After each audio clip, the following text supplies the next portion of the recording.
Thank you for tuning in, Chill Cats and Killer Kittens.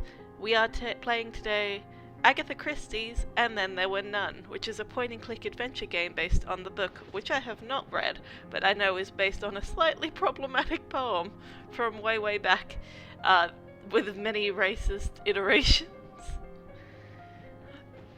But it's essentially a classic Agatha Christie murder mystery in a very old point-and-click adventure-style game. So let's get into it.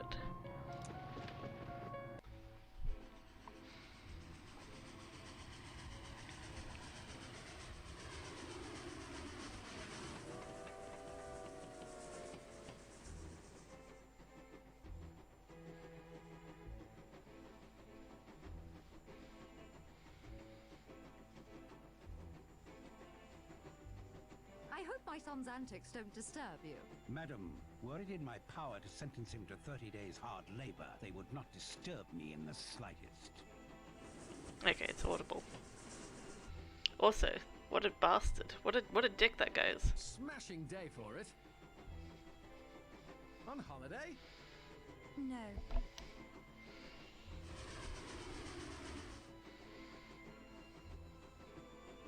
Oh, Leslie. It isn't true. Oh, beg pardon, ma'am. Miss. Yes, of course, yes. Have to be, wouldn't it?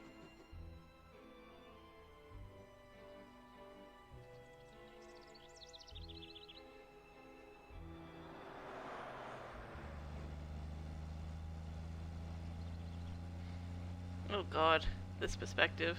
Oh gosh. Look what the cat dragged in. Thank you so much for following, Vicky. Glad to have you here. You are now part of the Chill Cats and Killer Kittens. Damn. Hi, how are you I suppose doing? I'll be expected to tend to his wounds after he piles up, if I don't feel that.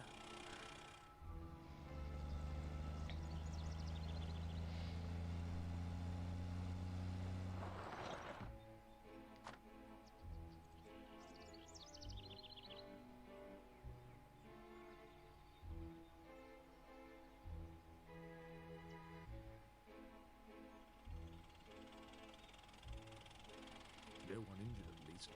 No apparent damage to the cars. Young fool must lead a charmed life. I'm great. I see your name all the time and I didn't realize I wasn't following. That's all good. Glad to have you here. We're playing an Agatha Christie game. Oh gosh, that guy's not very good at check marks. The servant's usually always the guilty one in the end. I think he's supposed to be like a detective. But he's not the character I play, I don't think. But yes, this is a 2005 game, so game capture doesn't even pick it up, so I had to use window capture, which is fun. Ladies and gentlemen, I'm Davis, the harbour master.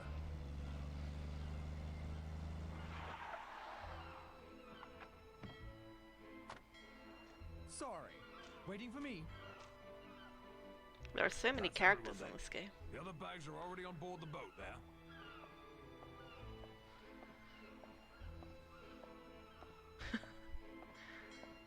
Oh, there was some recognition there. It must be him. In the flesh. All set, Naracos. Ready, sir. Right. I'll leave it to you then. Sea's calm. Should be a pleasant crossing. If you leave now, there's a squall coming. I can smell it. There's a what? A squirrel? What? Oh, there's one large motorboat. Ugh. Why is it called Shipwreck Island? Well, the weather can turn nasty quickly, and there are many submerged rocks. Lots of wrecks hereabouts. Well, on a ship. Why is it called Shipwreck Island? Schooner. The locals call it Ship Rock. You're not from around these parts then, Mr. Naracos? No, sir, I'm not. Why is it called Shipwreck Island?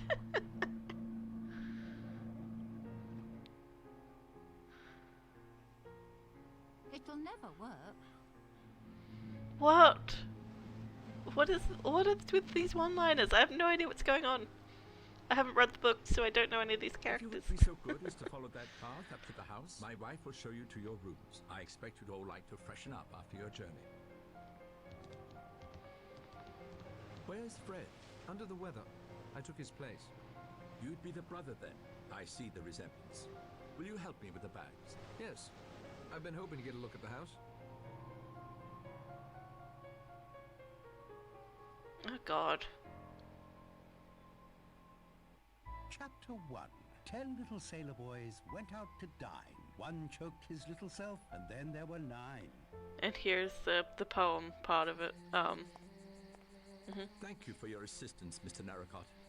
Everything and everyone nicely in place. I must say, I don't much like these clouds. I expect you should be heading back without delay. Okay. Now it begins. Don't worry, Fred. I won't let you down. Oh, Just a drizzle. It's going to get much worse.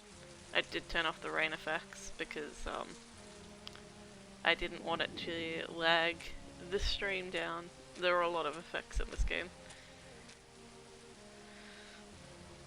Down we go.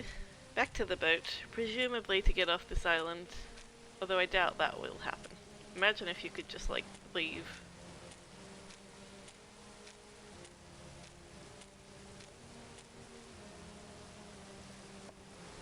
Oh gosh.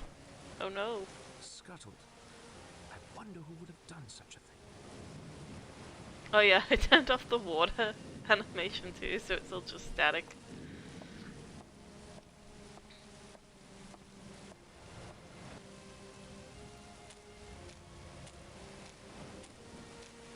It wasn't that good, trust me. The animations were not great, so you're not missing anything.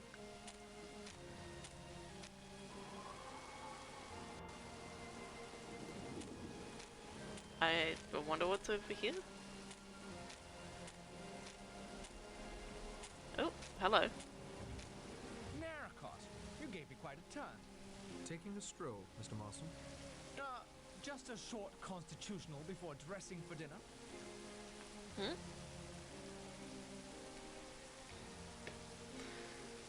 Storm's closing in. This drizzle's about to turn Storm's ugly. closing in. This drizzle's about to turn ugly. Yes, looks beastly. What's that you're carrying? This? Just some paper and string I found on the beach. Roger seems like a tartar for order and cleanliness. Thought I'd help out. Terribly nice of you. Sure it is. Well, I'm heading to the house. If I were you, I'd do the same. Won't do to get caught out here when the brunt of this storm hits. I'll be along directly, Mr. Marston. Yes, yes, of course, oh boy. Whatever you say. Absolutely not suspicious at all. That was rather odd behavior. Is there I should anything else? return to the house. Without my boat, I'm as trapped here as any of the guests. Surely an upstanding chap like Rogers wouldn't turn me out. Okay, so I guess I'm not going further down the path. Here we go. Back to the big house as slowly as possible because all we can do is manage the most leisurely of strolls. I should tell Rogers about my little boat misfortune. Fine!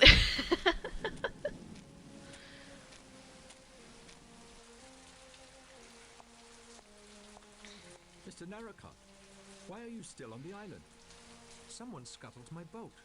Scuttled? Wrecked, you mean? But who on earth would do such a thing?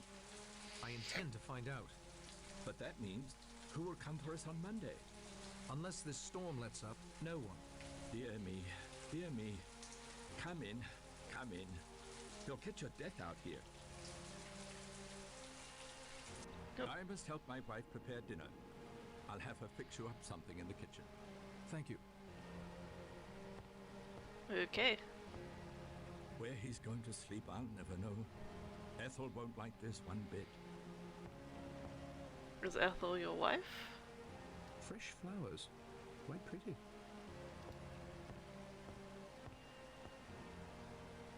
Nope. I got a walking stick, I think. It's an albatross. I can't say I'm particularly fond of the painting. The subject matter doesn't interest me. Okay. What's here? Oh boy, these floors are shiny.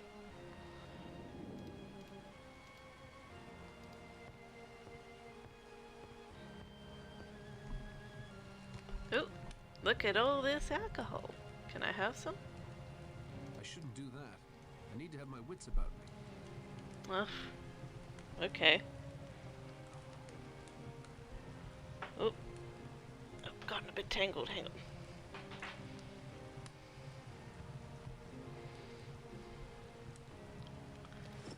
Oh, I took some glasses though, and I that. shouldn't do that. I need to have my wits about me. I'm just collecting things now. I don't need to lug this around with me. But apparently I'm okay with lugging some glasses around. That's fine, I guess. Oh. Oversized cocktail shaker and 3 glasses. What's this?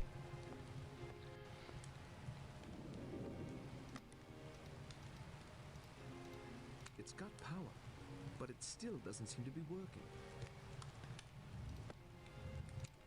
Okay, well I don't know what to do about that for now. That's a puzzle for later. No. What? Oh, here's the poem. So this poem in the game is 10 Little Soldiers. I believe when the book was written, Agatha Christie used a significantly more racist version of it. Unfortunately. There are a lot of different racist versions of it, but 10 Little Sailor Boys, or 10 Little Soldier Boys, which I think was the original, as a poem, is just about a whole heap of people dying. So 10 little soldier boys went out to dine, one checked his little self, and then there were 9. 9 little soldier boys were sat up very late, one overslept himself, and then there were 8.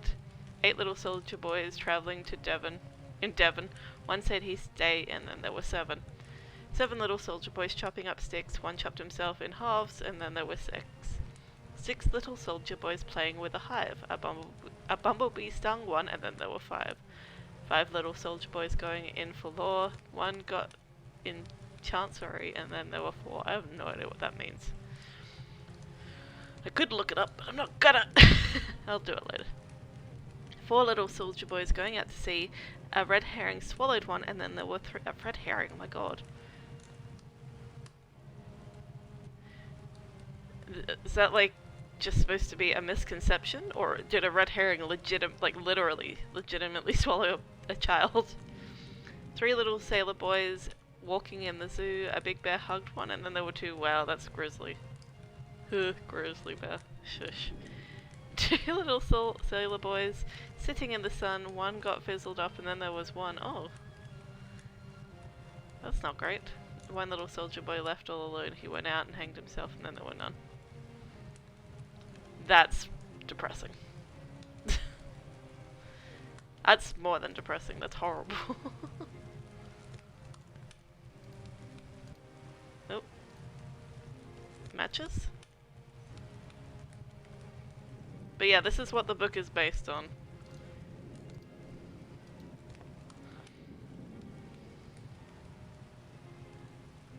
How do I get back? I'm stuck.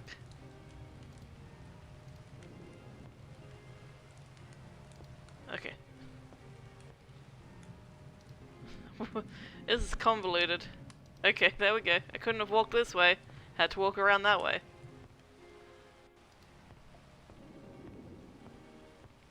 Hi, Crusty Knives. How you doing? It is very Yes. creepy. You haven't left me much, I confess. I knew judges listened to confessions. I never knew they made them as well. Oh, some judges may have cause. Some doctors as well, I expect. So this guy's a doctor and the other guy's a judge. And they're playing pool, but there are only red balls, so I guess anybody can hit any ball except for the black one. I don't know. I don't know this. I don't understand this version of the game. What is this version of May I billiards? ask you a question? You'll spoil the shot if you're not careful. Okay, my god. Fussy, fussy. May I interrupt for a moment? I can't talk and play, Mr. Narracott. Right now, I prefer to play. Wow, they're both cranky. It's locked fast. Not that I'd want to play, even if there was time. I've no talent for the game whatsoever. Cool.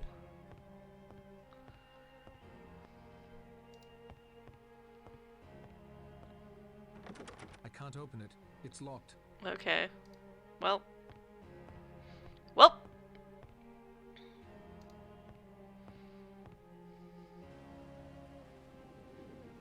Is there anything over here? We'll go upstairs in a second.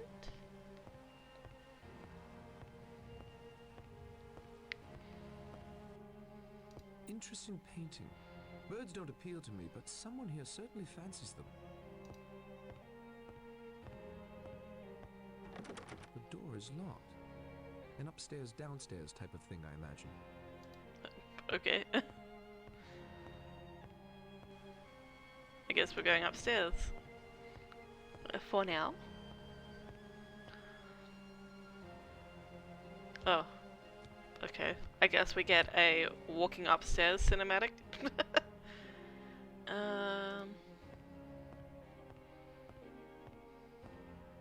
No, I didn't mean to go that far, but I guess I'll try this door. Locked.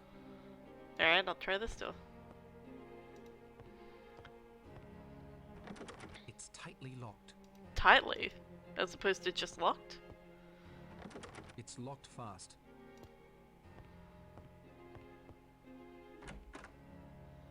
Oh, I'm in the bathroom.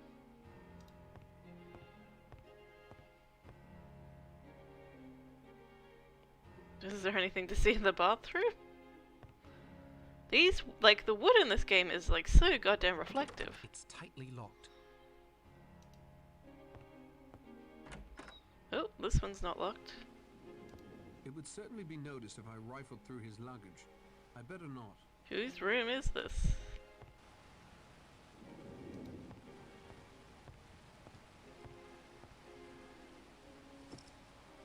What is that?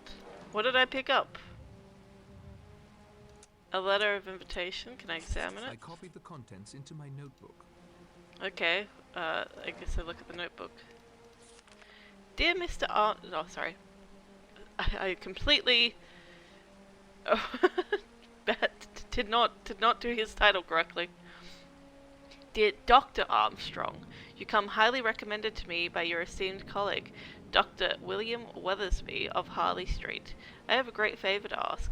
My wife's health appears to be deteriorating. She has, for many years now, been plagued by arthritis of a very severe sort, and more recently I have observed short bouts of uncomfortable muscle spasms I am unable to explain.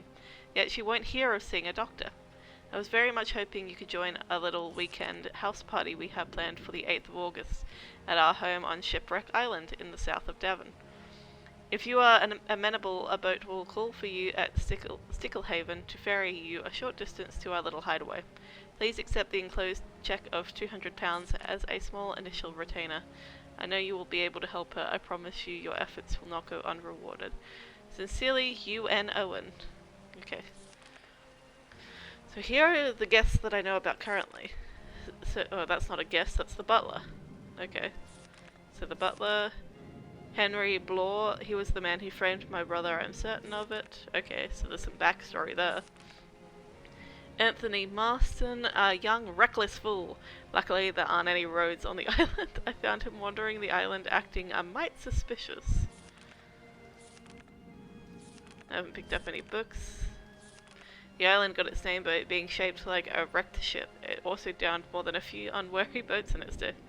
Okay, so not only is it shaped like a shipwreck, it has wrecked ships. Loose lips. Oh, I'd loose. best not take anything though. I'm sure he would notice. What does it say? Loose lips might sink ships, but loose gooses take I'd trips. best not take that. He might need it and would certainly notice its absence. Any Kimay Dawson fans out there? Oh, nope. Locked. Okay. This mirror is like very unnecessary.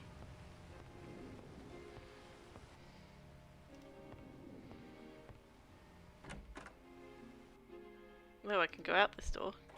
Can I go in that door? I can. Okay. What about this door? Oh.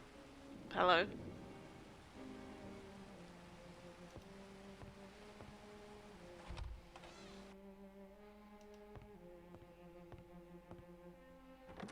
It's locked fast. Okay. Tile and marble. Quite expensive from the look of it. These bathrooms I don't quite understand. This window leads out to the balcony. I hate shower curtains. I cannot express A to you. radiator. You can't have enough of them, really. Why is there... Okay, why is there a chair? Why is there a chair in the corner of the room? In what situation do you just come into the bathroom and sit down? I mean, like, you could just sit on top of the toilet. I don't understand.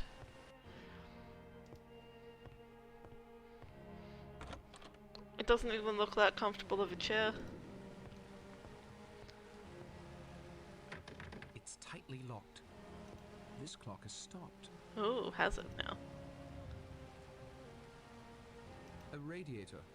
You can't have enough of them, really. I wonder if he'll say that every time.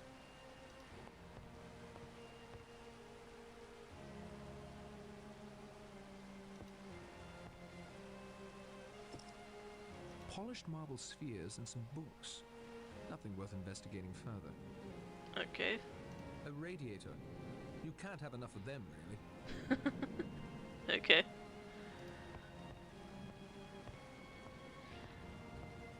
Oh! Once a bent copper, always a bent copper. Right, Fred? You're talking these- through your hat. These action angles. You were the Purcell gang's inside man on the force, not my brother. Your brother? Don't try to kid me, Fred. There's still a handsome reward out for you. Fred is my brother. I'm Patrick Fane. No reason for me to believe you that I can see. There's still a big reward out for Fred Fane. You scuttled my boat to trap me here. You recognized me, too. I saw it in your eyes. Only because Davis showed Fred the passenger list yesterday. I came in my brother's place. We didn't think you might mistake me for him. Fred is 8 years older than me. Look closely, Blore. Oh my gosh. You do look young. I noticed that. Thought it must be the sea air. You were taking the Purcells' bribes for years. After the Landor case, people began to ask questions. The Purcells needed what the Yank detective novels call a fall guy. My brother was framed. You were in the clear. Your whole story sounds like a detective novel. I've never stopped trying to clear Fred's name and put you in Dartmoor prison where you belong. Thanks to your greed, I may now have that chance. Maybe you're Patrick, maybe you're Fred.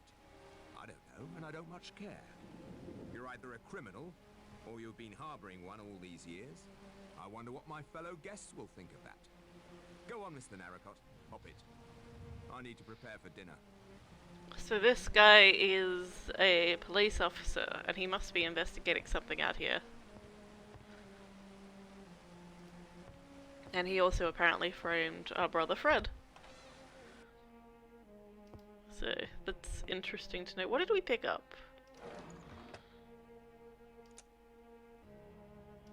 I copied the contents into my notebook. Okay. Mr. Henry Blore, as an ex-CID man and now a private detective. Oh, he's a private detective now. You come highly recommended to me. It is my wife's jewels, you see. She simply won't keep them locked in the safe. And this house party we have coming up has got me worried. I can tell you, your instructions are as follows. Join the house party in my wife and I are giving the weekend of August 8th on Shipwreck Island off Sticklehaven. 2. Pose as a guest and keep your eyes on the other guests. Dr. Edward Armstrong, a Harley Street man, quite well thought of, I believe. Emily Brent, a spinster lady of strong moral beliefs. Vera Claythorne, my wife's new secretary. Philip Lombard, something of an adventurer, I believe. General Mackenzie, a retired military man. Anthony Marston, the sportsman, a youngest son of a minor dukedom, a long way from any worthwhile title or any worthwhile occupation from the sound of him. Judge Wargrave, recently retired, supposed to be an absolute tyrant in the courtroom. A rum lot, if you ask me, but they are my wife's guests, so I am stuck with them. There is also a butler and a housekeeper by the names of Thomas and Ethel Rogers. We hired them to through the Regina Agency in Plymouth. Oh my gosh. They seem trustworthy enough, but who knows? 3. Keep an eye on them all, and the jewels I'm sure my wife will have on display at every possible opportunity. I've enclosed what I understand is your standard retainer. If the weekend goes without incident, there will be a sizable bonus as well. Yours truly, Ulrich Norman Owen. Okay, so he got these two guys in, by using their occupations. Narracot? I thought you'd be long gone by now. That storm's getting pretty fierce. Somebody scuttled my boat. I saw Blore watching you like a hawk eyes its dinner. Could it have been him? Possibly. Any idea why? I'd rather not say. Suit yourself. I'd better get ready for dinner. Who was that? I have no idea who that was. Okay, hang on. Yes. Was that Thomas? No, that's the butler. I have no idea who that was.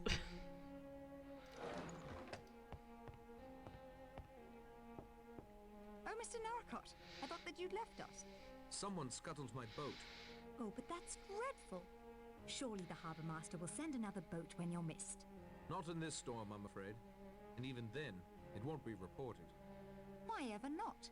My brother. He knew I might not be immediately back. I'm terribly sorry for your trouble.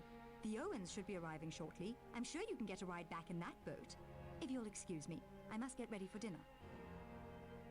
Interesting.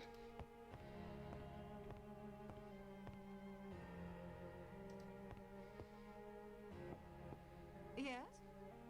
Oh, Mr. Narracot, I had a question for you. Have you heard anything in Sticklehaven about this house being set up as a guest house? No, Miss Brent. No. Mrs. Okay, Rogers this is hasn't Miss Brent. either. And who are the Owens? I haven't met them yet. Would it surprise you to learn neither have Mr. and Mrs. Rogers? It's odd. Very odd. If you'll excuse me, Mr. Narracot, I must make dinner preparations. Okay, so nobody's met the people that have invited them here. What? Why did they come then? My wife is indisposed, not receiving visitors today. Your wife, sir? What? Your wife? My wife, yes. Leslie. I'm sorry, my boy. I was wool gathering miles away. What? My apologies. Must dress for dinner now. Send my orderly to me if you will. No, that's not right. What was I thinking? I must get ready for dinner now. He's not doing so well.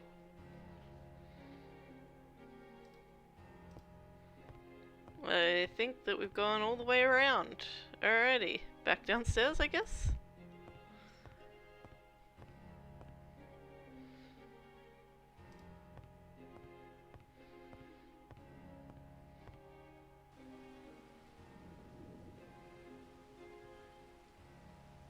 There we go.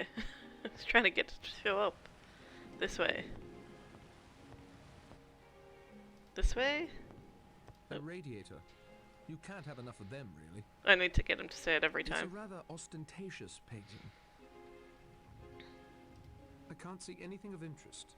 When the cat is away, the mice come out to play. Thank you so much for the raid, Chef Kiss. Love you so much.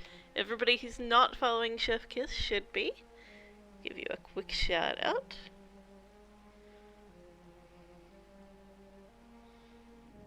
Ten out of 10 would recommend follow. Well, the cat's out of the bag. How was the game that you were playing?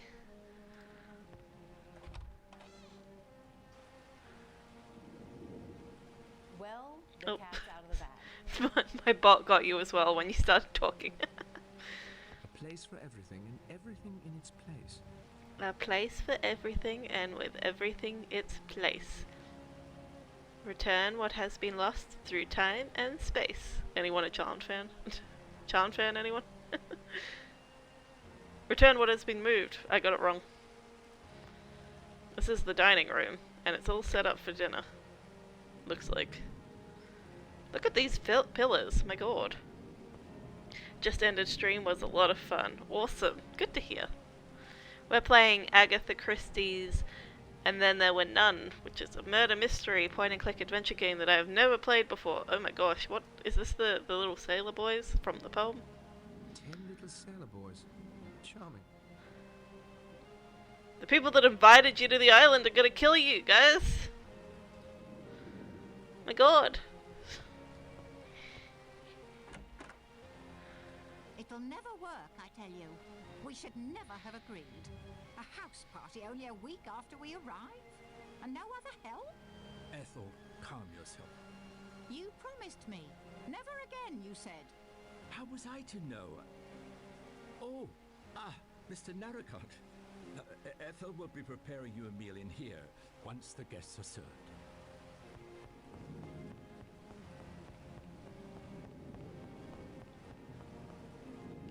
Okay. I was just thinking, I had no idea what this game was. Yeah, it's interesting. It's from 2005, so getting it to play was an interesting endeavor, but It's a sturdy cast iron stove. did I just... why am I picking up these things? Why did I pick up a fruit basket? Like, obviously I know this is how point-and-click adventure games work, but it feels weird to be going around this clearly rich person's mansion and picking up their belongings. The refrigerator hardly seems large enough for a house of this size. It is fancy looking though. I wouldn't mind that refrigerator. It looks like the size of my refrigerator, to be honest. My fridge is, like, small. What's through here? Oh? Hello? Hello?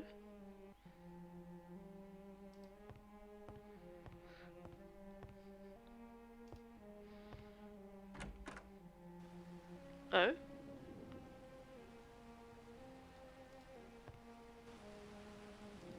What's this?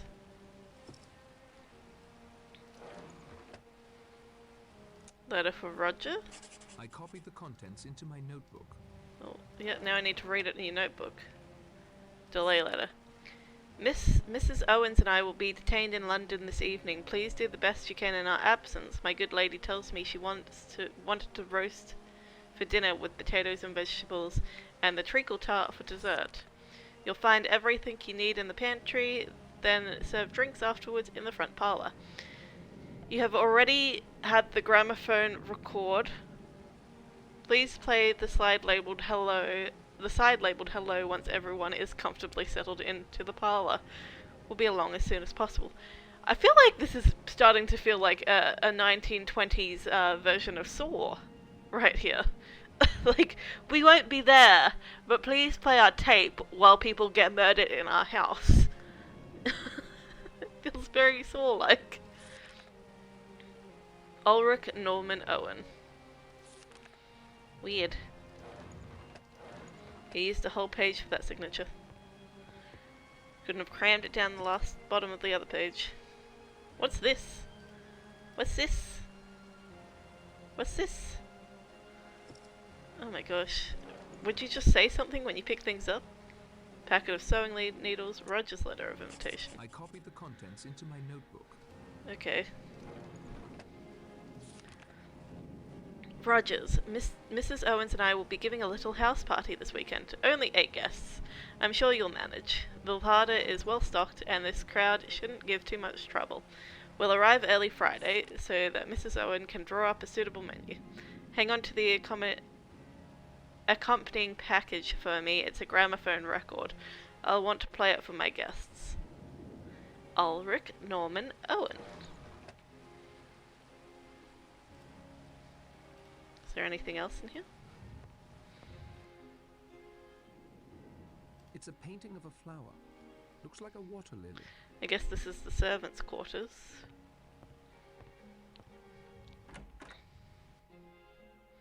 Oh, they have a fairly fancy bathroom. Oh, he won't say it about this radiator. He's been saying a thing about all the radiators so far. Can never have too many of them. Oh, hello? Hello? Can I look at anything here? Why have I zoomed in here? Why did I zoom in here?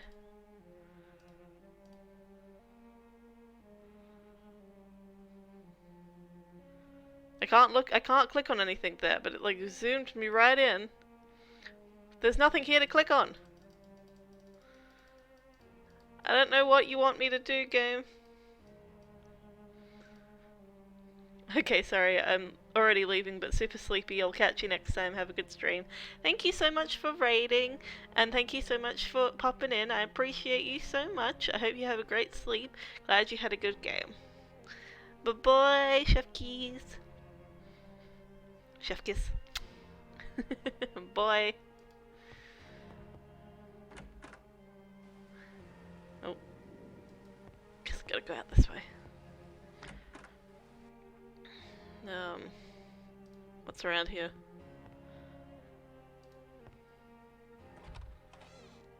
Oh, can I not get back through now? Oh, I can. I've unlocked it. Up the stairs now? Ooh. Hello?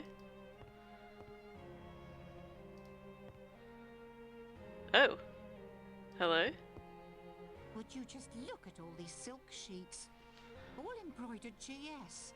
I'll bet that was that actress who used to live here. And I've dropped them on this filthy floor. Can I give you a hand? Give you a hand, Mrs. Rogers. Thank you, Mr. Narracott. You seem like a good sort. I'm sorry for your boat. That sounds like the dinner bell. Oh. Mr. Narracott, unfortunately, we are not prepared for your presence at dinner. I would be most happy to deliver you a sandwich later this evening, if that will do. That will be fine, Rogers. Thank you. Excellent. Now, if you will excuse me, I must get to serving. By all means. You're great and deserve all the love. No, you're great and deserve all the love. I can't quite make out what they're saying. This might be a good time to explore the house more thoroughly. Okay, well I can't go into the dining room, I don't think. And don't forget to say hi to our cats and kittens. Aha! With my ear against the door, the conversation becomes quite clear. I know. Wine, I hope I've skipped, haven't I? No, thank you, Rogers. I never touch alcohol. Except for sterilizing wounds or instruments, of course. I tried to collect some apples from an orchard on the island, but a bee stung me. I'm afraid I dropped the basket and ran. No need to apologize. I myself am dreadfully allergic to bees, wasps, hornets. I'm sorry to hear there are bees here. Oh, you must take care. There's all sorts of those bee house things. What do you call it? An apiary. Oh, I thought that was for monkeys. Ethel. Miss Claythorne, we've never met, but I do seem to recall your name. Oh? Yes, from when I stayed at that stuffy old hotel near St. Trednick. Do you know it? No. No, I don't think so. Really? How extraordinary. I was so sure. Narracott says he's not Fred Fane, but his brother. It may well be, but he bears watching. Seems like such a nice man. They said the same thing about Stevenson, the child murderer. I confess I've never met our host, Mr. Owen. What kind of a man is he? Rogers? We haven't seen the Owens either, sir. We were only engaged a week ago by letter, and asked to make the house ready. So no one has actually met the Owens. How extraordinary. I, for one, will have some sharp questions for the Owens when they do arrive. Interesting. Okay. So it's as I suspected. It's a Saw movie. Okay, I've already explored most of this area.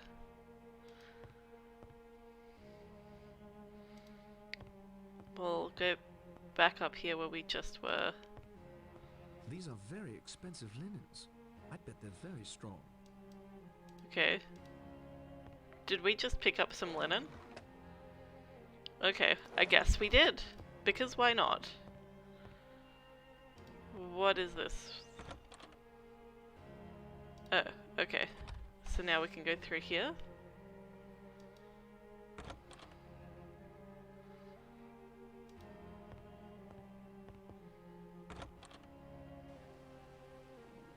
Hello?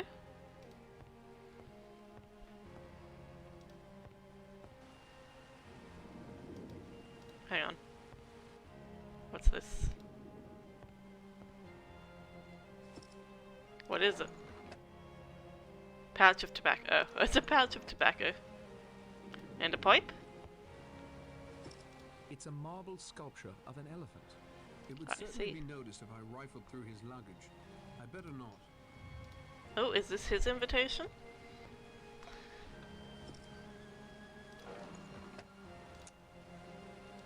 I copied the contents into my notebook.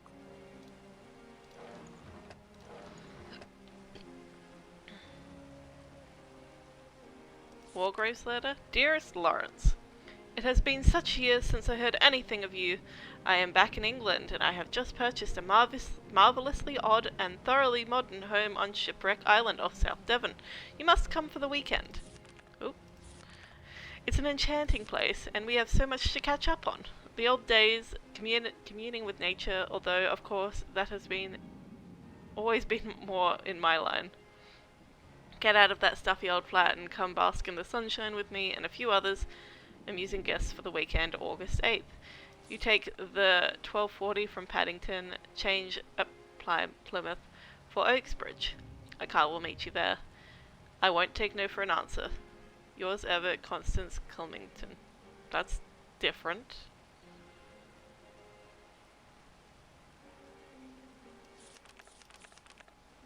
So his letter is really different to the others.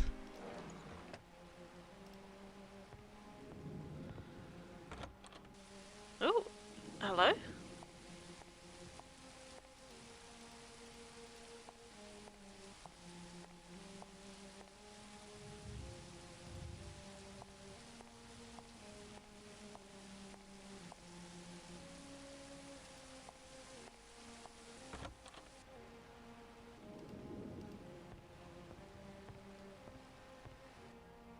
I was already in this room, wasn't I? Nope.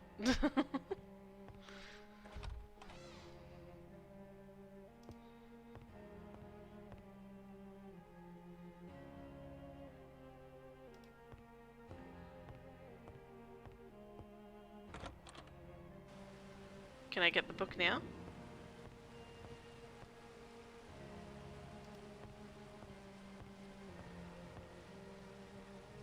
Swiped!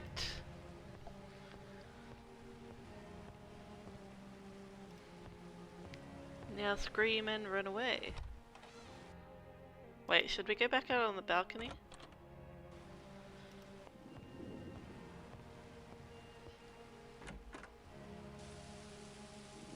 Another seabird. This one looks like an albatross. Shocking. Somebody's real into birds.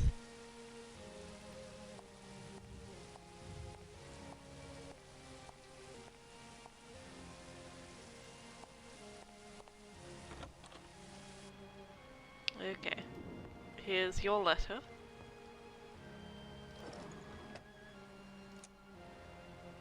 I copied the contents into my notebook. Lombard? Captain Lombard, let this serve as the formal agreement between us. As I mentioned by telephone, it is understood by my client that you are a resourceful man in a tight place, as you proved several years ago in East Africa, and more than a few times elsewhere in various other corners of the world. You may rest assured my client knows of your accomplishments very well. I am empowered to pay you the enclosed 100 guineas in return for which you will travel to Sticklehaven, Devon on the 8th of August, where a motor launch will convey you to Shipwreck Island. There you will hold yourself at the disposal of my client for not more than 1 week. Sincerely, Archibald Morris, Solicitor, Gray's Inn. What? This one is also really different.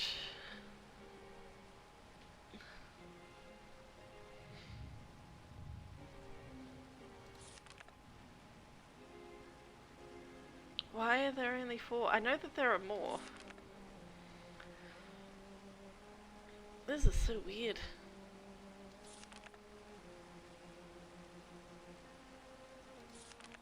Okay, hang on. book as well. I transcribed the pertinent passages in my notebook. Okay. Dr. Armstrong, Emily Brent, Vera Claythorne, Philip Lombard, question mark, General Mackenzie, Anthony Marston, Judge Wargrave, manservant and wife, Mr. and Mrs. Rogers, question mark, Dr. Edward Armstrong, flourishing practice in Harley Street, rumour of some missteps early in his career, but now highly regarded by colleagues and patients, a very well-to-do, unlikely children's thief.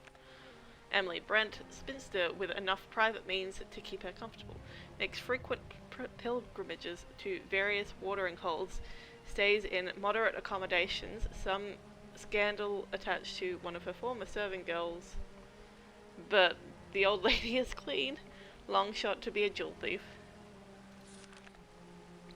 Is this supposed to be Vera? Because he's written Very. Vera Claythorne, former governess until Charge died in her care, unsuccessful trying to find teaching position, hired as Mrs. Owen's secretary. Hard up enough she might have sticky fingers around her employer's possessions, bears watching. Philip Lombard, checkered army career, something of a mercenary, enjoys living higher than he can afford, probably wouldn't hesitate at a bit of larceny if the opportunity presented itself. General John Mackenzie, long retired, distinguished army record, but some rumours concerning his wife and a young officer who died later in action in the Great War. Wife also deceased, not my first choice for a thief, though you can never tell when the old one's minds start to go.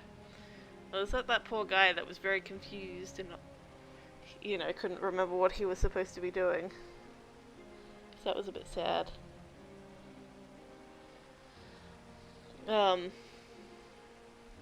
Anthony Marston.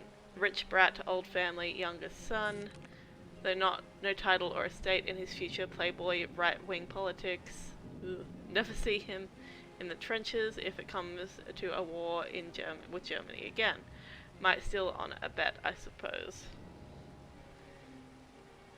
Justice Lawrence Wargrave, distinguished jurist. Ooh, my stream is buffering. I hope that it comes back.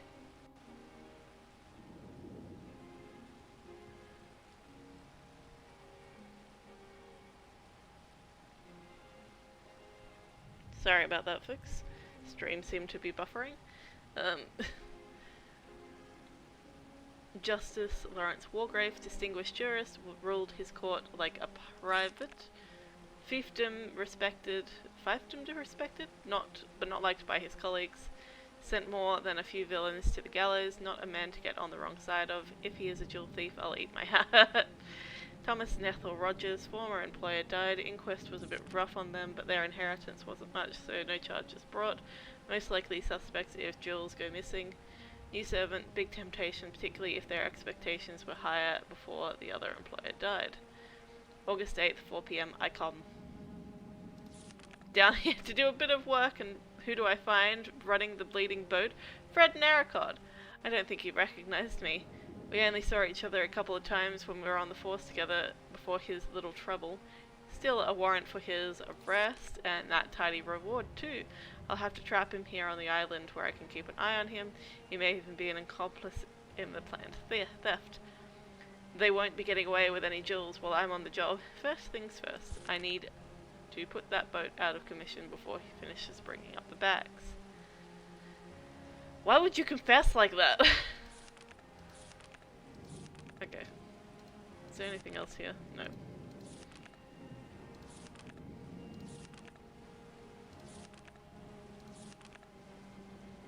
He caught me trying to pick at his notebook. Can't have improved my standing with him, although I think he held me in fairly low esteem to begin with. I don't think going through that would help. Either he's innocent, in which case I'd be grossly invading his privacy, or he's guilty, and surely wouldn't be daft enough to leave any evidence in his luggage. Guilty of what?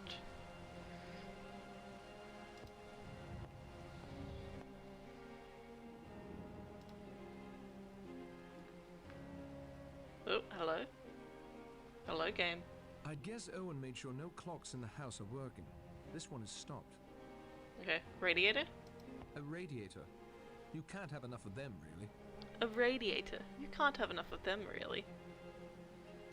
It's a chair. It doesn't look very comfortable. It's modern. I don't like it personally, although I suppose it fits in with the rest of the house.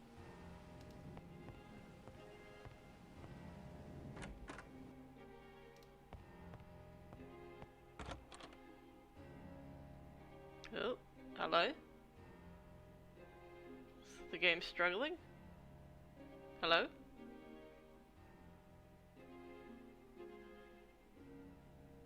I haven't saved. How do I save?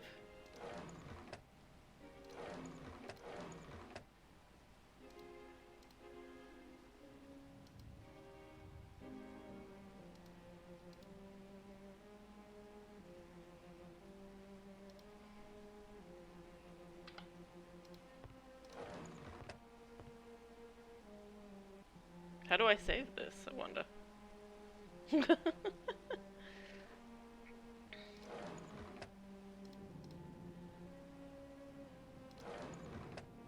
Oh, here's the invitation.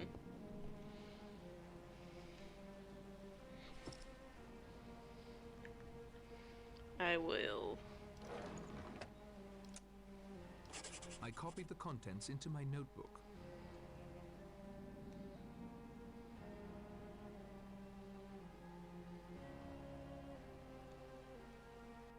Bear with me, folks.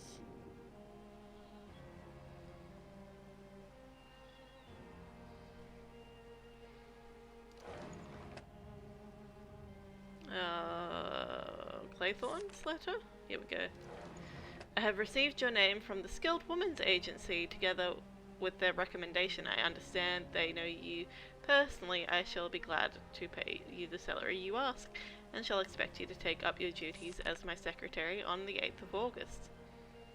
The train is the 12:40 from Paddington, and you will be met at Oakbridge Station. I have enclosed £5 for your expenses. Yours truly, Una Nancy Owen.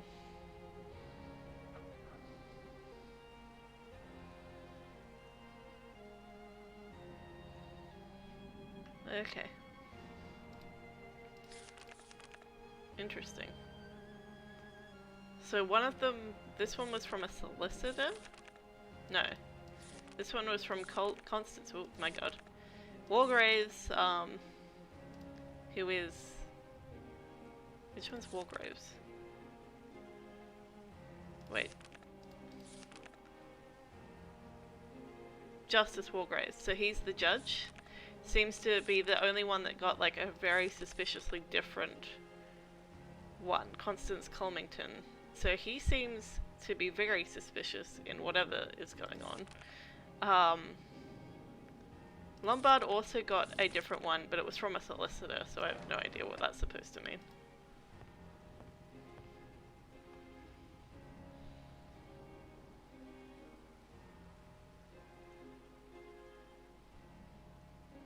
Hang on. Let me just quickly save my game.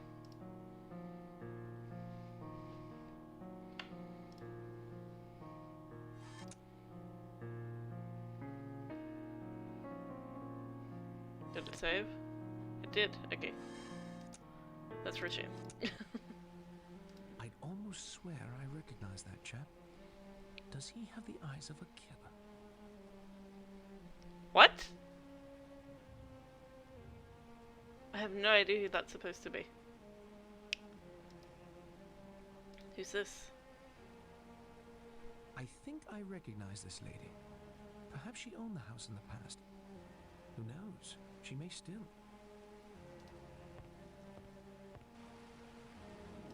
Oh.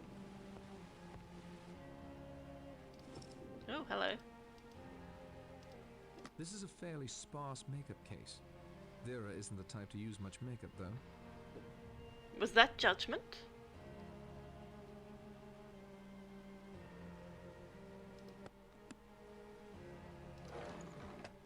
Vera doesn't need to use much makeup, excuse me. I copied the contents into my notebook. Okay. Newspaper clipping. I found a newspaper clipping in Vera's bedroom. It reads as follows.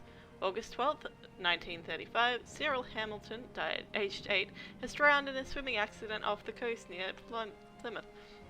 He was being watched by his governess, Miss Vera Claythorne, but swam out too far before he could be stopped. Police have questioned her, and the child's brother, Hugo Hamilton, aged 24, was also present at the time. Both were found innocent of any neglect. Oh, this is very sad.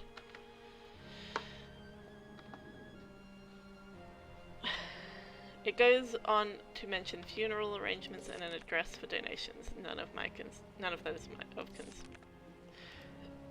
that is my concern. My God, my reading abilities right now. Poor Vera.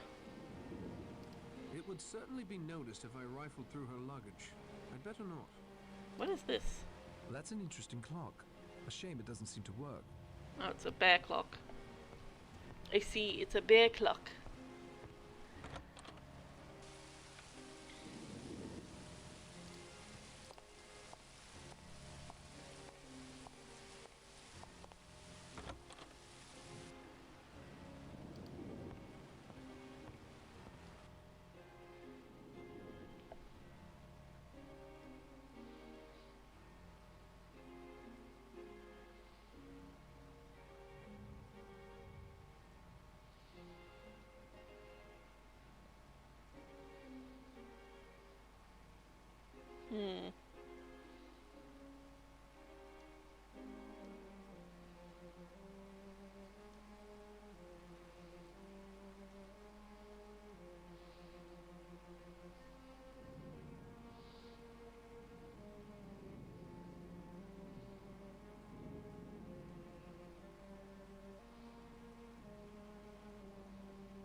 This is a fancy ass bed.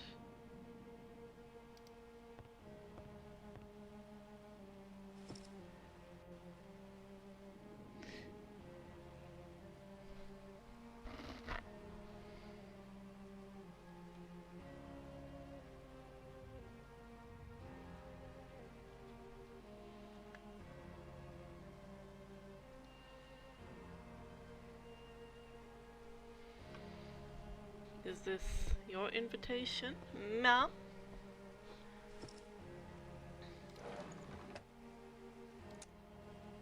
I copied the contents into my notebook. Okay, I will look at the notebook. Brent? Dear Miss Brent, I do hope you remember me. We were together at Belhaven Guest House in August some years ago, and we seem to have so much in common. I am starting a guest house of my own on an island off the coast of Devon. I think there is really an opening for a place where there is a good plain cooking and a nice old-fashioned type of person. None of this nudity and gramophones half the night. What? I shall be very glad if you could see your way to spending your summer holiday on Shipwreck Island. Quite free as my guest. Would early August suit you? Perhaps the 8th? Yours sincerely, Hugh and Owen. So that's Una, I think. Or Ulrich? I have no idea. Maybe they sign UN when they don't want you to know which one it is. Right, so that's why she asked earlier. So it's not... I thought that the sort of conservative looking one was the secretary, but no, it's the redhead. That's the secretary. This is quite a makeup supply. Emily must be more concerned with aging than she lets on. Yeah, she don't look too good.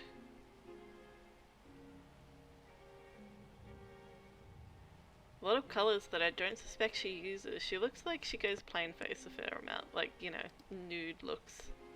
This is very extravagant. Very purple.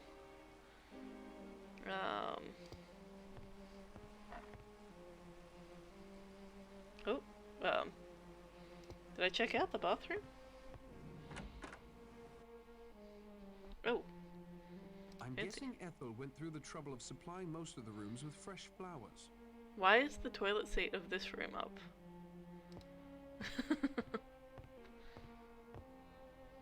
Oh yeah, stay hydrated, cats and kittens.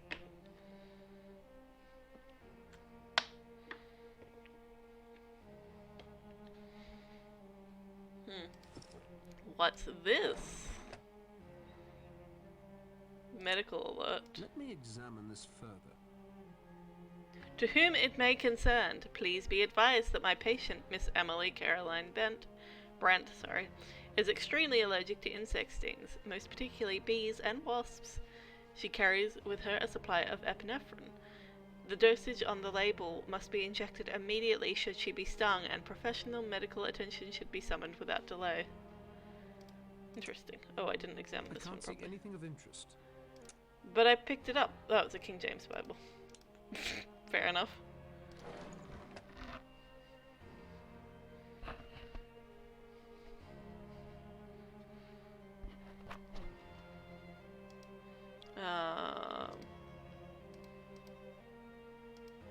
Back out, I guess.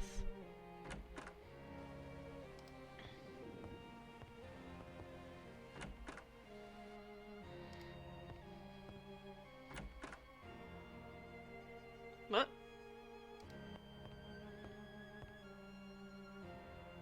Aha, here's this invitation. I copied the contents into my notebook. Mackenzie? My dear General Mackenzie, I am giving a little house party. Here on Shipwreck Island, the 8th of August. A couple of your old cronies are coming, Spoof Leggard and Johnny Dyer. They suggested I invite you as well. These people are not here. Unless they are here? I'm not sure. They mentioned that they would love to have a talk with you about your days together during the Great War. Something about finally clearing the air, owing you an apology. None of my business, of course, but they especially wanted me to add that last bit.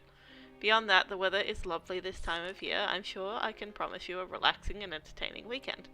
By the by, if you've heard the rumors, they're true. The island was used by the Admiralty before we bought it. All very hush-hush. Spoof and Johnny may know more. Take the train to Oakbridge. A car will meet you there. Yours truly, UN Owen. This is very suspicious, all these letters. None of them match up.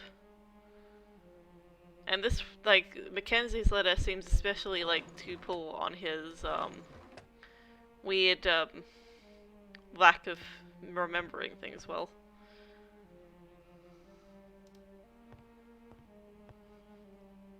A radiator. You can't have enough of them, really. Will he say it again? A radiator.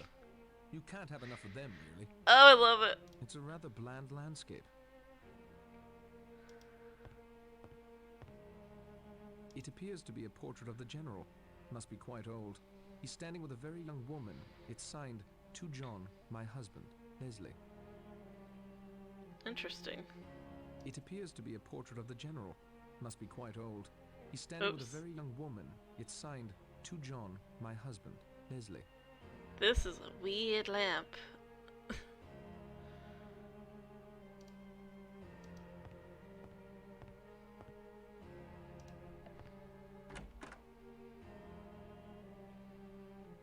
I see nothing remarkable. Then why could I look at it? Remarkable.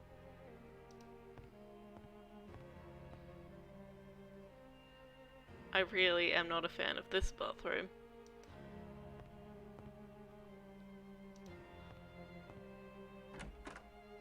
Oh, this room is yellow.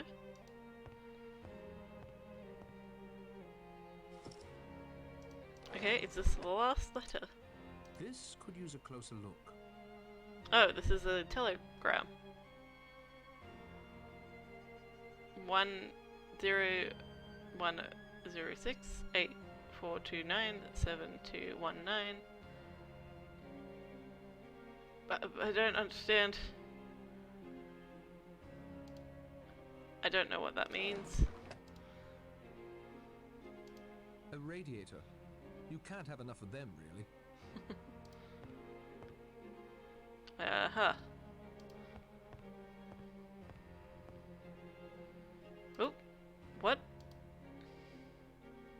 How do I open it? Why am I getting this why am I getting this view? I can't open it. I'm just looking at the top of it. I'm so confused by that. Okay. I copied the contents into my notebook.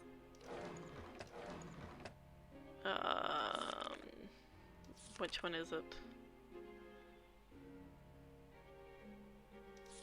Not Roger's letter. The telegram. Here we go. Melson's telegram.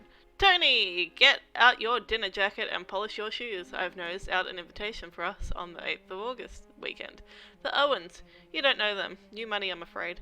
But they do well in drinks and dinner.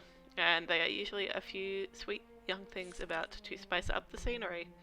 You can try out that new motor of yours and on the winding lanes of Devon.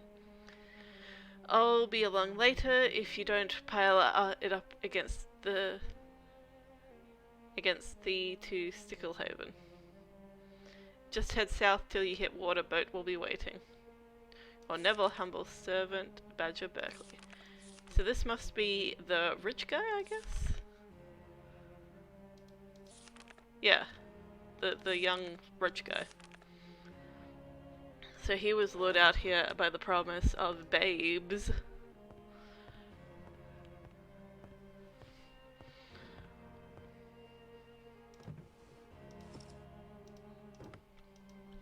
Nothing else to see about that.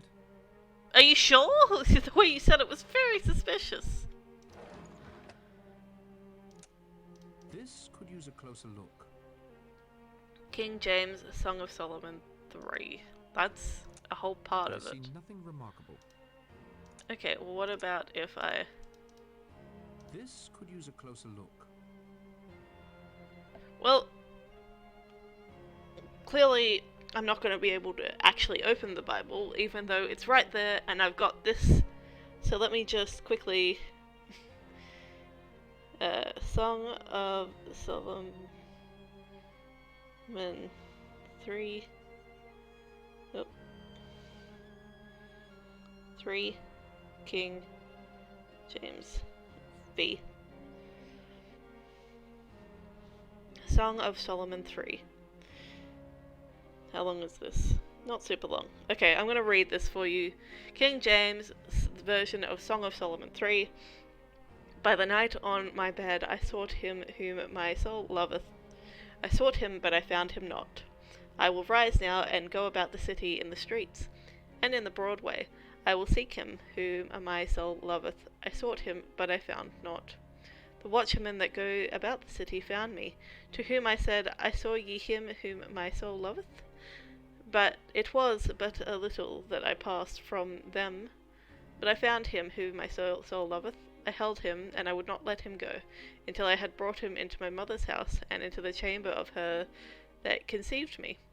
I charge ye, O ye daughters of Jerusalem, by the roes and by the hinds of the field, that ye not stir up, nor awake my love till he please.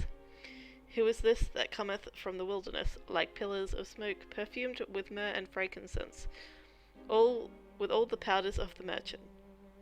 Behold his bed, which is Solomon's. 80 valiant men are about it, of the valiant of Israel. They all hold swords, being an expert in war. Every man hath his sword upon his thigh, because of fear in the night. King Solomon himself made a chariot.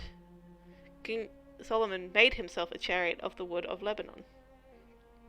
He made the pillars thereof of silver, the bottom thereof of gold, the covering of it of purple, the midst therefore being paved with love for the daughters of Jerusalem. Go forth, O ye daughters of Zion, and behold King Solomon with the crown wherewith his mother crowned him, in the day of his espousals, and in the day of gladness of his heart. Well, I'm not sure what that means in relation to the story. Maybe this is some sort of weird marriage proposal situation? I have no idea. Can I get him to say the thing about the radiators? A radiator? You can't have enough of them, really. Love it.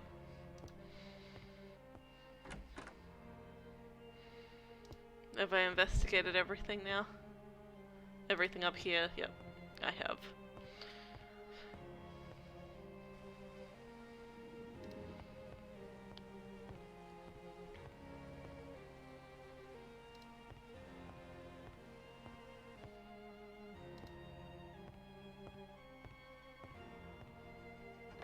Locked.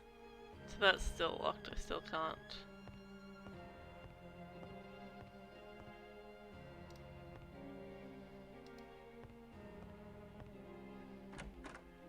Oh, that's not locked anymore. It's a book holder. Seems like a long time since it's been used. I would love a book holder.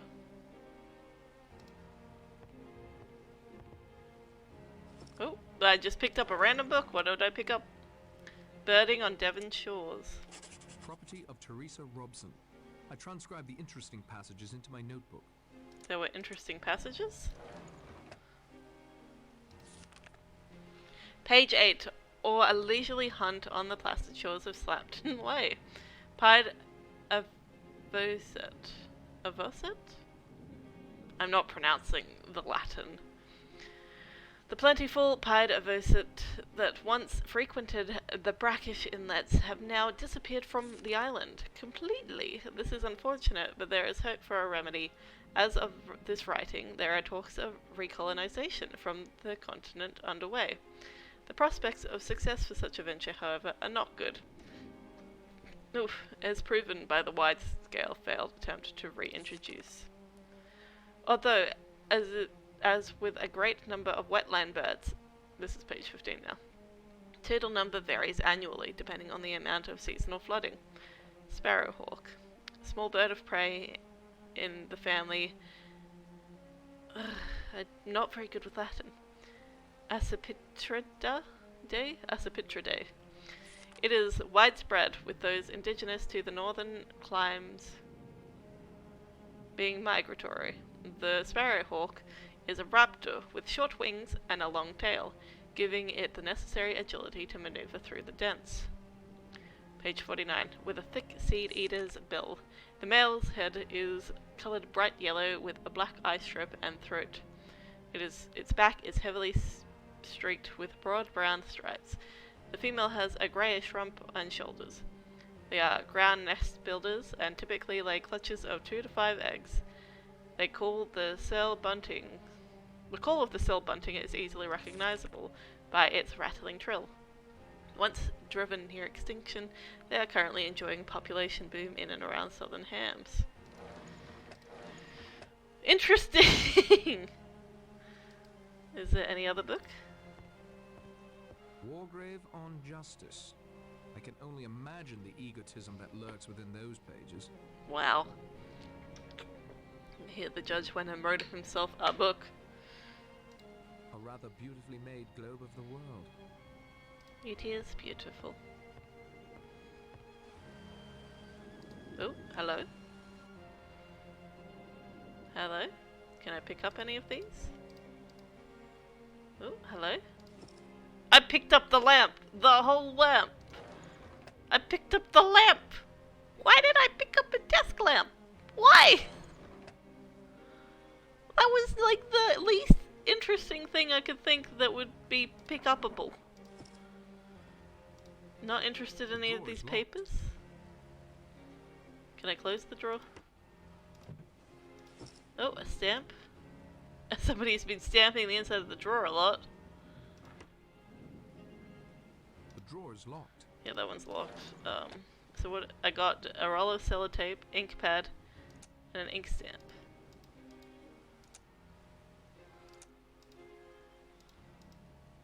I won't do that. Alright, fine. Don't do that. See if I care. How do I get out? There we go. I'll need to wait until the weather lets up a bit. Will you? Oh, I was hoping he'd say the bit about the radiators. He didn't.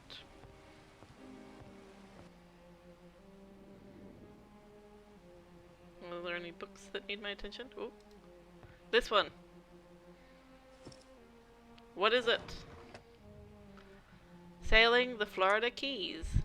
I transcribed the pertinent passages in my notebook. Okay. Page 35, Florida Straits, which narrows from around 90 miles wide near the Key West to 45 miles off the southern Florida. The Keys are low-lying, protected by a dangerous reef, but landmarks are clear, and the charts are kept up to date. This is a necessity in the waters where hurricanes can change the shape of an entire island in a matter of hours. Page 89, 79 miles west of Key West. The dried tortugas are where Fort Jefferson, abandoned in 1874, can be found. The fort is now famous at the place 4 men convicted of complicity in the assassination of President Abraham Lincoln were incarcerated.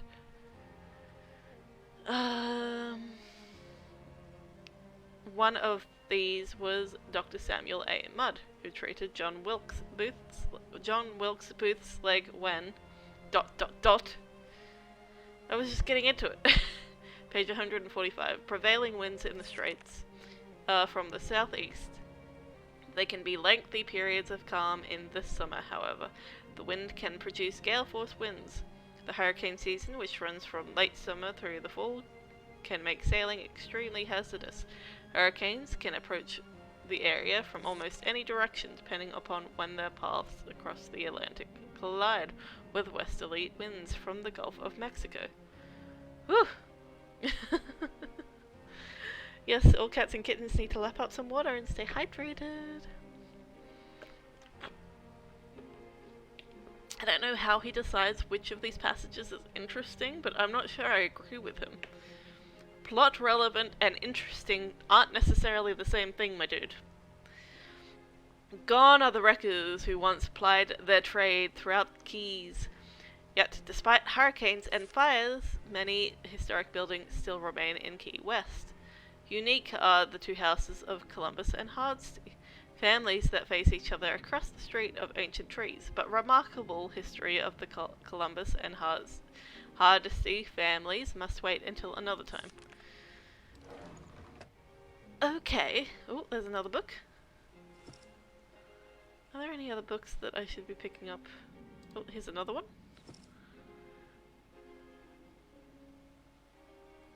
Carefully scan through the shelves.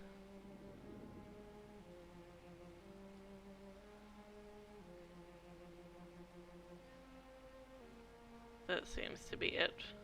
Okay, I picked up 2 more books. Safe Passage of the South Sea Islands and Navigating the Panama Locks. Oh, it's both about sailing and waters. Of course he finds them interesting. He's a boating guy. I transcribed the pertinent passages in my notebook. Okay. I transcribed the pertinent passages in my notebook. The pertinent passages. Okay. I see how it is. Alright, sailing the Florida Keys. Florida Straits, which narrow from around 90 miles wide near Key West to 45 miles off southern Florida. The Keys are low-lying, protected by a dangerous reef, but landmarks are clear and the charts are kept up to date. This is a necessity in the waters where hurricanes can change the shape of entire islands in a matter of hours. Page 87. 70 miles west of Key West are the dried tortugas. Oh wait, I've already read this one. Is this one safe? It must be this one. Safe Passage of the South Sea Islands. Page 11. Sailing south from the Marquise, one of the first encounters to the Tuamotu Islands, consisting of 78 low islands and coral atolls. Manahini is particularly interesting. Unlike other nearby islands, there are no major island or islands protected by reefs. It is entirely comprised of a natural ring of low-lying coral atolls and reefs. Passage within the ring is only possible through the Turapaoa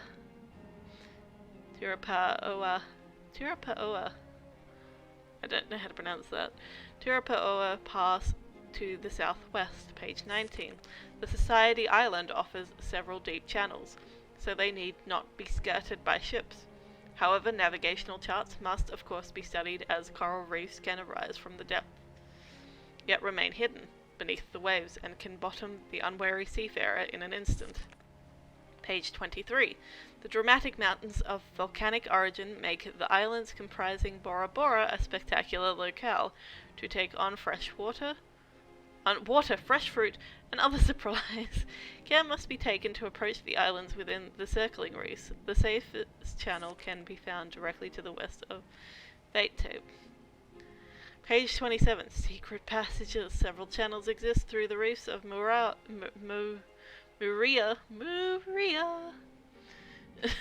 2 on the north are Openohu Bay and of course Cook's Bay. Oh. I venture to say that if Captain Cook had the usage of this book during his voyages aboard His Majesty's bark Endeavour, he would have had a far less troublesome time of it, if less adventure as well. What was the other one? Navigating the Panama Locks. Page 11. Opened on August 15th, 1914, cutting 7,872 miles from a journey on a sailing ship from New York to San Francisco. Each lock is 300 meters long and 33 meters wide. The walls range in thickness from 15 meters at the base to 3 meters at the top. Originally, the locks were only planned to be 28.5 meters wide, but in 1908 the United States Navy... What did they do? Page 48. Entering from the Bay of Panama on the Pacific Ocean side of Isthmus, the ship will travel 50 miles of the canal through a series of 6 locks and 2 lakes first, climbing through the Minafor locks to Minafor Lake, the Pedro Miguel locks to Gatun Lake, then descending through the Gatun locks to the Atlantic landslides. To the Atlantic. Page 96. Landslides. Raised only 26 meters to the Gatun Lake, the terrain was merciless. More than 4,000 wagons, each wagon capable of carrying 15 cubic meters of rock and soil, were used for the removal of the excavated materials.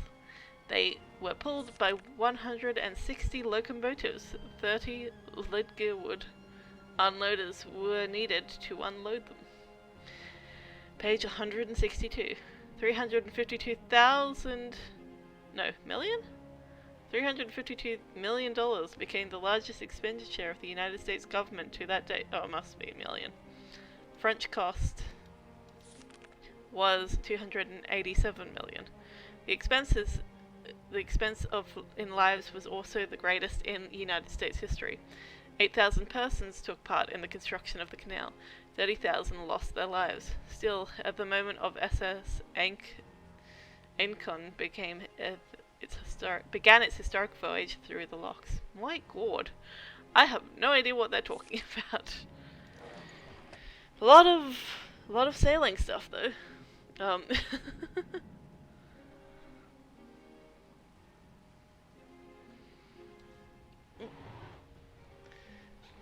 Just bear with me, folks.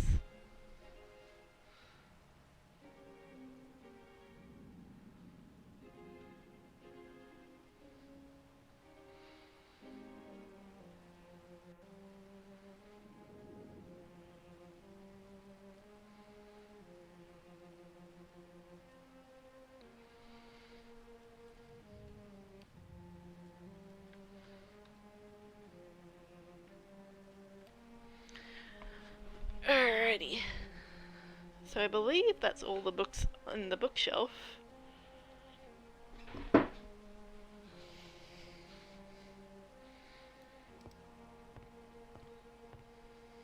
That looks like the jetty here on the island. He looks quite happy. She a little less so.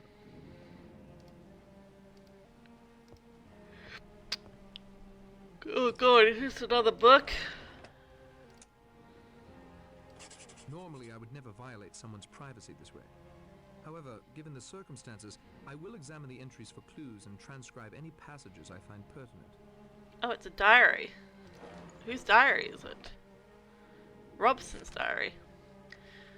That whole section of the house isn't really important to me anymore. I rarely venture past the game room. Despite his feeble protests, I know he wouldn't have really wanted me to invade his private sanctum. But really, you could not find a more cliched way to conceal a secret passageway. I often wonder if Elmer has any sense at all. He might as well live at sea. It is the only place where he seems to control his faculties. In control of his faculties, sorry. Truly, the albatross is the most graceful bird in motion. A photograph does it absolutely no justice. Most other birds that turn up on this benighted fly speck of an island look completely absurd flitting about. I must get away from here. I feel cooped up. If Elmer doesn't change his ways, and soon, he may discover how like an albatross I can be. I am like a bird, I only fly away. Anyway. Elmer tried to get me on the schooner again this afternoon. I barely made it to the dock. It is absurd, really, but I still feel as if the entire ocean were a gaping, bottomless pit, and any boat, no matter how large or seaworthy, is still a little more than a leaf capable of being sucked into that smothering darkness at any moment. It's very true. It's very valid fear. Elmer can be stubborn, but at least he gives in to reason eventually. We are selling the house to Gabrielle Steele, the actress, and moving back to the mainland. Although I dread the ensuing trip across the channel, I told him I could certainly bear it knowing I never have to go near another island. Of course, it was just like Elmer to point out that England is an island. Very funny. Yup. I cannot say I'm much taken with Miss Steele. She saunters through the house today as if she already owned it, practically ignoring us. She came with 2 small bookish men who followed her around like lapdogs. One of them was furiously taking notes as the diva dictated her grandiose plans for parts of the house, making no secret of her dislike of certain aspects. My precious birds!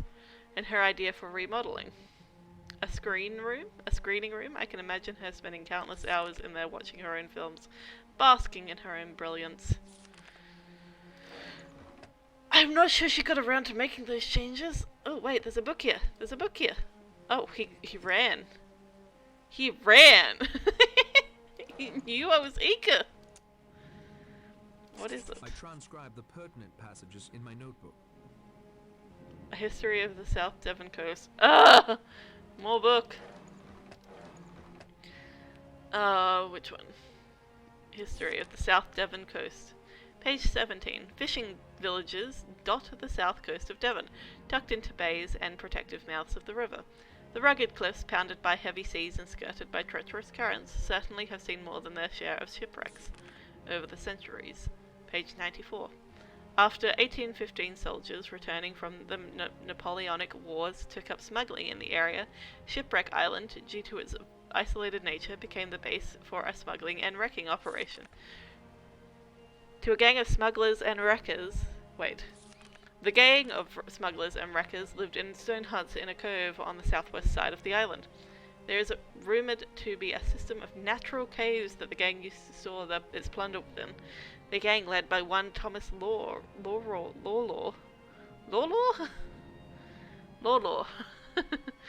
Thomas Lawlaw. Blah blah blah. Thomas Lawlaw was eventually brought to account, and Lawlaw was hanged in 1821. Okay. Well, I went into the library. I didn't know it was the library, but I'm not sure what I expected. There certainly were a lot of books.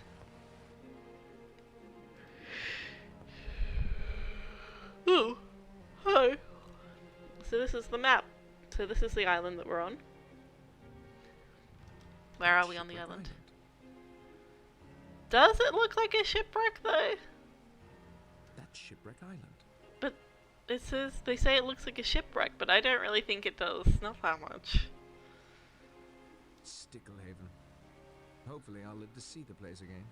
Oh, he's confident. Wait, was there something else? Those currents appear quite deadly. Warning, strong currents to make these waters unsafe for swimming. Yeah. This is not a swimming beach. Oh. Those currents appear quite deadly. Is there anything else to look at here? Sticklehaven. Those currents appear quite deadly. Currents, island. Nope. Okay, let us leave.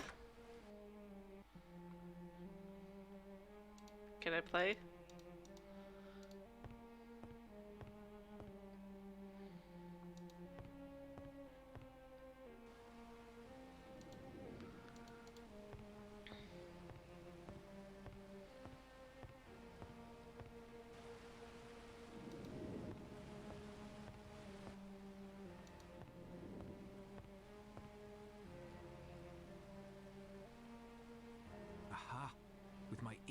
against the door, the conversation becomes Against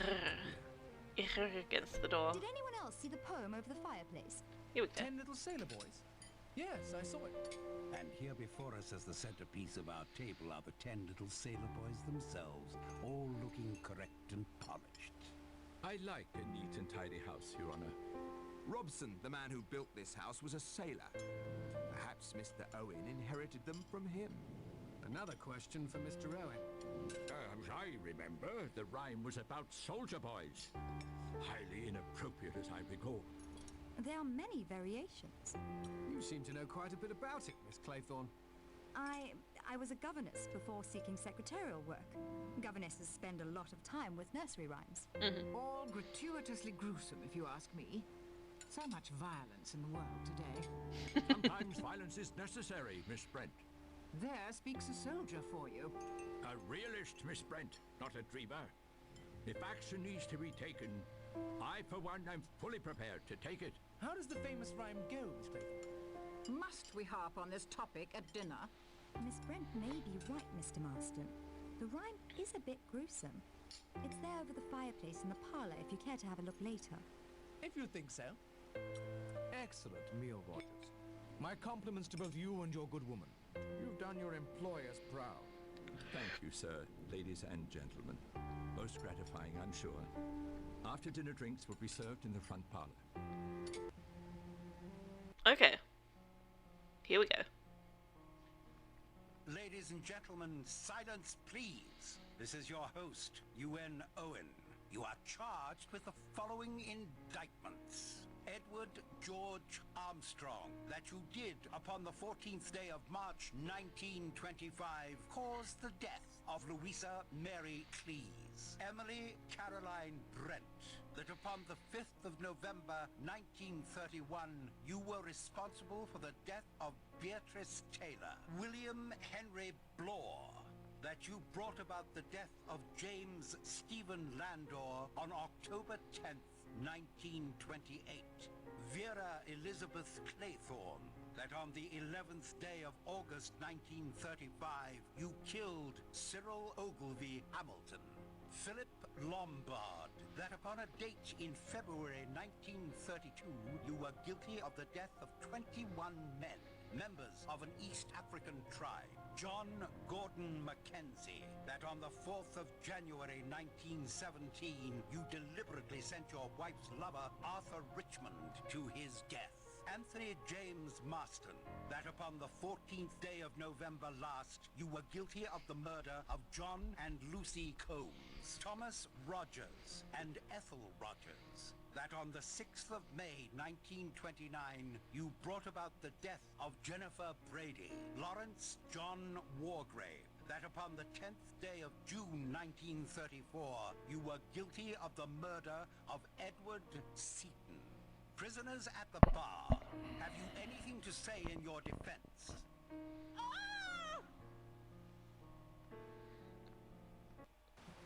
Doctor! I only fainted, Rogers. I'm sure she'll be fine. Narracott, you get my bag from my room? Yes, of course. Stoutfellow, Marston, in a moment I'll want help to get her to her room. Of course. Behind the kitchen, is it, Rogers? Yes, sir. Thank you, sir. You can use that door. Okay. Well, I guess it is a sore situation. They didn't react a whole lot. I expected there to be a lot more uproar, but it seems like they've all murdered someone. Wait, which one was the doctor's room? It wasn't that one. It was over this way, wasn't it?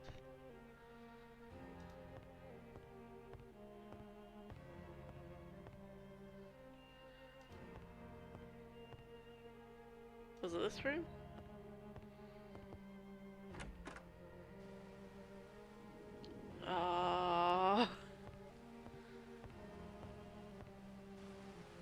Nope. I don't remember which room the doctor stayed in. Ah!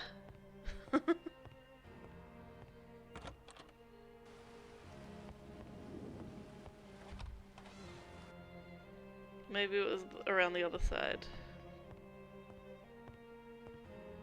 Maybe it was this room.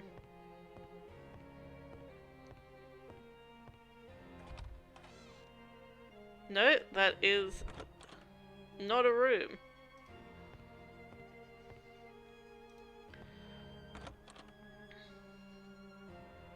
Was it this room? Nope.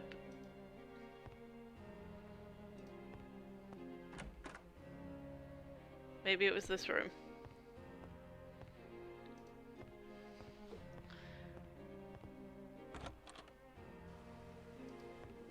I think it was this room.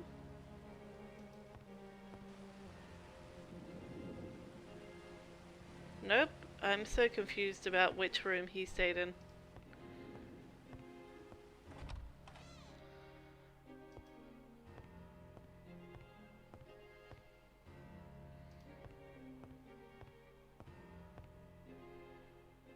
I know that these two rooms are the women's rooms. And this one was the guy with the bad memory, the soldier guy.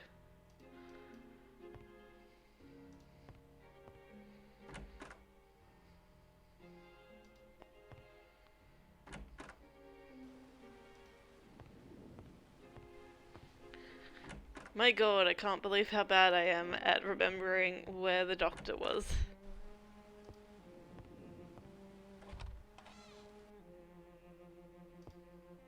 Was it this room?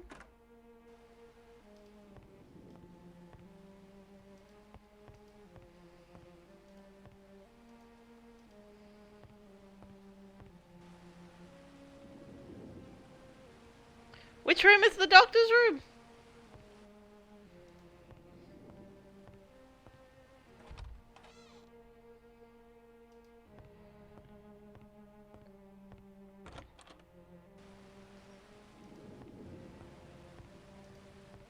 This was the detective guy's room.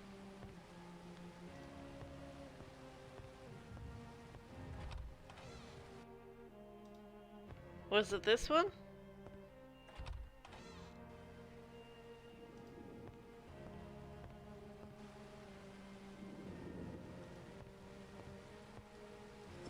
Ah, it was this one. I'm literally a Dumbo. Oh, I walked into the bathroom.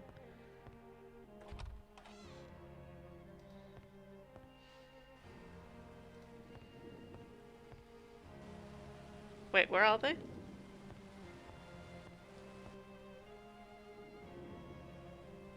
Wait, no, go back. Go back. Back this way. And over this way.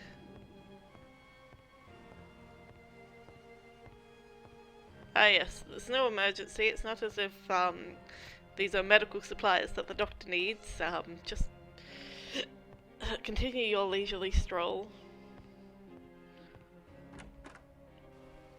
Perhaps we can talk later. For now, I must see to my patient. Do you want your baggie? This is neither the time nor the place.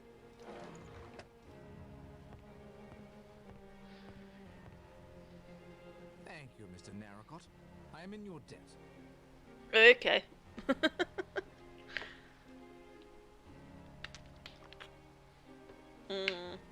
I wonder where everybody else went. They've all just been accused of murder, so... Oh, this is the bathroom, isn't it? Whoops.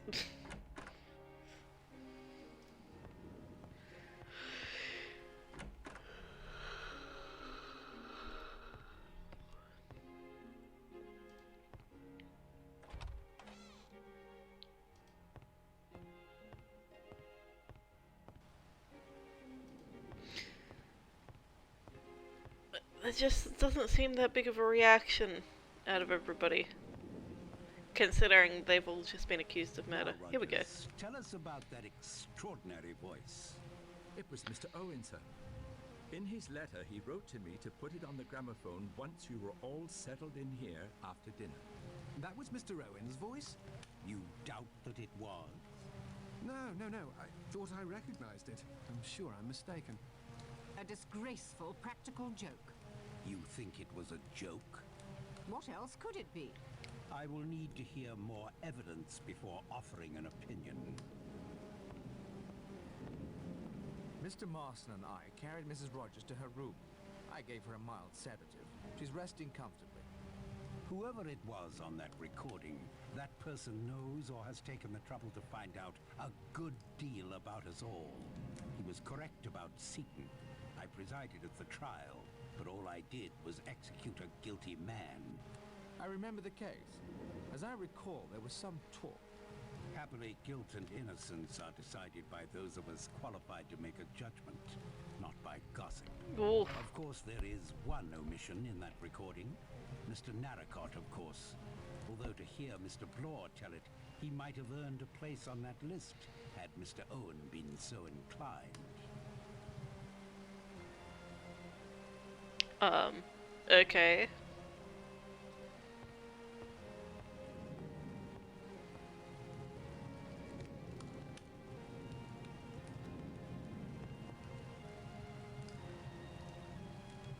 Any truth to the accusation against you? The name sounded vaguely familiar. I expect it will come to me. Oh God. What brought you here to Shipwreck Island? Got a wire from a pal of mine, Badger Barkley. Surprised me at the time because I had an idea the old horse had gone to Norway. Told me to roll up here. Good evening, Mr. Marston.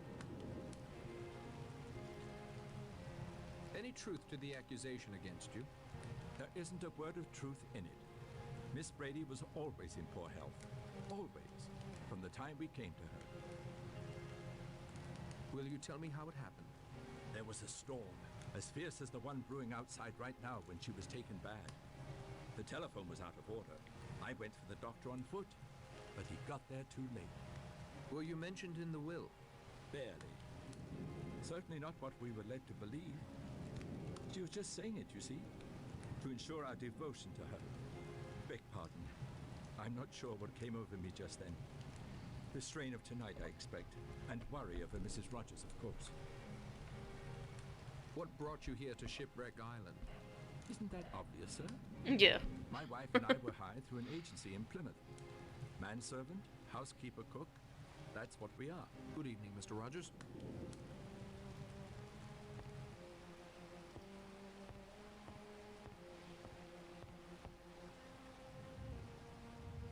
Any truth to the accusation against you? It's a matter of interpretation, you understand. But I'd have to say, yes. Will you tell me how it happened? Elderly woman. Poor devil. I'd been up all night with an emergency case. My nerves were shot, hands shaking. But I had to operate. I had to try and save her. I had a pick-me-up or two to steady myself, but I bungled it. It wasn't the drink, I swear. It was an accident. Could have happened to anyone in my profession. Okay. What brought you here to Shipwreck Island? Owen sent me a note, asking me to have a look at his wife, who's been suffering from arthritis and muscle spasms. What was the gossip concerning the Seaton case? I'm not one to spread gossip to just anyone about a man as distinguished as Justice Wargrave. If I were certain about it, perhaps. But I'm not. If you'll excuse me, Doctor. Okie dokie. I guess I have to walk all the way around to talk to these people who were sitting on the couch.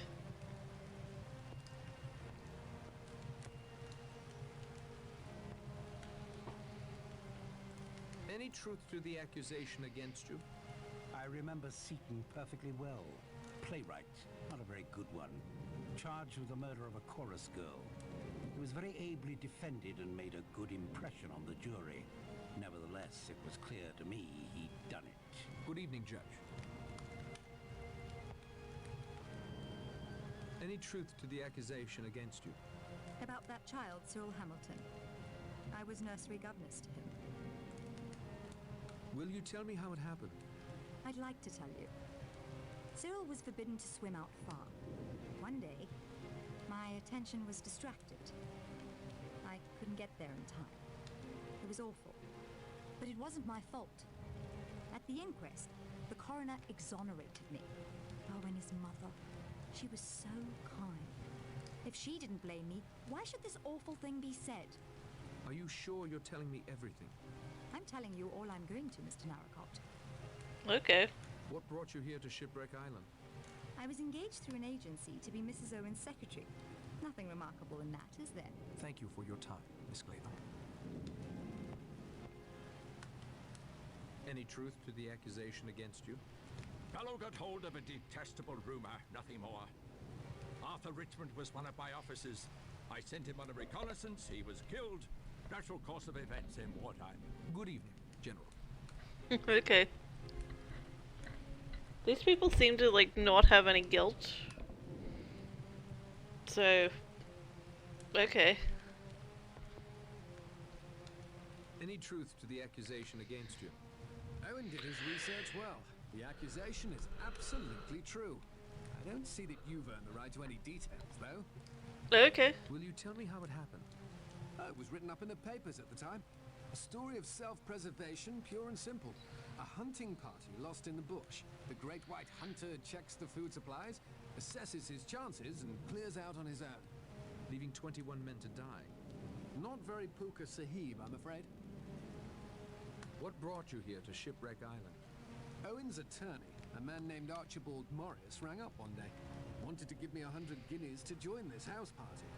I was to put myself at Owen's disposal in case my rather specialized talents were required. What are your specialized talents? What specialized talents would those be? You might say I'm a good man in a scrap. That'll be all, Mr. Lombard. So you're a fighter. He's a fighter, not a lover. Any truth to the accusation against you? I have always acted in accordance with the dictates of my conscience. I have nothing with which to reproach myself. Will you tell me how it happened? It was some time before I found out she was what they call in trouble. Her parents were decent folk, too. I'm glad to say they did not condone her behavior when I told them of it. What happened to Beatrice? Naturally, I did not keep her an hour under my roof. No one shall ever say that Emily Brent condoned immorality. How did she die? Not content with having one sin on her conscience, she committed a still graver sin. She took her own life, threw herself in the river. If she had behaved like a decent young woman, she'd be alive today. Oh my god! Regrets? She made an excellent breakfast. I miss that. Fresh juice every day. Oh my god! What a bitch! Oh my god! I overheard you mention St. Trebnik to Miss Claythorne. I was staying at a seaside hotel near St. Trebnik this same week of August 4 years ago. That boy Cyril Hamilton drowned near there. It was the talk of the town. His half-brother was much older. Hugo, I think his name was. Cyril was a vile child, by all accounts, but first in line for the family title and estates. When he died, it all went to Hugo. He was just about Miss Claythorne's age. There was talk of something between them. You're suggesting Vera let the boy drown so the man she loved could inherit? That would be idle gossip. I don't indulge in idle gossip. I've only told you the facts of the case as I remember them. What brought you here to Shipwreck Island? I received a letter with a signature that was not very easy to read. It purported to be from a woman I'd met at a certain summer resort 2 or 3 years ago. I am quite certain I have never met or become friendly with anyone of the name of Owen. Good evening to you, Miss Brent. Well... I'm not sure what to do now.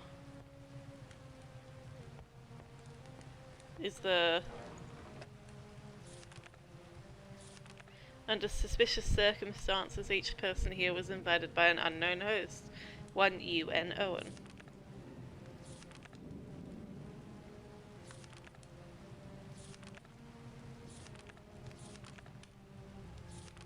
Okay.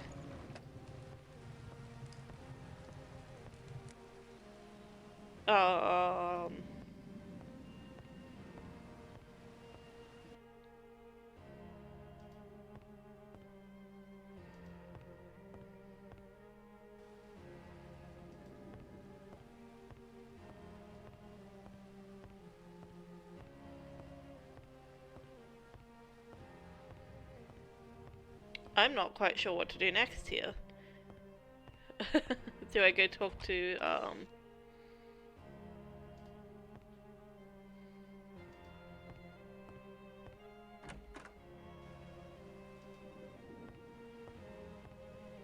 Now is not the time for chatter. Okay, fine. What do I do next, then?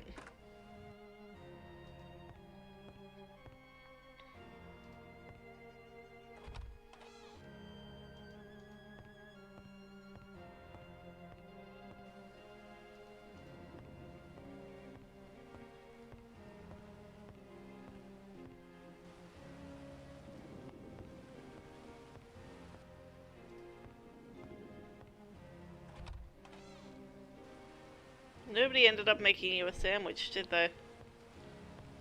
Poor Patrick. He hunger. What am I looking at? Okay. A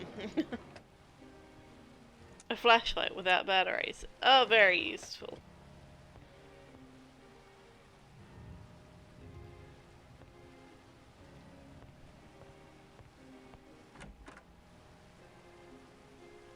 It's a sturdy cast iron stove. Copper pots, just as I'd expect.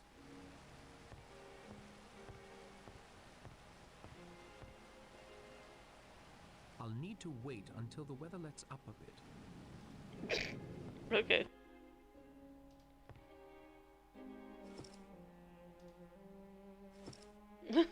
I don't need to lug this around with me. Uh-huh. No need to call unnecessary attention to my snooping. The larder is very well stocked. It's just The grabbing larder is very well stocked. a whole heap of shit. Large metal scoop, cheese wheel covered with cheesecloth, turkey baster. Just, you know, stuff that I need.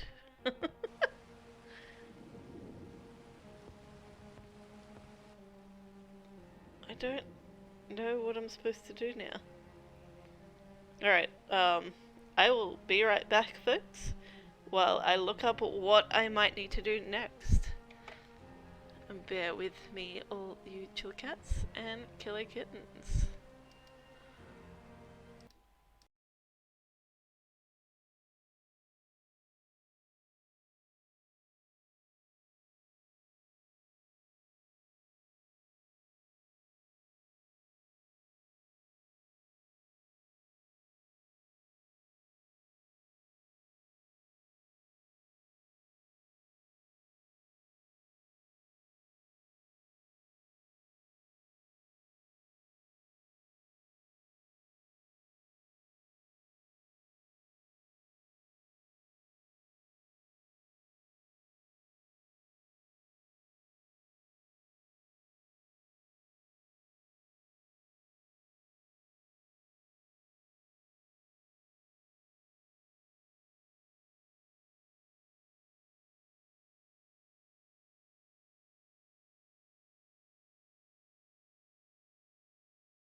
Thank you for bearing with me, you chill cats and killer kittens. Thank you for bearing with me. I do apologize for that. I just needed to look up what to do next because I wasn't sure. Walkthroughs of this game say that it's fairly non-linear though, so we shall see.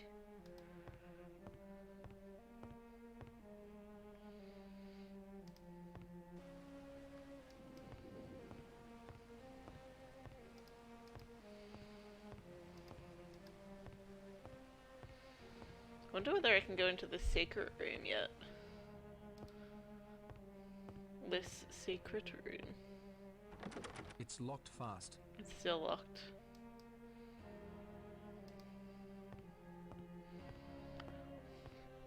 It is still locked. Where's the gramophone?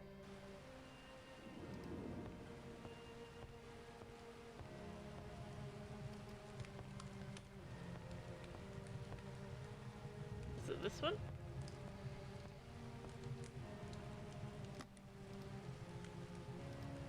It's got power, but it still doesn't seem to be working. Okay, well, where's the gramophone?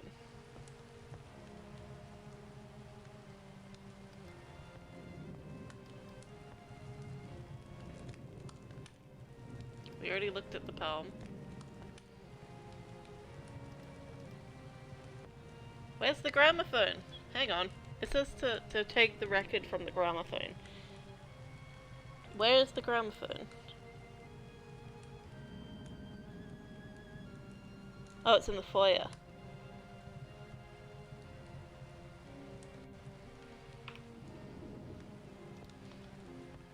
Hang on.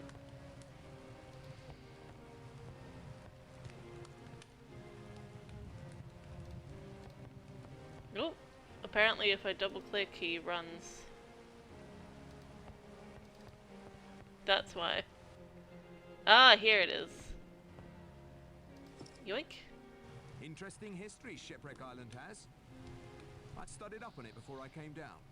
What are the names of those two people I'm accused of killing? John and Lucy Combs.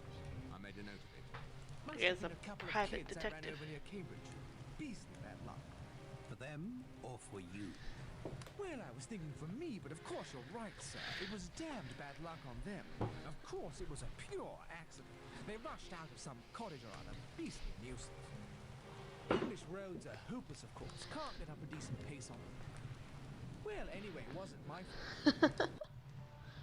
Uh-huh. Ooh, what was that look? What? What is happening?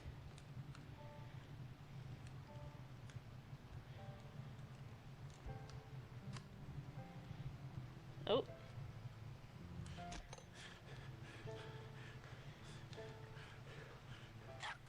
He's choking? This man is dead.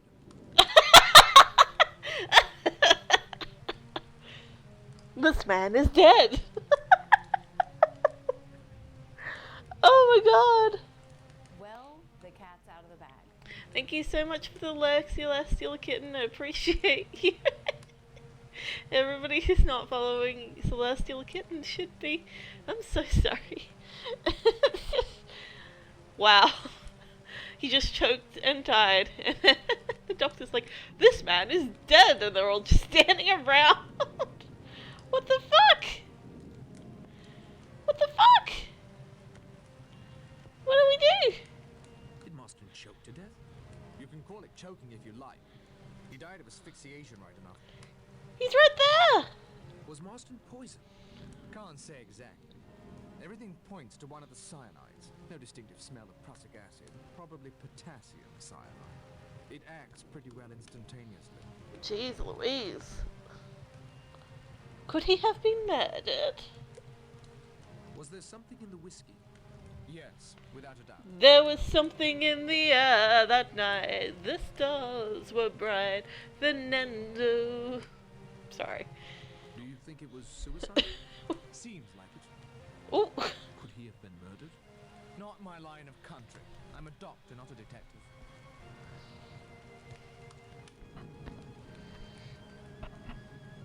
Did you know Marston before he arrived here today? Not I. Personally or professionally. Not I. What do you think that record means? A disgraceful and heartless practical joke, I suppose. That is all for now, Dr. Armstrong. A man just died in front of you after you were all accused of different murders, and you're like, I'm sure it's fine. Like, you know, it's completely unrelated. What? Do you think it was suicide? You conduct yourself well, Mr. Narracott, if you don't mind my saying so. Mr. Blore has told us that you are not what you appear, yet you told him you were not a detective. No, sir. But I've read many detective novels. I even had one of those junior detective kits when I was a boy. Magnifying glass, fingerprint powder. Junior detective kit. Wonderful. Ah, an amateur sleuth then. You appear to have something of a gift for it. About the suicide, Judge. I'm not yet prepared to offer an opinion. Did you know Marston before he arrived here today? I knew his father, the Duke, and his elder brother. Like so many younger sons of his class, Anthony Marsden was a bit of a wastrel, as you will have gathered. There were other rumors of late, of his dabbling in politics, but this is not the proper forum for that discussion. What do you think that record means? May I answer that in a moment after asking a question of my own? Of course. Does anyone know Mr. Owen's full name? My letter was signed only UN Owen. Yes, UN Owen. Or, by a slight stretch of fancy, unknown. I'll now answer your question, Mr. Narracott. The name, the recording, the circumstances under which all but you were lured to this island. Oh, God, excuse me. I have no doubt in my mind that we have been invited here by a madman. Very possibly a dangerous, homicidal lunatic. It is Thor. Also, UN Owen, unknown. Very good determination there, Judge. But also, his name is Ulrich Norman. Just saying. Why did you retire, Judge? I know there was talk about my competence, even my ego running wild. But the truth of it is very simple. My health. A lifetime sentencing my fellow man, and now a higher power has passed judgment on me. Thank you kindly, Judge. Interesting.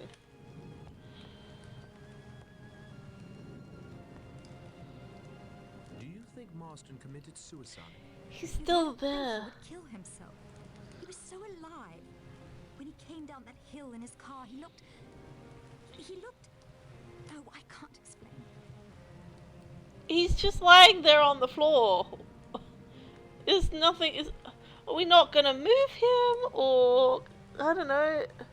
Shouldn't the policeman, the private detective, be doing this? Why am I doing this? Did you know Marston before he arrived here today? No.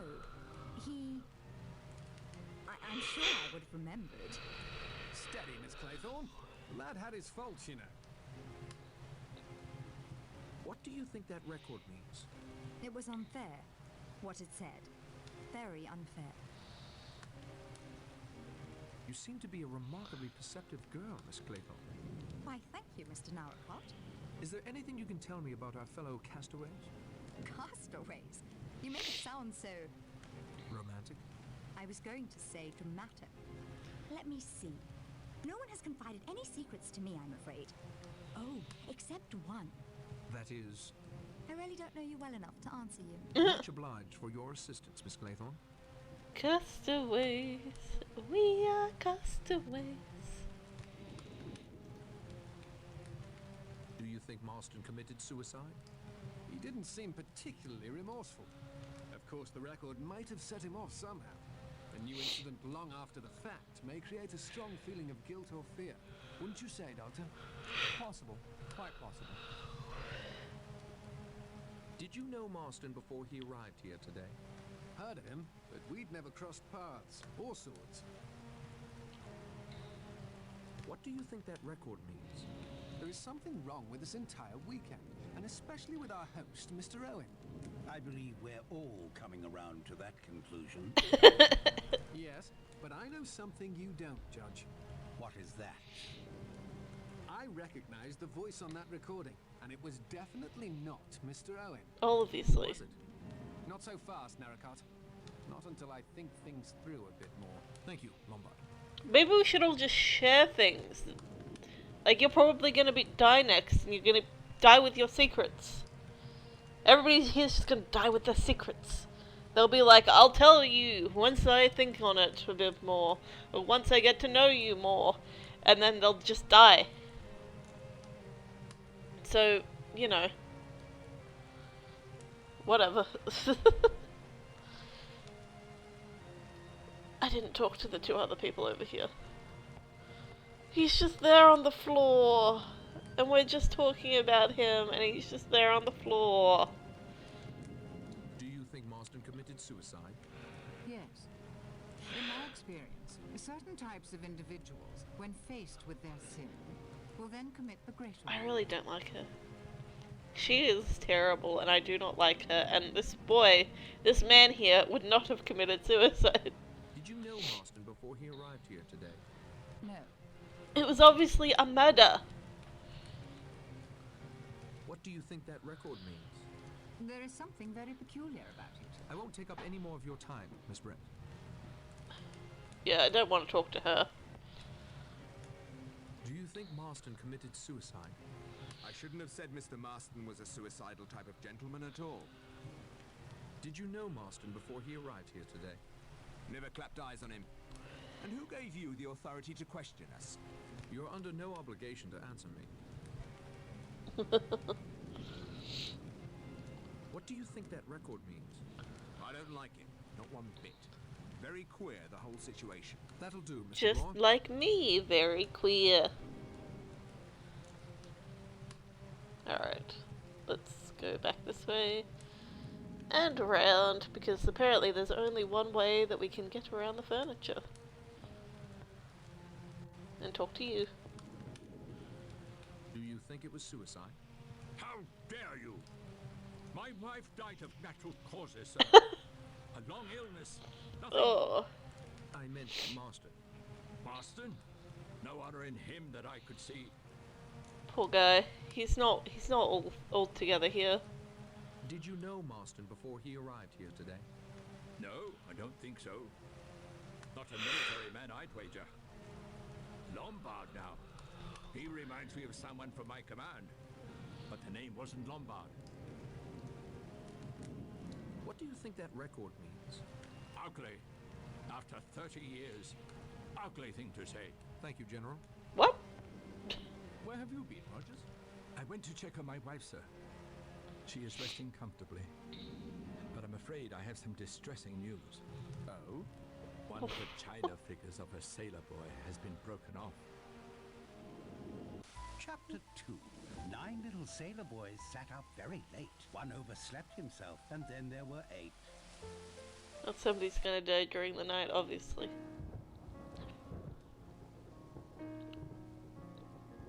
Filthy night. I tried to go out to get some more wood for the fire, but the wind drove me back. A storm like that will keep us all indoors. My apologies for the accommodations, Mr. Narracott, but all the beds are taken. Makes one wonder where the Owens were planning to sleep, doesn't it? A good servant follows instructions, sir. He does not question his employer, unless you'd like to share the deceased's room with the corpse. That's... Yes, we'll do fine. That's... Thank you, Rogers. Rogers, I wish you a good night then, sir. following orders without question is why you're in this situation, my dude. Everyone should be sound asleep by now. Good time for a little stealth work. I apologize for the yawn. Walking this way and this way. Oh. Hello? I shouldn't do that. I need to have my wits about me. I see nothing remarkable. Why did I pick it up then? Let me examine this further. Hello? I Goodbye. wonder what's recorded on this side. Can I listen to the goodbye side? Goodbye, E-I.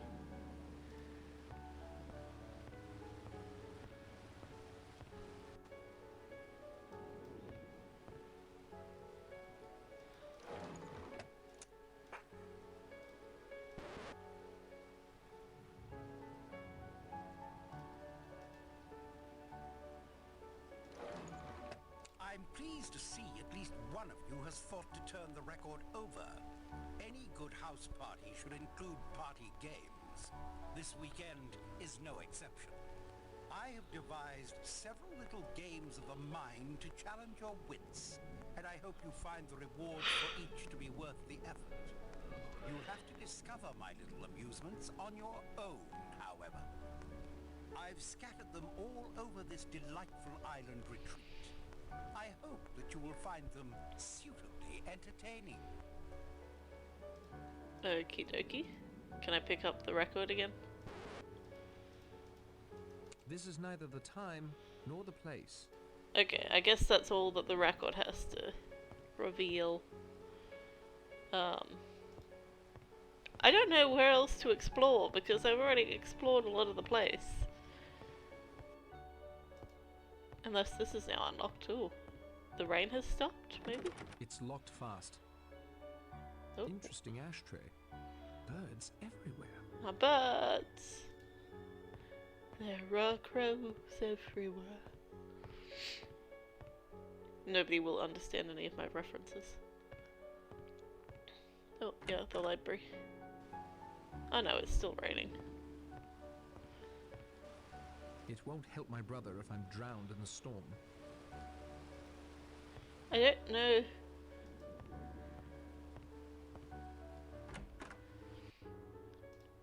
I'm not quite sure what I'm supposed to do here. But I guess I'll just wander around and see if there's anything interesting to do. Fresh flowers. Quite pretty. They look a bit different.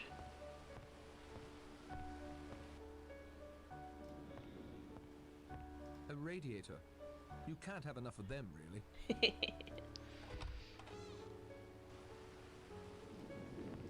A place for everything and everything in its place. A place for everything and with everything its place.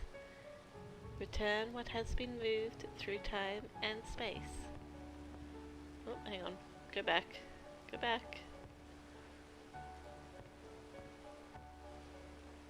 9 little sailor boys.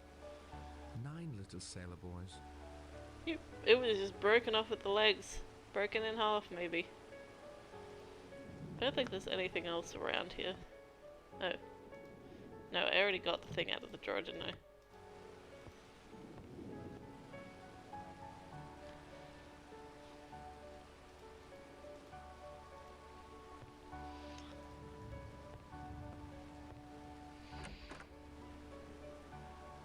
It's a sturdy cast iron stove.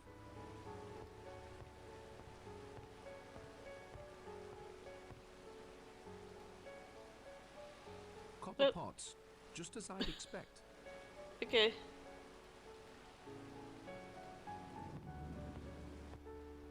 Oh yes, stay hydrated, all cats and kittens.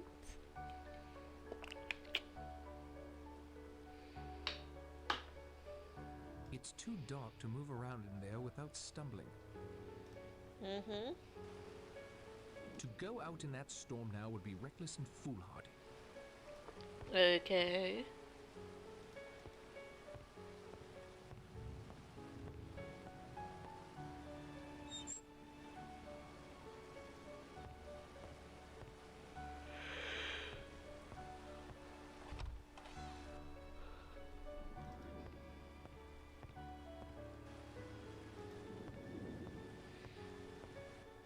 It's really dark up there. I need a light source. Oh, well, I've got the torch with no batteries, so I need to find batteries. Maybe there's some batteries in the library.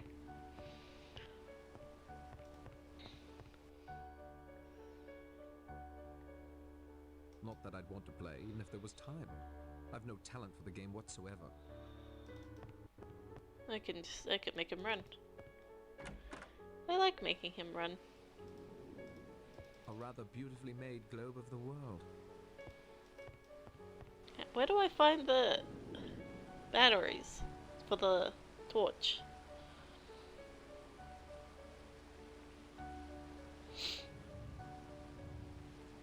Or do I just light the matches?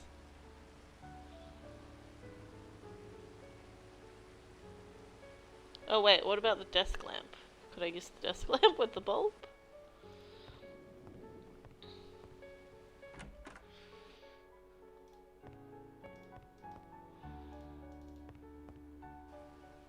It's really dark up there. I need a light source. Desk lamp? This is neither the time nor the place. Okay. No, it's a turkey baster. Matches? Perhaps another time.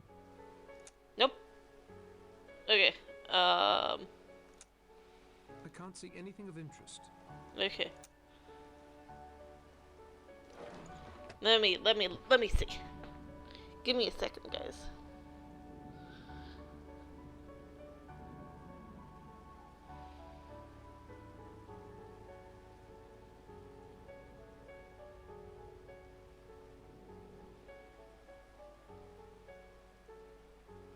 Oh, okay.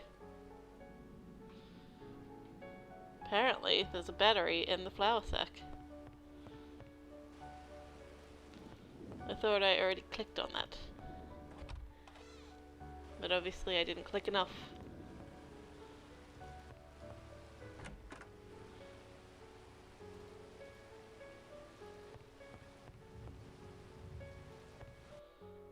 It's a full sack of flour. It's a full sack of flour. Do I gotta scoop it out?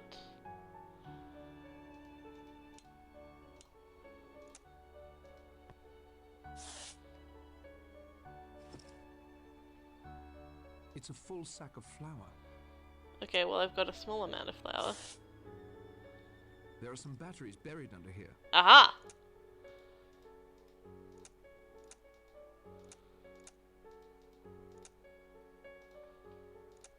I'm afraid it's stuck that way.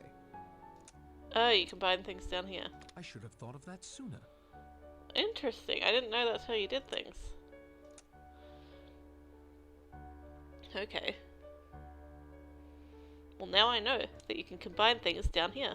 So I can... There is no cause for that. Excuse me, it's a stamp and ink. What do you mean there's no cause for that? Oh.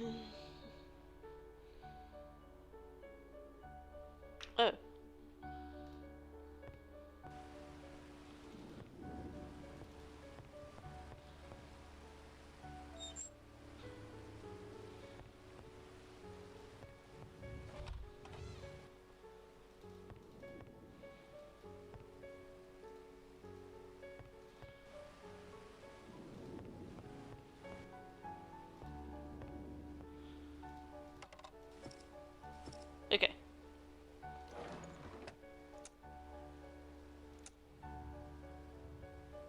Where did the other one go? Oh, here. Can I combine them? I can't get them to fit. Okay, I'm gonna put you there.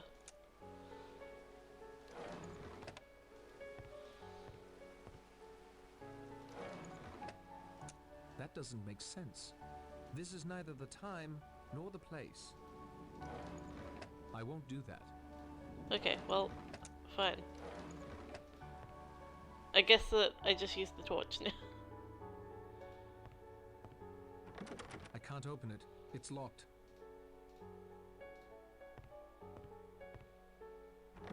It's tightly locked.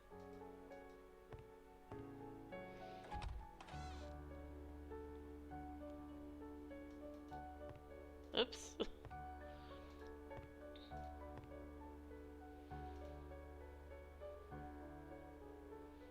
don't think there's anything interesting in here right now.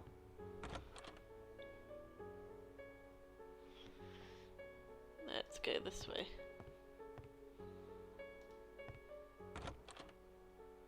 Oh? He's sleeping. The body was thoroughly searched. No need to disturb it now. Oh, he's dead. Wait. Can I not do anything with this now? I could look at it close up before, now I can't.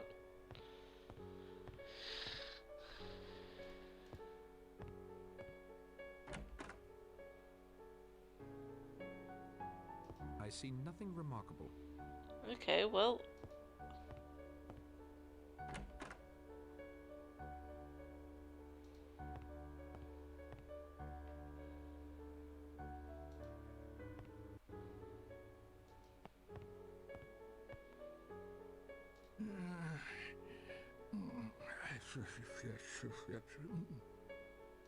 Uh-huh.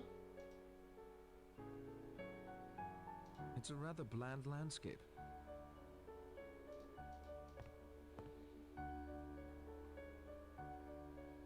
A radiator. You can't have enough of them, really. I love that. I love that part. It's my favourite part. I hope he says it forever and ever.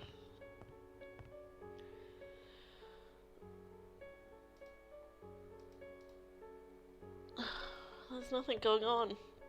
I'm so confused.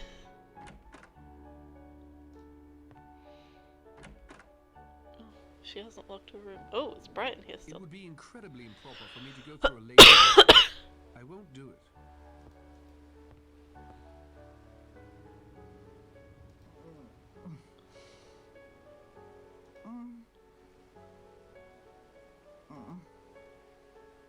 Okay.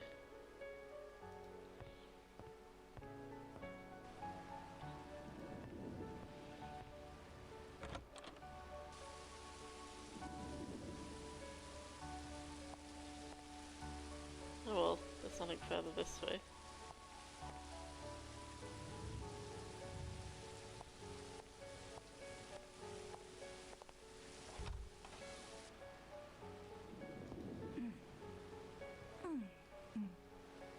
It would certainly be noticed if I rifled through her luggage. I'd better not.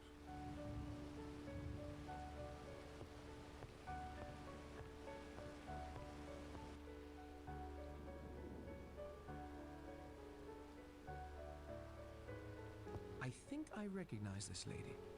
Perhaps she owned the house in the past. Who knows? She may still.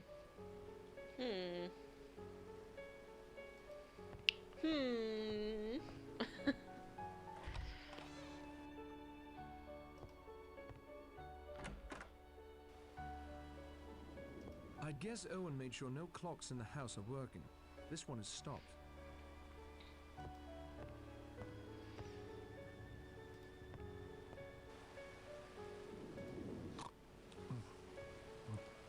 A grunk.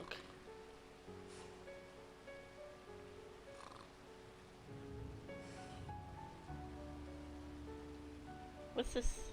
What's this? A radiator. You can't have enough of them, really. Jeez Louise. I don't think going through that would help.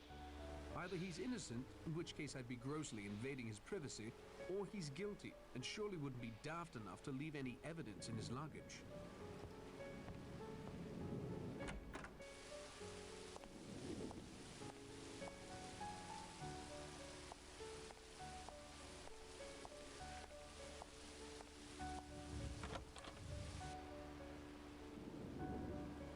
This clock is stopped.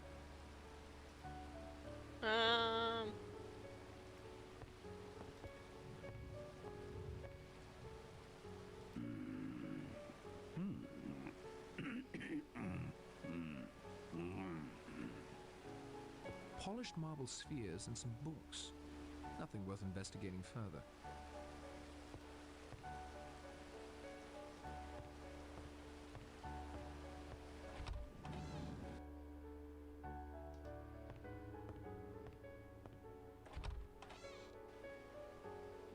He's as tight as an owl. I expect nothing could wake him up. Morning is coming. I'd best get back to my bed. Well, okay. Well, I didn't get much rest, but at least I have something to show for it. I'd best see if everyone has come down for breakfast. What do you mean? You did nothing except watch people as they slept. You weirdo.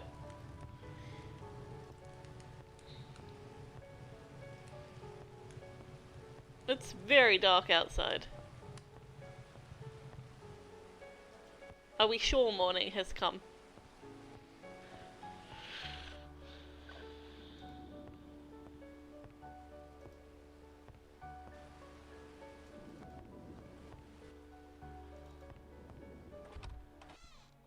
Here we go.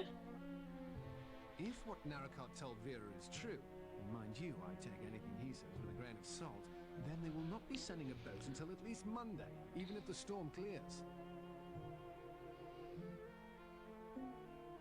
Wise to remember, Narracott's the odd man out here. Yes, thanks to you, I believe, Blore. At least nothing else has occurred.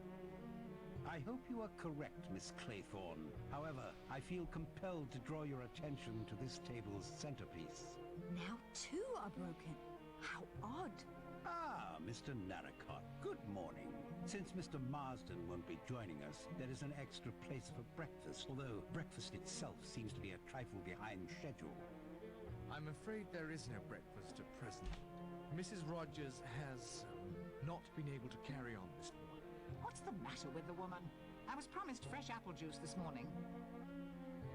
I must tell you a sad piece of news. Mrs. Rogers died in her sleep. Well.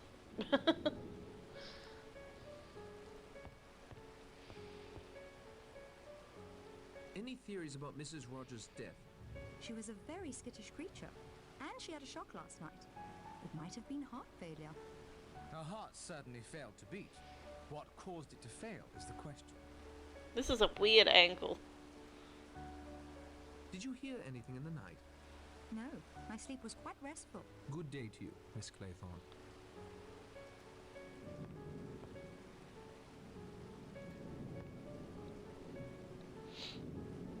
Any theories about Mrs. Rogers' death, Judge? I'm afraid it confirms my opinion that there is something very wrong on this island. It occurs to me that if these two deaths were not suicides or accidents, that Mr. Owen may very well be responsible. If so, he is almost certainly on this island somewhere. I agree. I think we should find a way off this island immediately. Did you hear anything in the night? I confess I slept fitfully. Marsden's death, the storm, but I heard nothing. Possibly also due to the storm. Understandable, Judge. Quite understandable. Mr. Narracott, can your boat be repaired? I doubt very seriously it can be repaired. Mr. Blore did a good job. Steady on. I didn't know then how the land lay, did I? So you say. If you find a means of leaving the island or of signaling the mainland, I'm sure we would all be in your debt. And I'm sure all of us would help in any way we could. Here, we're never going to leave the island. None of us are ever going to leave. What were you hinting at concerning Marston's politics? Only that he'd become mixed up with some foreigners. I think that's all I'd better say at present. I am grateful for your assistance, Judge Wargrave. The racism.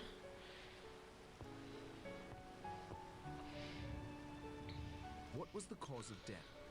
Impossible to say offhand. There must be an autopsy. I certainly couldn't give a certificate without one. When did you find out? Rogers roused me at first light. He'd gotten up to light the stove and see to the power generator before waking her. When she didn't respond, he got me. Can you tell when she died? Without an autopsy, not for certain, but it must have been some hours ago. The body was, quite cold. Did you hear anything in the night? No, although it appears I should have. Thank you for your time, Doctor. Any theories about Mrs. Rogers' death? We know that she consumed something last night. Dr. Armstrong told us so. I, Mr. Lombard? You gave her a sedative. A small dose of trial, nothing more. Doctors have made mistakes before. You're suggesting I accidentally gave Mrs. Rogers an overdose? Accidentally or otherwise. One death may have been an accident or suicide, but two in the space of a few hours? Simply outrageous, man of my standing. Any more questions, Mr. Narracott? Did you hear anything in the night? I'm a very light sleeper. In future, I hope everyone will bear that in mind. Yes, several times I heard something. You didn't investigate? With a judge, a detective, and an amateur sleuth in the house, you hardly need my poor skills in that line. I prefer to keep watch. The hunter in his blind? A good analogy, Judge. You said you recognized Owen's voice. I've had time to think it over, and I'm sure I did. But I see no reason to share that information with you. That'll be all, Mr. Lombard. What do you mean? What do you mean? I think it would be very helpful if you shared the information with the rest of us.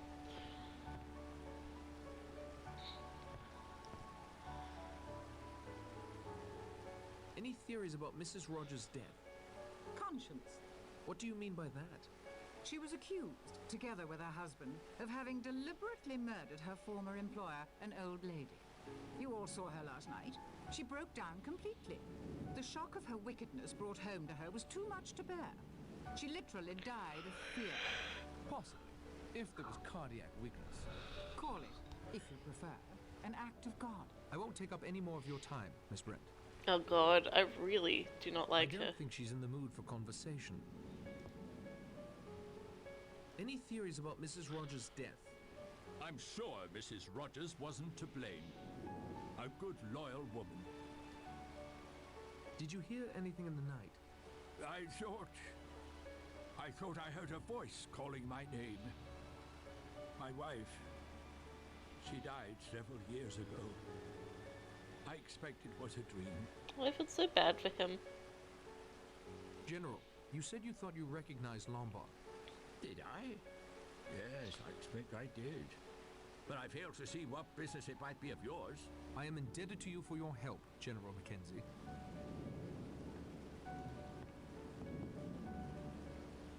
You're a detective, Mr. Bloor. Any theories? I appreciate you recognizing the fact there's a professional present. I'd like to know what she had to eat or drink last night before she collapsed. Rogers assures me she had nothing whatsoever. Of course he would say that. But see here. They've done a murder and gotten away with it. Now she's all hysterical, likely to give the show away. She's a danger to her husband. That's what she is. I should hardly think a man would do that to his wife. You said you knew something about the history of this island. Most of the old stuff can be found in the library. Its more recent history is just as interesting, though.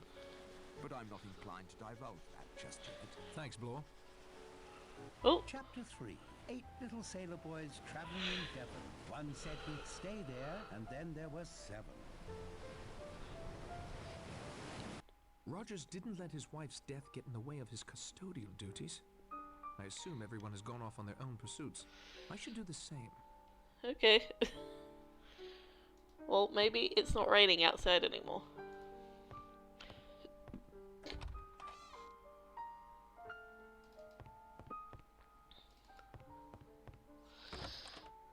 Aha! Hello. Oh, she's knitting. Nice to have a break in the weather, although I don't expect it will last. You don't seem concerned by the 2 deaths. I remember a text that hung in my nursery as a child. Be sure thy sin will find thee out. So in some way, Marston's and Mrs. Rogers' sins have found them out? Of course. I have nothing to fear. I've committed no sin. You, if your story is true, have only been protecting your brother. God's law understands such a loving gesture, even if man's law does not. Okay. What are you knitting? A shawl for my niece. It's quite subdued for a girl, isn't it? A man would say that, of course. She is a modest child, and decent. These colors are most appropriate. Have you seen Rogers? He's in the kitchen, I think, preparing a cold supper. That is all, Miss Brent.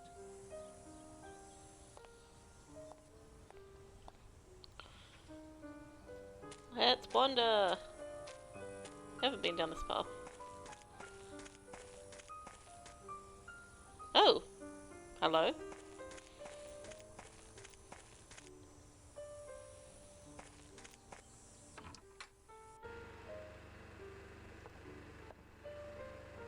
Oh, just take the shovel, why don't you?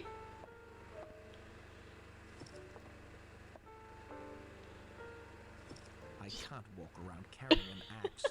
He'll lock me up, or worse. Okay, sure. That's where you draw the line. Empty hurricane lamp. A card. Let me examine this further. Empty promises. Dark memories haunting you. The fuel for pleasant thoughts must be found before all lies in ruin. U.N. Owen. Okay.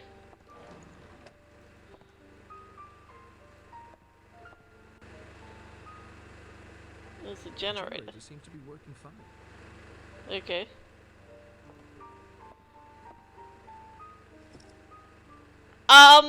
Okay, I just grabbed an entire ladder and put it in my bag. Okay.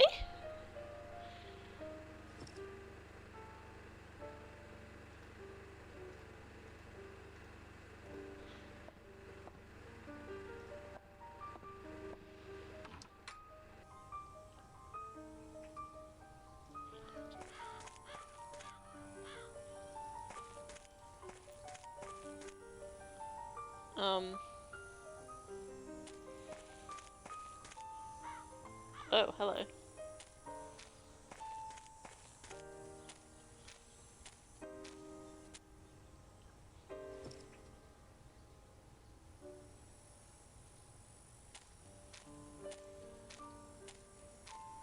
Oh, well.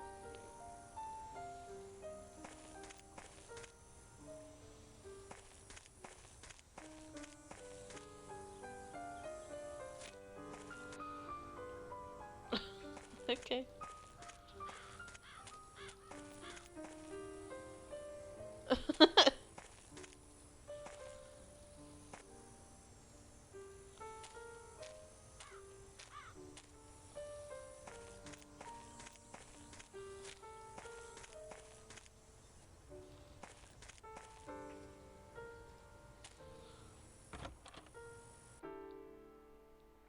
Radio.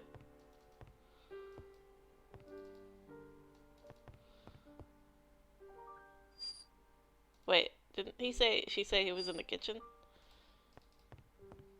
Oh, there he is.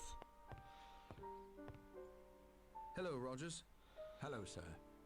Was there anything you required? Just looking around. That ham looks good. Mrs. Rogers had a way with hams. Baked, boiled, fried, pickled, en casserole.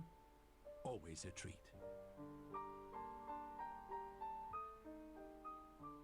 When will dinner be ready? 8 o'clock, sir. Or close to it. Have you noticed anything out of the ordinary since you arrived here, Rogers? Just this, sir.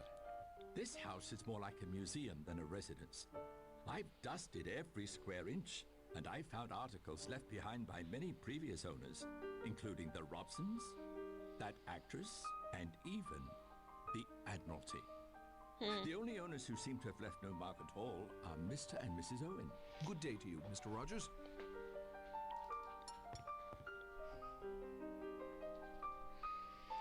Will.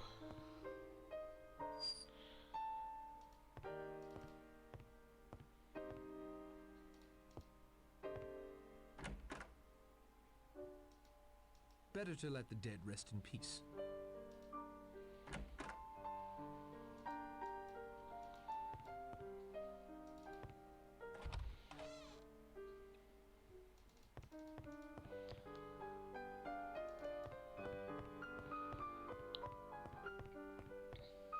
I asked Rogers what this Miss Brady had suffered from. In a certain form of cardiac trouble, when an attack comes on, an ampule of amyl nitrate is broken and inhaled. If amyl nitrate were withheld... I see. No positive action must be taken. No arsenic to obtain and administer. Nothing definite at all. And nothing could be proved against Rogers or his wife. It explains our situation here quite neatly. There are crimes that cannot be brought home to their perpetrators by the usual methods. A judge taking advantage of his position? No offense, Judge. A doctor under the influence letting a scalpel slip? No offense, Doctor. The point is, it explains Mr. Unknown. He has, for reasons only he knows, decided to seek justice for certain crimes as he sees them. And who among us is the only one that stands unaccused? So Mr. Narracott, right on cue.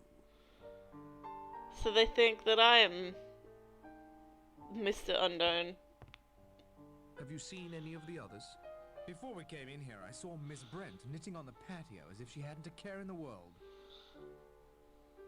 Could you perform an autopsy on Mrs. Rogers? I could, sir, but I won't. As Mr. Lombard so helpfully pointed out, it might be thought I had something to do with her death. It would be unethical for me to operate. How much Trianol is missing from your supply? I wouldn't know. I left the bottle with Rogers in case his wife required a second draft. If you'll excuse me, Doctor.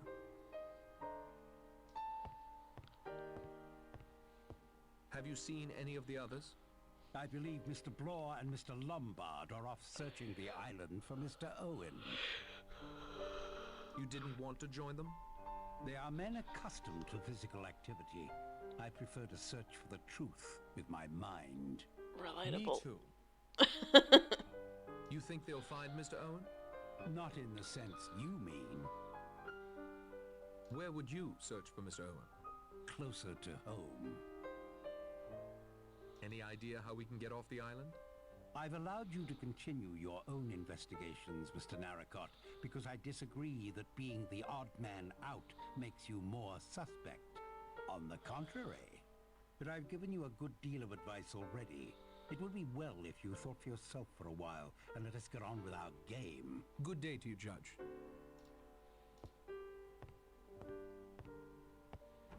It's locked fast. Well, I have no idea what I'm going to be getting in there.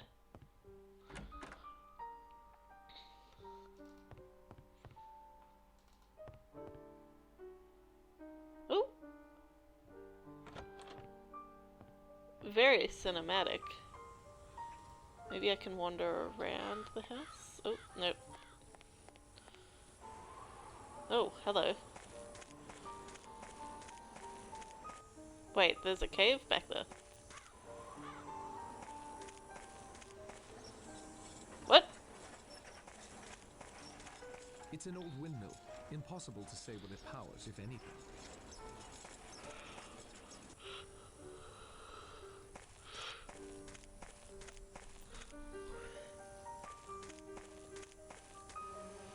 Oh, hello. All the apples. I need to subdue the bees first. They'll do me in for sure if I disrupt their artificial home.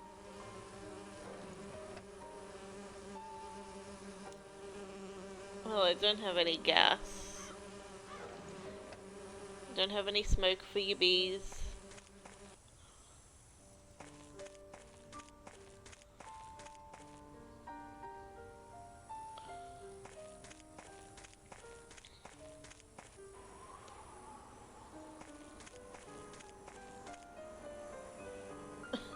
This is so confusing.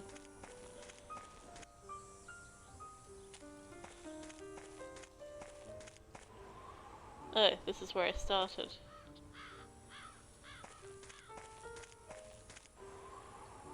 Let's go this way then. Oh, the beach.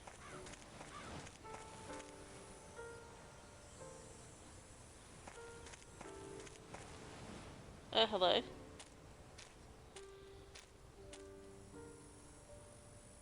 Nice peaceful spot you found for yourself, sir. There is so little time. So little time. I feel bad for him. I'm making a tour of the island, so to speak. Quite the adventurer, aren't you? Have you seen anything that might be useful to us? You don't understand. You don't understand at all. I'm not sorry I came here. It was time. I'm content at last. It feels very strange to come to the end, not have to go on. I know now I will never leave. That's peace. Real peace. Thank you, General. Mm-hmm.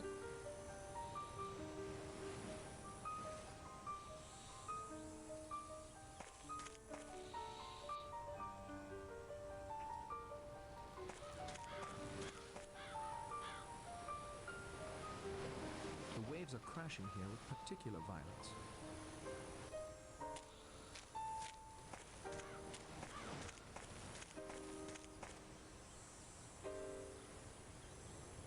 Which way did I come from?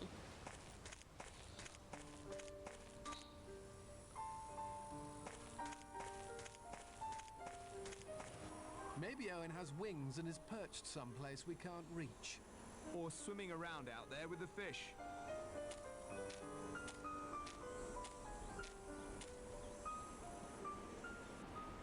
You think you'll find Owen? If he's here, we'll find him. Why don't you split up? I suggested that. The island isn't that big. I felt it was good to stick together to be sure every inch has been covered. Have you seen Vera? Miss Claythorne was up on Ship Rock when we searched up there. Have you seen the General? He was down on that little beach to the south of Ship Rock. He's definitely gaga, if you ask me. Like he was in a trance, talking to his wife, asking her forgiveness. Creepy. He sent that Richmond fellow to his death for playing up to the missus. Make no mistake about that. Well. You look tired. Miss Claythorne's concern for my well-being moves me far more than yours, Naraka. But thanks all the same. Any conclusions? Only that I'm damn glad I brought this along. You have a gun? Why didn't you say something? I would have used it if necessary. Still, I don't like it very much. Well, I don't care very much. Any idea how we can get off the island? When I was... well, a friend of mine, actually. When he was in the army, he saw a new parachute design that allowed you to steer. If you like, I can draw you a plan to construct a parachute like the one he saw. That would be splendid. Thank you. One parachute per order. It's pretty crude, but I think you'll get the idea. I added a list of materials, too. Thanks. That'll be all, Mr. Lombard.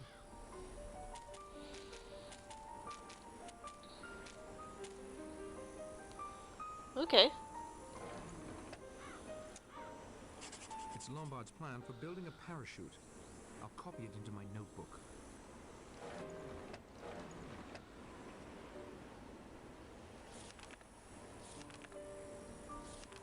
To construct Lombard's parachute, I am going to need silk sheets sewn together, various lengths of rope, a leather harness, 3 metal struts, and quite a bit of luck, not to mention some high ground to launch from. Well, I have the silk sheets. I don't think I have anything else though.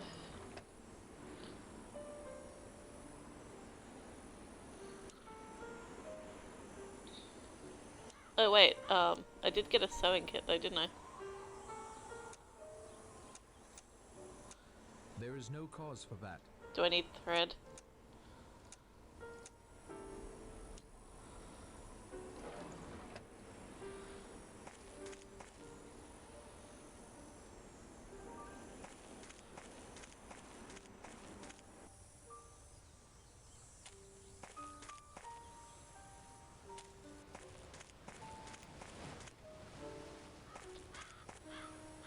Standing here isn't helping anything.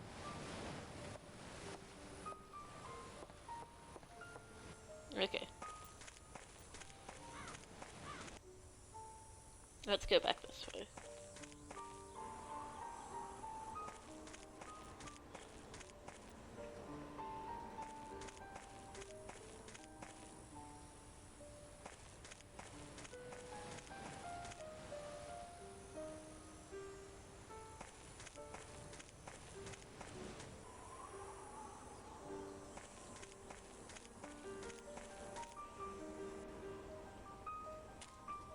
You're not gonna jump, are you?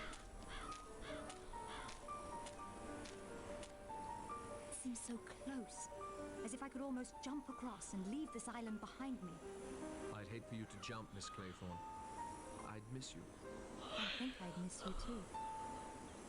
Ugh.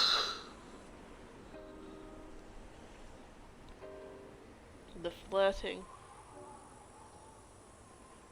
Think someone on shore could see us? If they used a telescope like the one on the patio outside my room, I expect they might.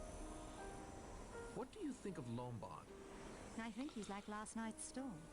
Dark and wild and possibly dangerous. But you like him even so? I love storms. Have you ever been in love? I thought I was. I thought I could do anything for him. What happened? I'd rather not talk about it, if you don't mind. I'm sorry the job here didn't work out for you. It was only temporary. I want to be a teacher, not a secretary. I want another chance to teach more than anything in the world. This outfit you've got going on seems so cold. Like, do you see the environment you're in? Tell me about yourself. Mr. Narracott, would you think me terribly rude if I just wanted to stand here and look at the scenery before the next storm closes in? No, I'm sorry I bothered you. Oh, you didn't bother me. Quite the contrary. But now I'd just like to enjoy the scenery.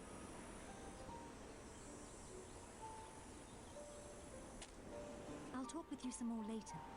I promise. Or she might jump.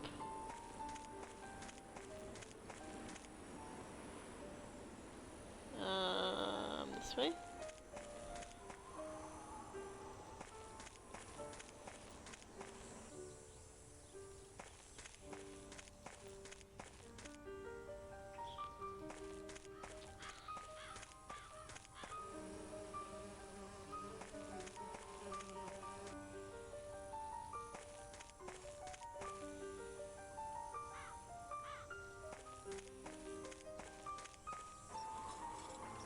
Oh wait.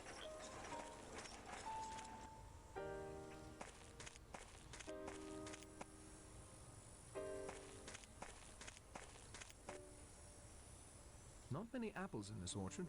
I suppose I'd blame the lack of sun. There are some suitable looking apples up near the top of this tree, but I can't reach them. Have you tried ladder?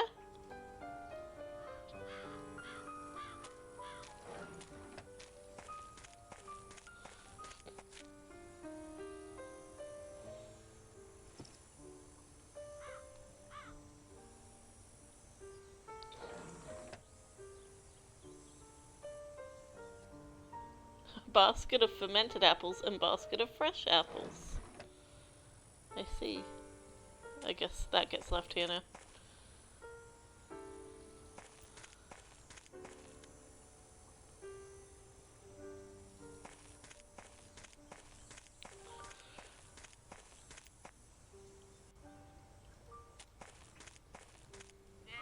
Oh. That goat is a menace. What if I put the basket of... That doesn't make sense. Perhaps another time. Okay, well, fuck you then.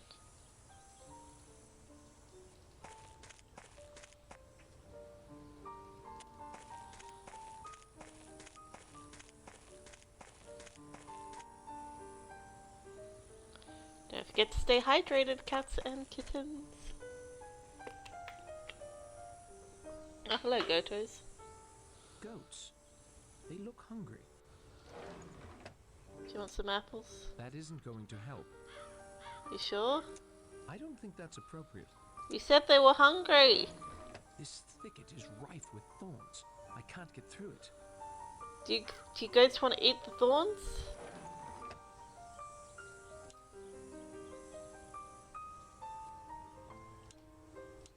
Can I light the thorns on fire? Perhaps another time. Oh wait, hang on. Oops. Fresh apples. They don't get along. What do you mean? I can't get them to fit. That doesn't make any sense. But okay. Those don't work together. Fine. There is no cause for that. I don't understand, but okay. I'll put this back here.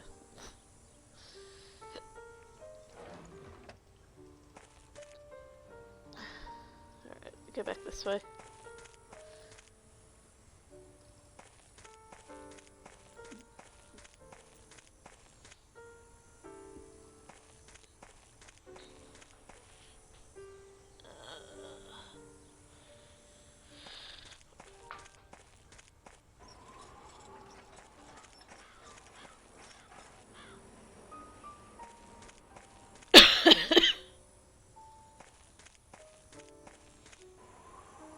Oh, right.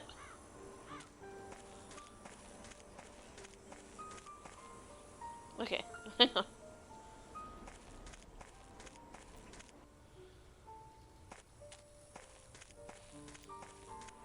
Go back this way.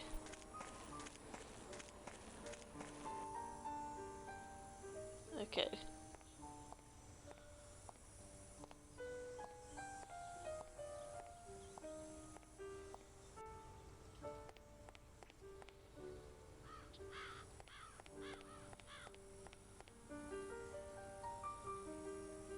This house looks as sturdy as a fortress.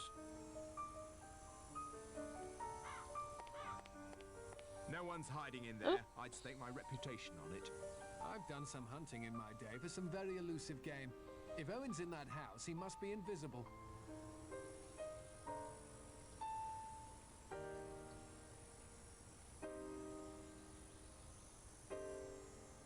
Could you help me sew these sheets together to make a parachute? Better ask Miss Brent. She's placed herself in charge. Any luck at all? There's no one on this island except our 9 selves. Well, I wasn't supposed to be here, so... Where haven't you searched? The woodshed. I should have guessed he might be out there. Have you reached any conclusions? Maybe it was just an accident and a suicide. Or 2 accidents or 2 suicides for all I know. Good day to you, Mr. Bloor.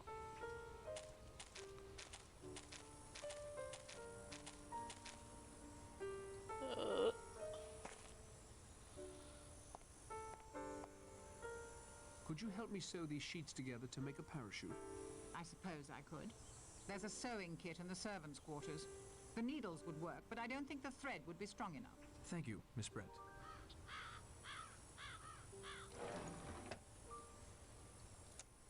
These will work splendidly.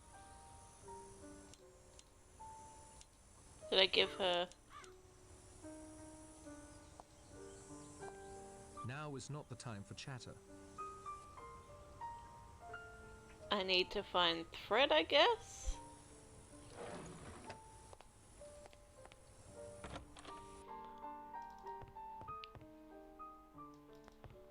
A radiator. You can't have enough of them, really. Still love it. Still a classic.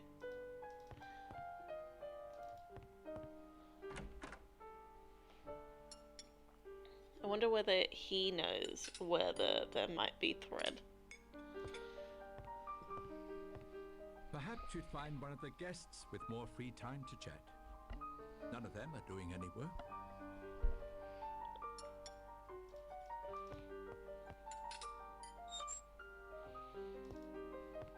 Okay, hang on, let me go at this door.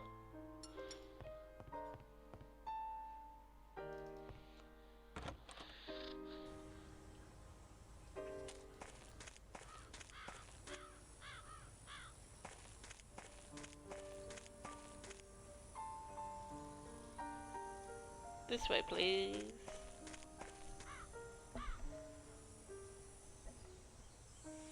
Oh, they're over here. Woodshed is empty. This is a dead end. If Owen's buried under that wood pile, good riddance to him. Have you searched the entire island? Early days yet. Plenty of ground still to cover. That'll do, Mr. Bloor.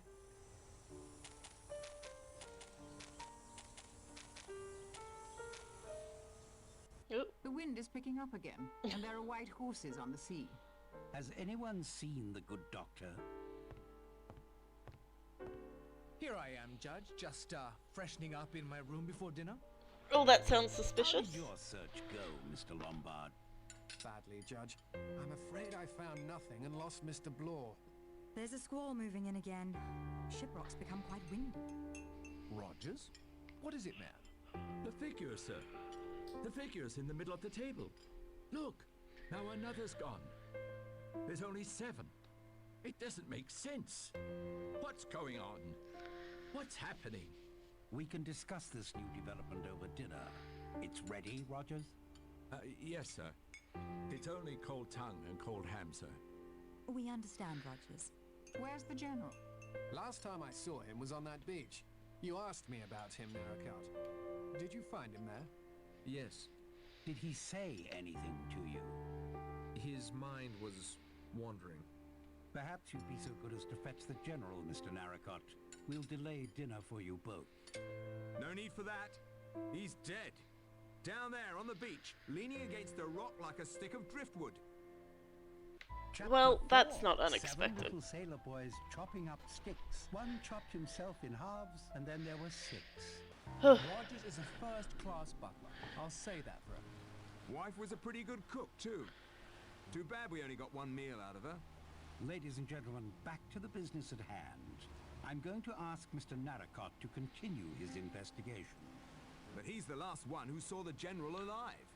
The last one who is willing to admit to it. Mr. Narracott.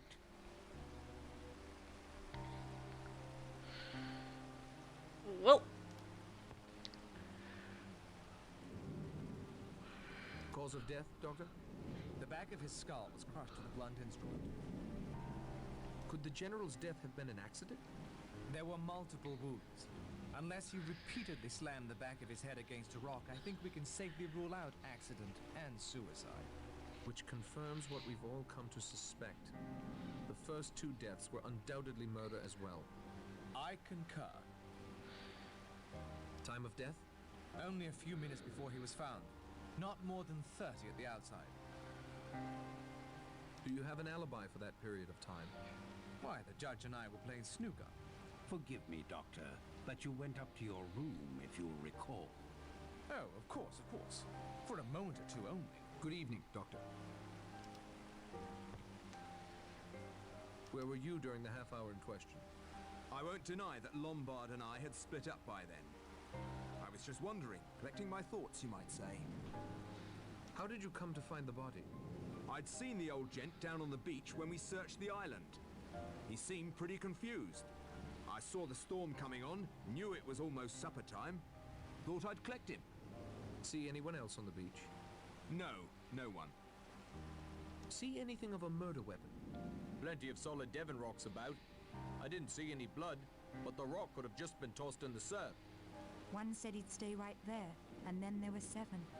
Thank you, Miss Claythorne, for again calling our attention to the rhyme. It is significant without a doubt. We have 1 dead from having choked himself. Another overslept herself. Now a 3rd wishes to remain in Devon, and his wish is granted to him in a most final manner. That'll do, Mr. Blore. Where were you during the half hour in question? Up on Shipwreck, where we spoke. The entire time? Yes, until the wind came up. I thought I should get back before the storm. You could see the beach from where you were? I spent most of my time on the far side of the summit. But I did move to a position above the beach once or twice. I saw you talking to the general from there. Yes. He seemed to know he was going to die. Could that be because you were swinging a rock at his head? He was quite alive when I left him. Did you see anyone else on the beach? Yes, I saw Philip. Mr. Lombard and Mr. Blore walking up the path from the beach. But that was earlier. Anything else you can add, Vera? No, nothing, I'm afraid. Thank you for your time, Miss Claythorne. Her outfit makes me so cold. It just looks so cold. Where were you during the half hour in question? After the doctor and I finished our game, I had a look around the library. I'm surprised to say I found one of my own books in there. I wonder which of the previous inhabitants of the island it belonged to. Why not Owen? My dear Mr. Blore, It was perfectly clear to me some time ago, and after your search you must realize now as well. Mr. Owen is on this island. He, or she, is one of us. No, no, no. Young lady, this is no time for refusing to look facts in the face. We are all in grave danger. One of us is Mr. Unknown, and Mr. Unknown has no good planned for us. I'm a well-known professional man. The mere idea that I could be suspected of murder is preposterous. I too am a well-known person. That, my dear sir, proves less than nothing. Doctors have gone mad before now. Judges have gone mad. So have policemen. What do you think we should do, Judge? Be on our guard, especially at night. I'd suggest prayer. I'm not adverse to prayer, Miss Brent, but I would supplement it with a locked door. Fair. It's advisable. I've got a plan to get off the island. Can you help me build a parachute? I'm not as strong as I once was, I'm afraid. Perhaps some of the others can assist you. Anything else you'd like to add? Yes. I've been asked why I trust you, When the Mr. cat is Maricot, away, our the odd mice man come out, out to lead play. these informal inquiries of ours. It is very simple. It is clear to me that Mr. Owen... Thank you has so not much for planned the on raid, you stopping Taurus. here on the island with us. Unless Blore is Owen. Stow that talk, Doctor. An attempt has been made on your Well, life. the cat's out of So the he bag. says. Right now, there is no one I trust more to get us out of this predicament. Well, the Briskly cat's out spoken, of the bag. Judge. I know you'll pardon me for saying this, but if you are Owen, Well, you might want the a cat's bumbling out of the amateur. bag. Oops, you more got than a two call-outs. professional like Blore. Two I shout-outs. would hope we all answer Mr. Blore's questions with equal candor. Too right. I am grateful for your assistance, Judge Walgrave. Well, thank you so much for the raid. Today we are playing Agatha Christie's And Then There Were None. It's a murder mystery. So far 3 people have died. It's a very Saw-like situation in which all of these people may or may not have been responsible for a murder or a death of their own in their past. And so some unknown entity has brought them together to this island to seek justice on them. But how is how is 2 Point Hospital, Taurus? Did you have fun? Oh, thank you for suggesting the raid, Arnie. Also, hello, I did see your message earlier. I'm doing well. How are you doing? How are we all? Thank you all for coming. I do appreciate ya. We're solving a murder mystery. There has been a murder.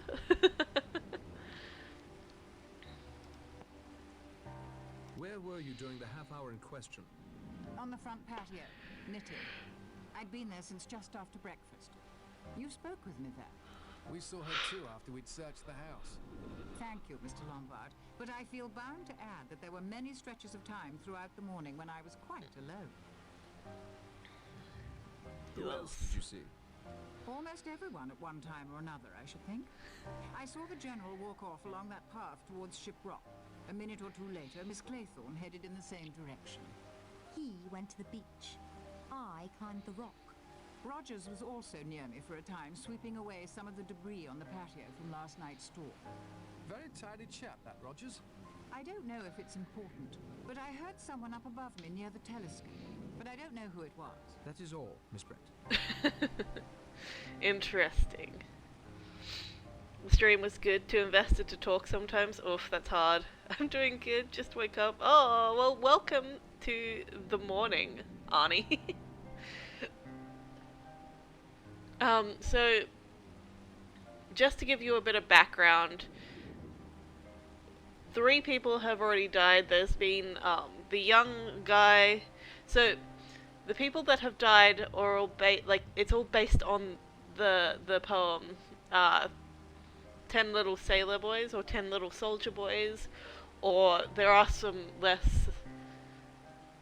more racist titles to the poem. There are a lot of different variations, but essentially there are 10 people on the island, 11 including ourselves, but only the 10 were supposed to be here.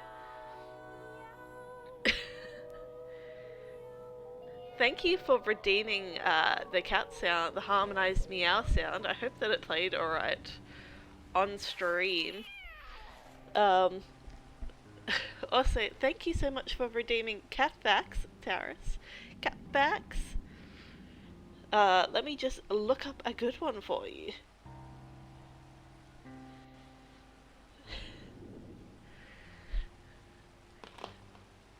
Okay. Oop. Thank you as well for playing the harmonized meows, Kappa House.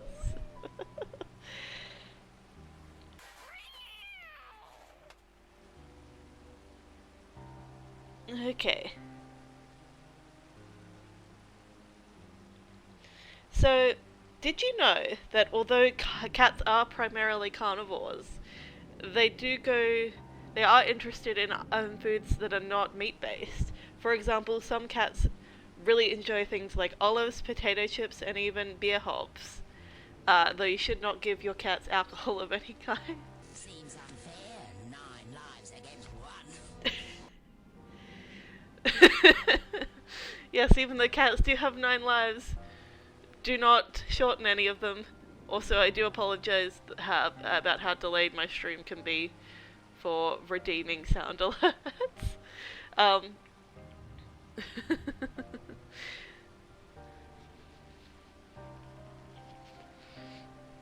But thank you all for coming in.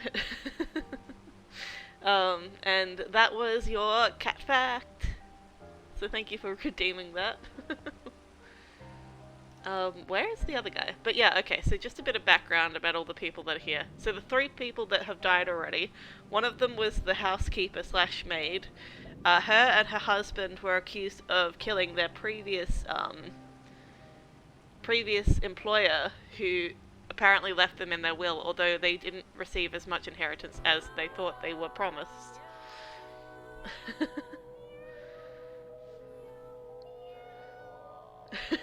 Thank you for the harmonized meow.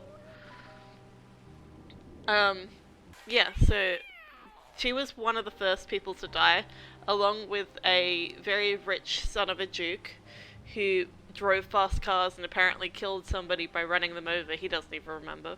But he choked. He was the first one to die. And then the most recent fellow to die was this poor army general who had quite bad Alzheimer's, it seemed. And he just got bludgeoned to death at the beach. The people that are still alive include this woman here, who is a very modest woman, a good Christian woman, never done a single sin in her life. All she does is knit all day and pass judgment on other people.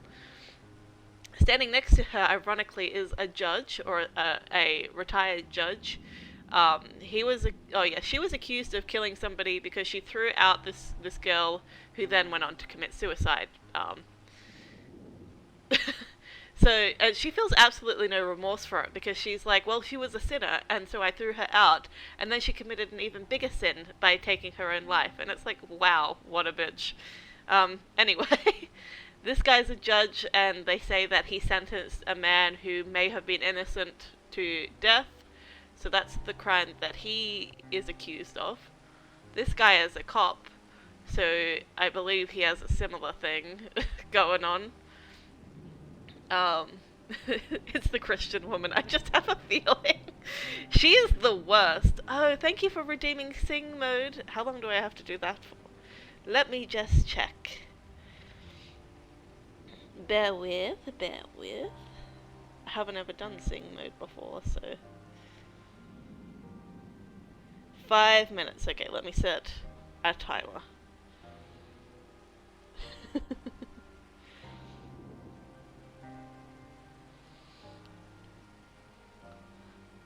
Okay, so we are in sing mode. So, this gentleman here, this police officer, he probably killed somebody in line of duty.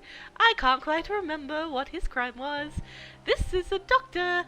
He was suspected of being drunk while on the job. And so he killed somebody by being drunk when he went into surgery. This lady, she used to be a governess. She was a governess slash teacher. And she apparently let a little boy drown that she was supposed to be taking care of. Achoo. And this guy over here, who I am yet to talk to right now, I can't remember what his occupation is, but he apparently killed 21 people when he abandoned them. So that's fun. Let's talk to him now. Where were you during the half an hour in question? Where were you during the half hour in question? After Blore wandered off, I went back to that ruined fishing village. It seemed the most likely place for Owen to be hiding. When the weather closed in, I made a dash back here to the house. Find any trace of Owen or anyone else on the island apart from us? No, I wish I had. I like the way that no was written, but he didn't pronounce it well. He just said no, but it looked like it was like a no. It was a long no. He didn't pronounce it like that though.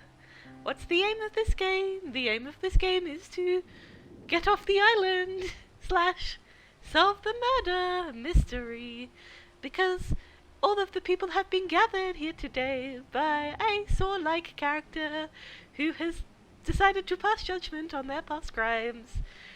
And so he's killing them off one by one. Except we can't find him. He doesn't seem to exist. And he goes under the pseudonym of UN Owen. Or you could also call him Unknown. Because UN and Owen, Owen, unknown. It's a bit silly. Also, I don't think I can get out right now, but I should read you guys the poem that this is based on, because it's in the game. So that would describe a bit of what's going to happen, and what has already happened. Let's talk to this guy some more. Anything else you'd like to add? Not at the moment. Do you think I should use the parachute to try and reach the mainland? Yes, I think I'll feel a lot safer with you gone. Oh, the sass! This guy did give us a blueprint for our parachute design, but he also suspects us of being the murderer. So I'm not sure I trust it. Could you assist me with your plan? I handed it to you on a platter, Murrrrderrr. Surely others can help you with the menial work. I will pilot it for you, however. That better be my job. As you like. Good evening, Mr. Lombard. What do you mean you will pilot it for me? What? I should probably try and learn more about the General's untimely death. Who else do I have to talk to?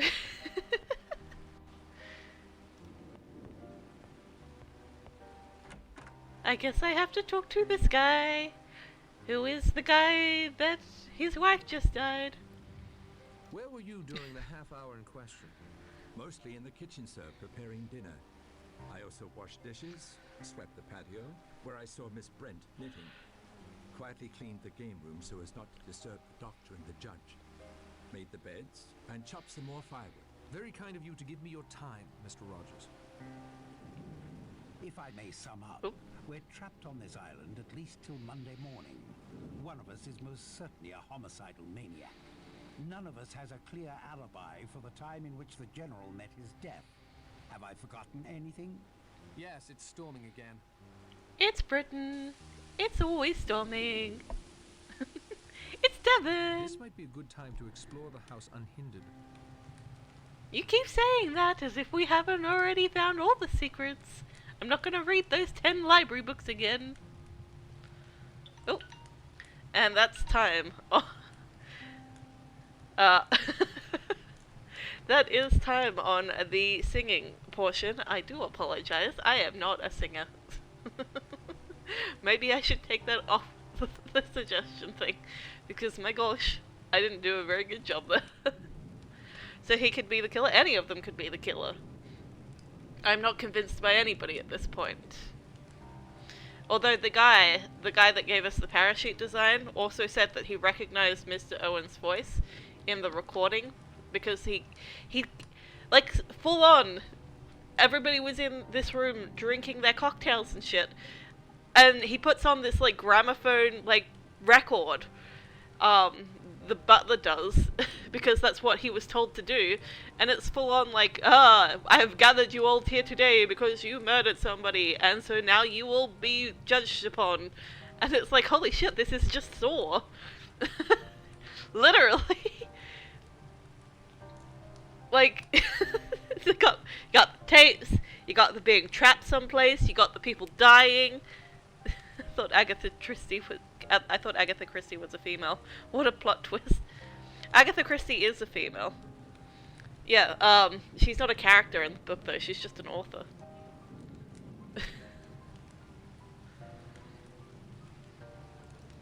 But anyway, oh, hello. Let's read the poem over here. This is the poem that the story was based on. Although this one was 10 Little Sailor Boys, it's previously been known as 10 Little Soldier Boys, as well as racist variations on minority groups, which is unfortunate. Agatha Christie actually named the book that she wrote originally after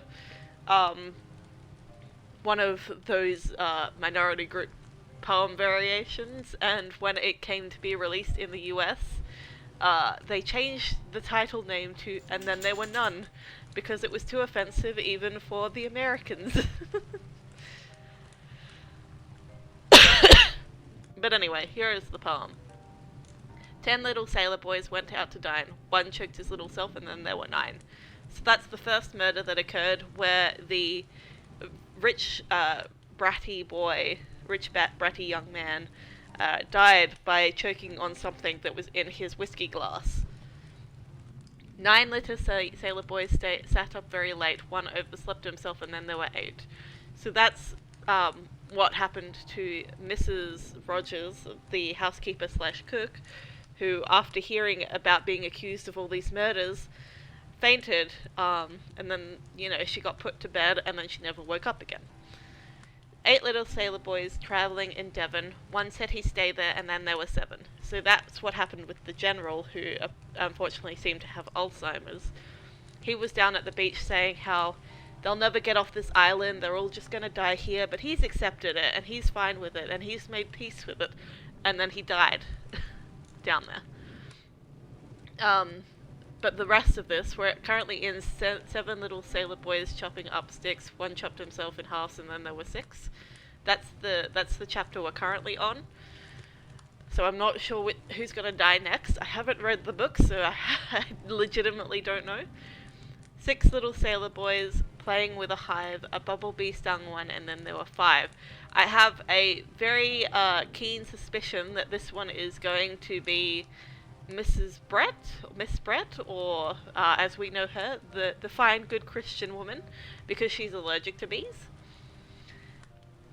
5 little sailor boys going in for law. 1 got a chancery, and then there were 4. 4 little sailor boys going out to sea. A red herring swallowed one, and then there were 3. 3 little sailor boys walk into the zoo. A big pair hugged one, and then there were 2. 2 little sailor boys sitting in the sun. 1 got frizzled up, and then there were 1. 1 little sailor boy left all alone. He went and hung himself, and then there were none. That is a very dark poem. Overslept himself, what a way to die. Honestly, all of these are pretty horrible. I don't even know what 1 got a chancery and then there were 4 means. Like, what is a chancery? I could have looked it up, I just haven't. Also, I'm not sure, like, a red herring swallowed one, like, a literal red herring, or, like, a red herring as in a misdirection. Like, is it metaphorical, or is it literal? Who knows? So is the killer doing all this for what? So, the killer is essentially enacting his own justice, just like Jigsaw did in the Saw movies. Because all of these people caused or have been responsible for the death of somebody else, but not in a way that could be proven or judged through the proper judicial system. So they've taken it upon themselves for some reason or another to enact justice themselves. Whoever this Owen has decided to enact their own justice. Sounds like a rough crowd. It really does. But yes, that's the poem it's based on. My dog's just gone walkabout, so I will be right back just for a moment, because she's been having some issues lately. I just want to make sure she's okay.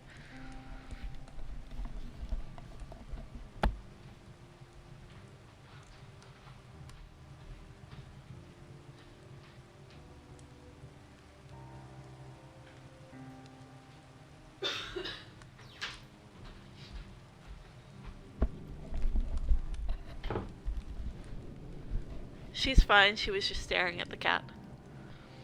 We talked to this woman. Our Lord moves in far more mysterious ways than you can ever hope to uncover. Perhaps, Miss Brent, but I'm still willing to have a go. Who do you think the killer is? Very well. I'll humor you. Mr. Blore seems the most likely suspect. Why? He's already admitted he's checked up on all of us as part of his supposed job for Mr. Owen. People with secrets, especially those with secrets concerning possible murders, don't make their complicity common knowledge.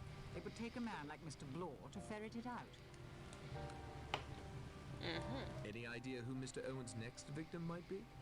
Forgive me, but I doubt he takes you very seriously. That leaves the judge as the biggest threat. Yes, if I were the killer, I'd go after the judge next. Thank you, Miss Brent. Ooh. If you were the killer, I don't think she's the killer, because I'm pretty sure she's gonna be killed by the bees. That one's a little bit on the nose.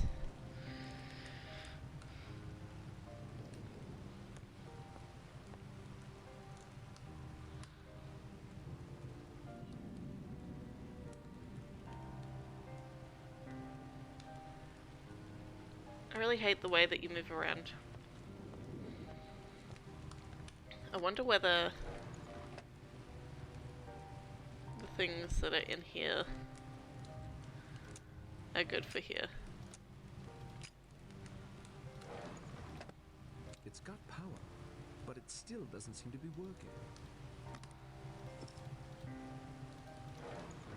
I feel like they are supposed to be here though. That seems correct. It's got power, but it still doesn't seem to be working. I don't know. Also, what am I supposed to do with the apples that I found?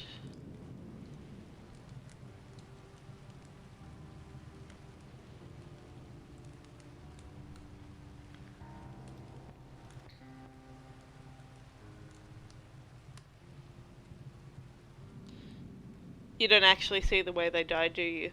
You saw the guy choking. That was pretty hilarious. And then he was just there lying on the floor as you questioned people. So that was a bit weird. But the others I haven't seen how they died, no. You can go into their rooms afterwards and look at their corpse though, so that's fun. Because they just get put back up in their rooms, because we're on an island right now called Shipwreck Island. Apparently it's named that way because it looks like a shipwreck, but you know. I shouldn't do that. I need to have my wits about me. Oh, there's this thing that he says as well all the time, like in every room. Every room that has a radiator. Let me just show you. A radiator? You can't have enough of them, really. He says that every single time. A radiator? You can't have enough of them, really. How morbid. It really is a morbid game. Oh, Mr. Narracott, you startled me. Sorry, Rogers. Rogers, what are you doing? I've already locked the door between the kitchen and the dining room. No one will be able to play tricks with those sailor boy figures tonight, at any rate. Who do you think the killer is? Miss Claythorne, of course. Why? She brought the rhyme to our attention. She seems innocent of her crime. I think it's just a blind. Aren't you innocent of your crime? We're not talking of me, sir. And she's the least likely suspect with drunken doctors, wily judges, religious zealots, cowardly hunters, and you, whatever you are, running about. Usually it's the butler who's the least likely suspect. Not where I come from, sir. Any idea who Mr. Owen's next victim might be? Miss Clayton. But you said she was Mr. Owen. Did I? Then Miss Brent. Why? There's something terrible about her. There's hard steel under those frumpy clothes. Mark my words. Owen would do well to polish her off before she gets her knitting needles into him. Good evening, Mr. Rogers. So the killer could kill anyone in their sleep? It doesn't have to be in their sleep even. Only one person has died in their sleep so far. The other two died while they were awake. I can't open it. It's locked. Okay, so the dining room's been locked. Can I come back over here, please?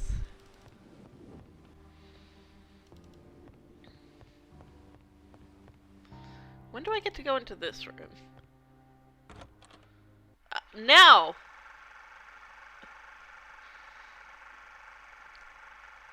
They're watching a movie. About a boat? Ooh. That's getting a bit serious. Oh my gosh!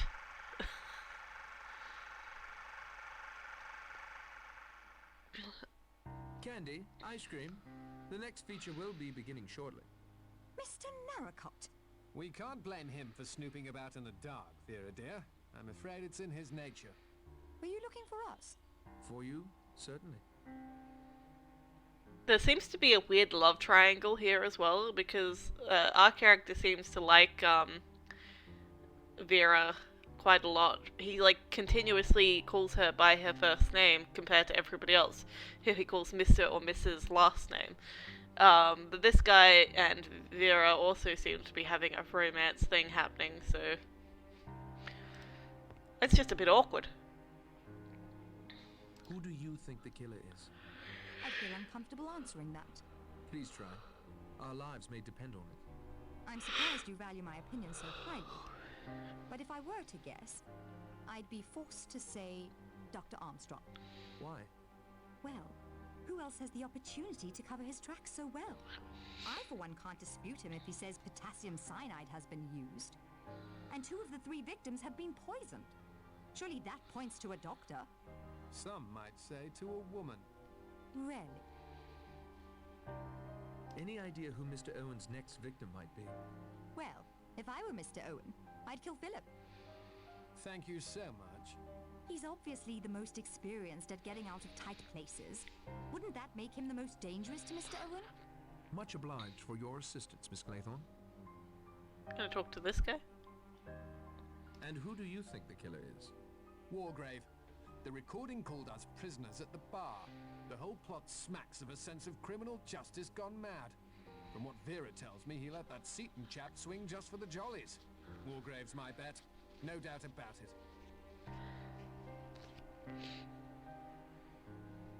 So he's just a creep, thinks more with his dick than with his head. Probably. Any idea who Mr. Owen's next victim might be? Well, if I were crass and selfish, come to think that I am, I'd pick you.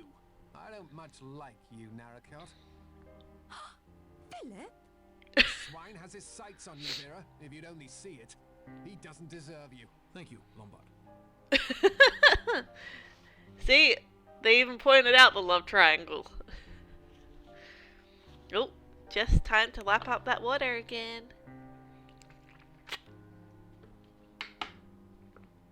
Also, good night, dear. The movies. Okay.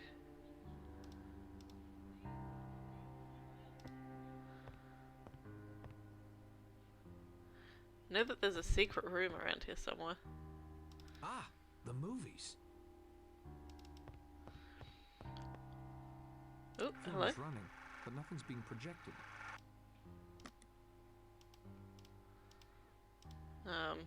Okay. Locked.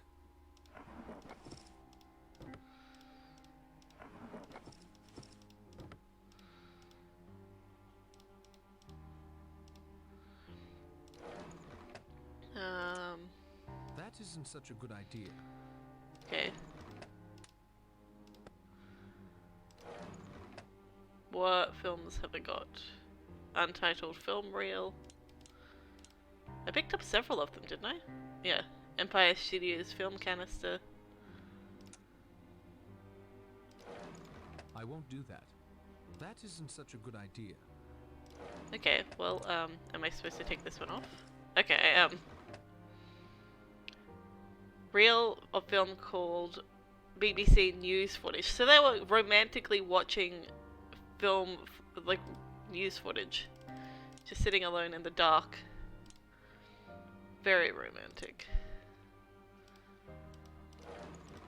This is neither the time nor the place.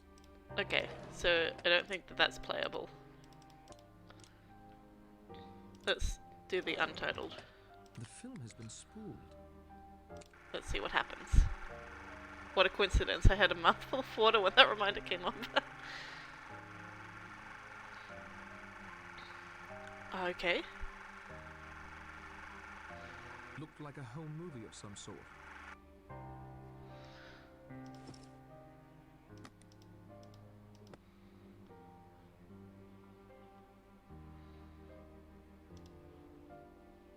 Ah, the movies. I know that there's a secret room somewhere around here. Wait. What's this?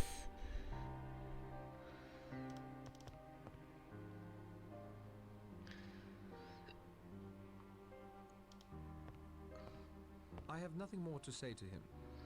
The time for talk has passed. Okay.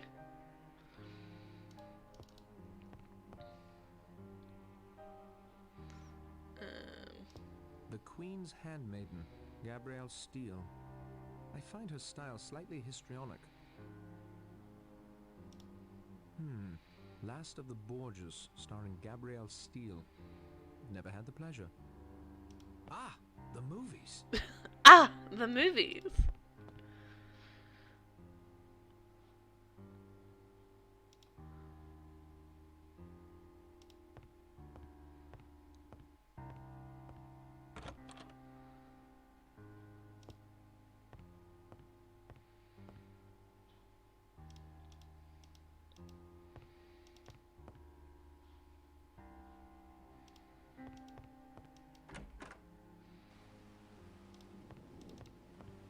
Ugh. It won't help my brother if I'm drowned in the storm.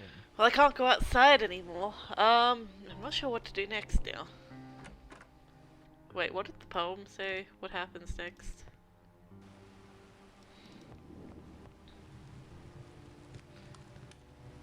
Do you have a standard on how long you stream for? Usually it's about 4 to 5 hours.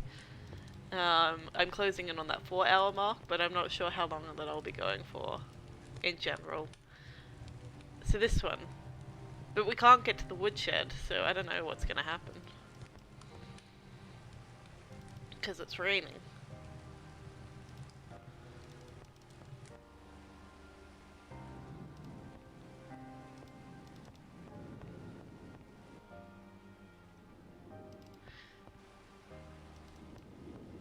I probably won't do this game all in one go unless suddenly, like, the pace picks up. So I might continue it next Tuesday once I get to kind of the halfway mark.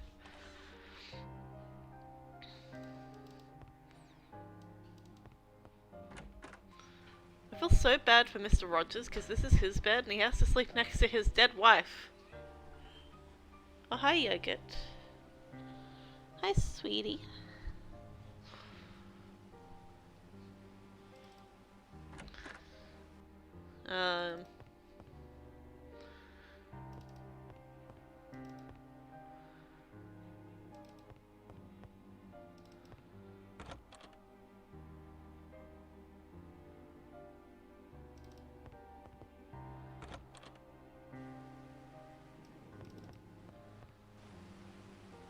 It's a marble sculpture of an elephant. Indeed it is.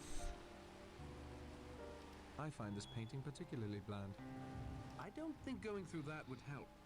Either he's innocent, in which case I'd be grossly invading his privacy, or he's guilty, and surely wouldn't be daft enough to leave any evidence in his luggage.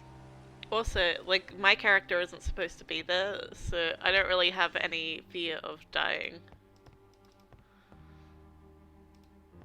Will he say it to this one? Nope. But he'll say it here. A radiator. You can't have enough of them, really. You doing okay, Doctor? Dr. Armstrong? What? What? I must say, I don't think much of this barging in on people when they are... Ministering to the sick? I don't find that amusing, sir. Not in the slightest. Dr. Armstrong, if it will relieve your mind at all, I don't think there's anyone alive on this island who truly believes you are a teetotaler. Somehow that doesn't relieve my mind one bit. You protest too much, then eye the drinks tray as if it were manna from heaven. You sneak off to your room to freshen up every chance you get. All right, Mr. Narracott, you've made your point. What do you want? I wonder how that guy feels sleeping next to his dead wife. See, the weird thing is she died last night, so technically he hasn't slept next to her yet. I don't know. I wouldn't like it. Who do you think is the killer? Miss Brent. Knitting. Always knitting. Like Madame Defarge in A Tale of Two Cities. Madame Defarge knitted the names of those destined for the guillotine. Revenge, sir. It seems an apt analogy. Also, I don't much like Bible thumpers. Agreed. I don't much like Bible thumpers either. Have you any proof? Proof, sir, is for the police. I have a doctor's instincts. My instinct tells me that anyone that self-righteous and repressed might easily turn to murder. What did she call Mrs. Rogers' death? An act of God. A woman like that could easily cast herself in the role of God's sword. Woof. This guy is being all judgmental all of a sudden. Any idea who Mr. Owen's next victim might be? No idea, but I assure you I plan to see it as not I. Better lock your door then, Doctor. I walked right in. Thank you for your time, Doctor. Bible thumper, is that like Bible bashers? No, Bible thumpers are people that are like really into the Bible, and they usually like do the thing where they wave their Bible about, or like point at that Bible, or whack on that Bible aggressively when they're talking, as if like, you know, it means something when they wave it around or whack it or anything like that, as if it's more effective. Bible thumpers, you know, Christians.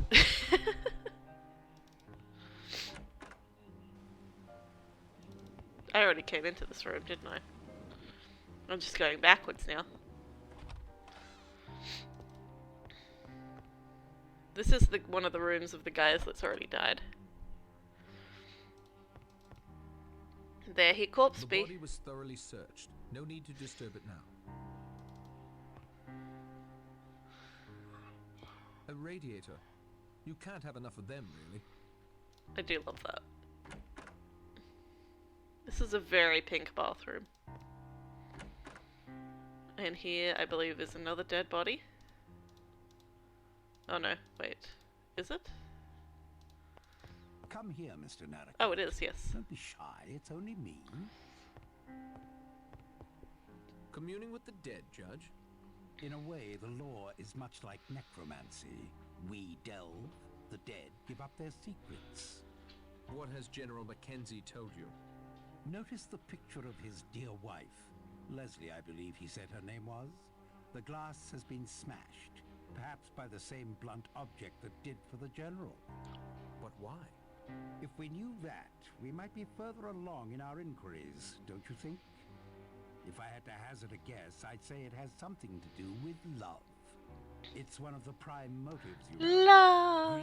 Greed, revenge, and love. Love has killed as many as either of the other two. Alright. My dog's wandered off again. I'll be RB for a second.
I'm back again.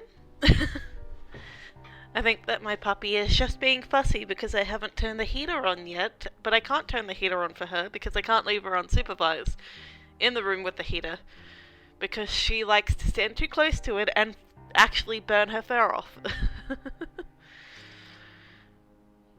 Who do you think the killer is? Lombard is a man used to killing. He freely admits it. It could be a classic double bluff. Plead that he is guilty so that we assume his innocence. He's used to taking matters into his own hands. If he suddenly decided for whatever reason that 10 people had to die, I doubt he'd sit still for natural causes. My cat cuddle command doesn't seem to be working. Let me try again. There we go. You just can't at people.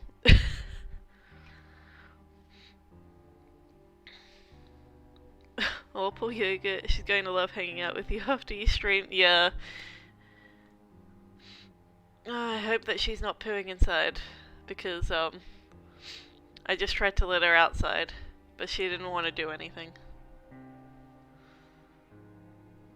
Any idea who Mr. Owen's next victim will be? If I were you, Mr. Narracott, I'd watch my own back. Blore is all bluster. I'm past my prime. Armstrong is easily manipulated.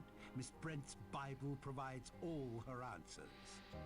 Miss Claythorne is like a deer caught in onrushing headlights, which is why I suppose you and Mr. Lombard find her so attractive. You don't miss much, do you? I miss nothing, and if it doesn't seem too egotistical of me, I can't help feeling that Mr. Owen knows that. Even intended this mystery for me. Why, I can't say, but he didn't count on you, my young friend. I'm hoping that together we may yet thwart him.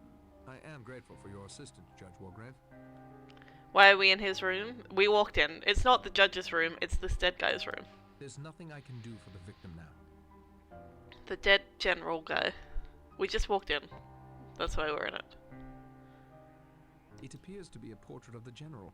Must be quite old. He's standing with a very young woman. It's signed, To John, my husband, Leslie. Also, I want to point out again. Look at how weird this lamp is! Look at it! It's like a woman holding a big, huge ball on her feet with, like, a cloth draping down. I don't understand it. I don't think he's in the mood for conversation. Okay. I guess we're leaving.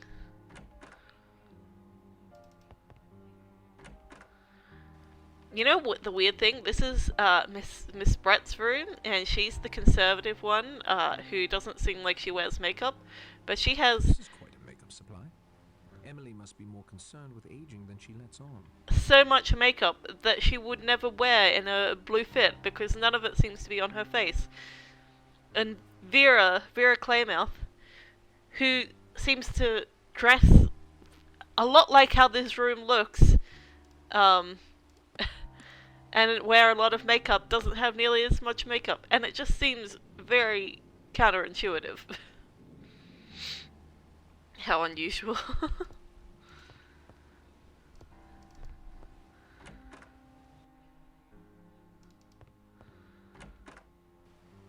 See, this is her room. Also, each room has like a different design. And this is the girl in the woman in the blue dress. This is a fairly sparse makeup case. Vera isn't the type to use much makeup, though. She is, though. Have you seen her eyeshadow? It's the brightest blue I've ever seen. It's so... I just don't understand.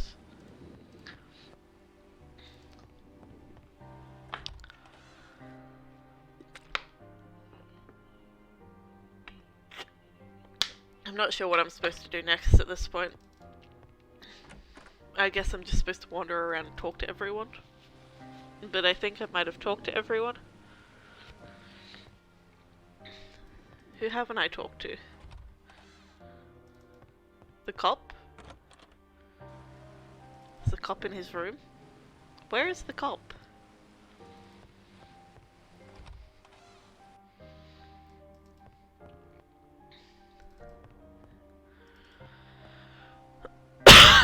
Sorry about all the coughing. Oh, wrong direction.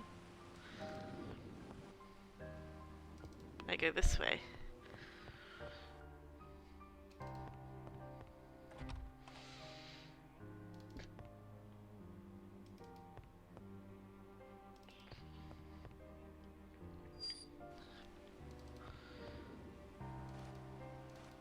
Oh. To go out in that storm now would be reckless and foolhardy. The larder is very well stocked. No need to call unnecessary attention to my snooping. Okay.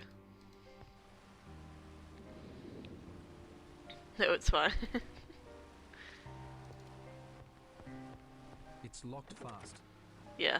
Well, he said he was gonna lock it so that nobody could break the little soldier boys again.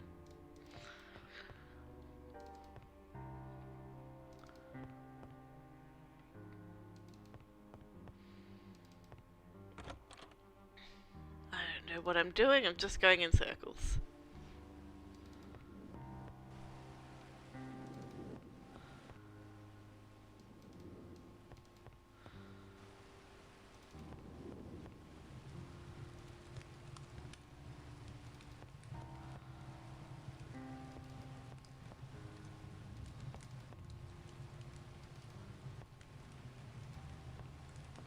I don't think she's in the mood for conversation. Where is the cop guy? He's not in his room. Maybe he's in the library. I haven't looked in the library.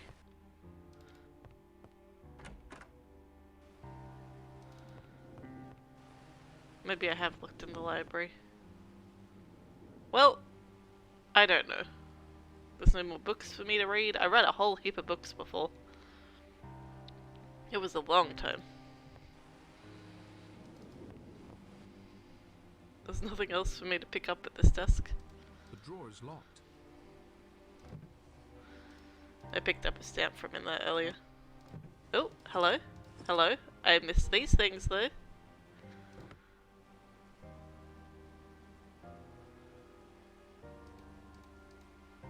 Okay, hang on. I missed the other things. What's this? Let me examine this further. You got a cough when you got a cough. Okay, so this is like a little map. Ruined village, huh?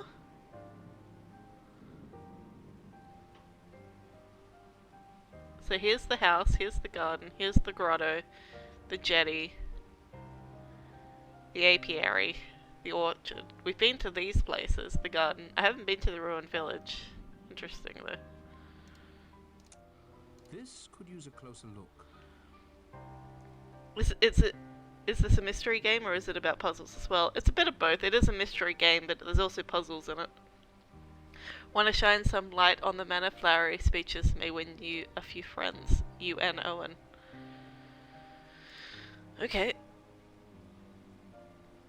Oh, maybe can I give the apples to anybody? I don't know what to do with these apples! I've got fermented apples and fresh apples. I don't know what to do about the apples.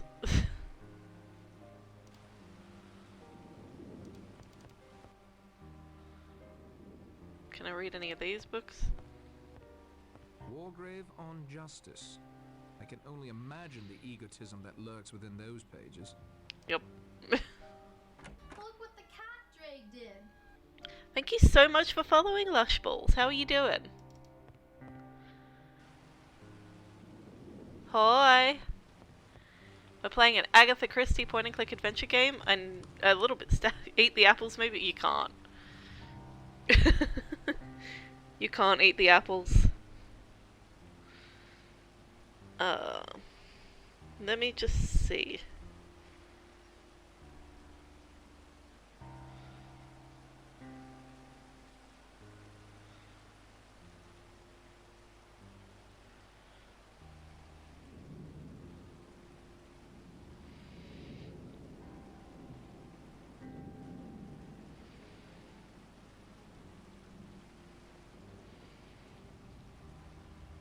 What chapter are we on? Is it chapter 4?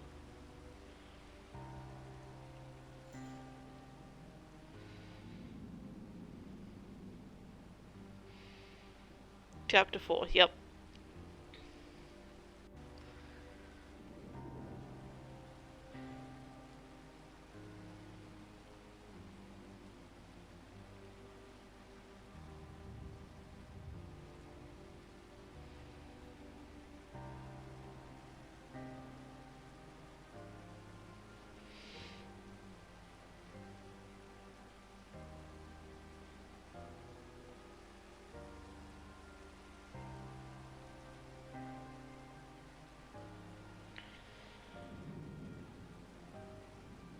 What?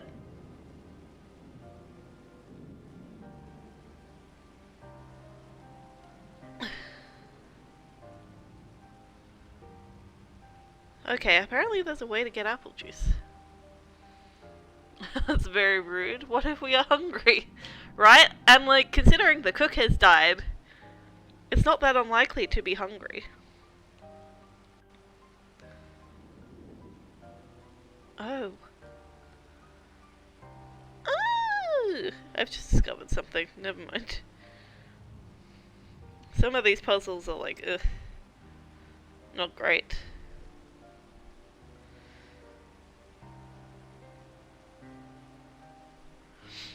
Let's see if, hang on. Because she wanted some apple juice, and I've got some apples now. Maybe I can juice them. If I go to the kitchen. Surely there's a juicer in the kitchen.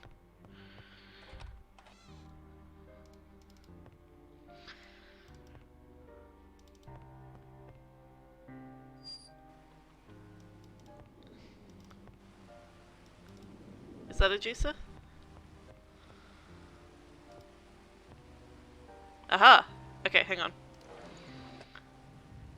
Fresh apples. I need to put something down to filter the pulp. Oh. Cheesecloth? That doesn't make sense.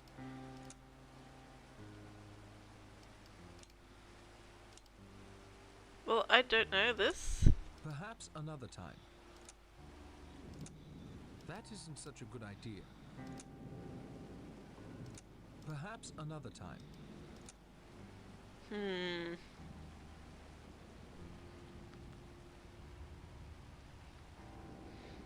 I'm doing good, just woke up not that long ago. How are you guys? I'm doing good. Doing very well.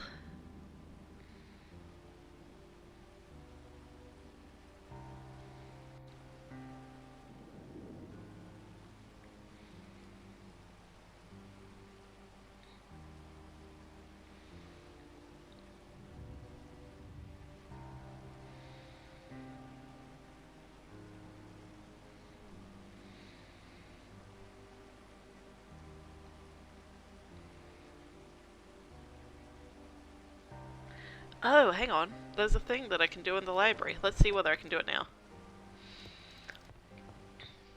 I'm just like casually, because I was like, I'm stuck, what do I do next? And I found a walkthrough, and I've missed quite a few things because it's not a linear game. Like, it is a linear game, but like a lot of the puzzles you don't necessarily have to do in order to progress. So, okay. So, it says... Can I just go over here, please?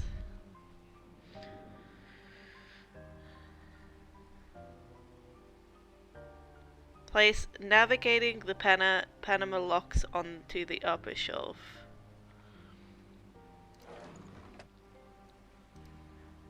Need to find the books. I Up think here. I heard a click. I could be imagining it though. Oh, okay, of I course. think I heard a click. I could be imagining it though. But the colours, they go together. Secret room! Secret room! What the fuck? What the heck?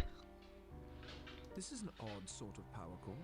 doesn't seem to fit into a regular socket. What? What is this? British Admiralty. South Devon testing site. Royal Britannia. What even did I just pick up? Another vacuum tube. I see. Wait. There's a card here. What does the card say? This could use a closer look. Talk is cheap and rumors can be ugly. Keep your secrets safe. Unknown. Oh. What? I don't know. I don't know the combination. Boxes, nothing of use in them. Boxes, nothing of use in them. Boxes, nothing of use in them. Oh, thank you so much for redeeming cat facts. Cat facts. Your cat fact of the day is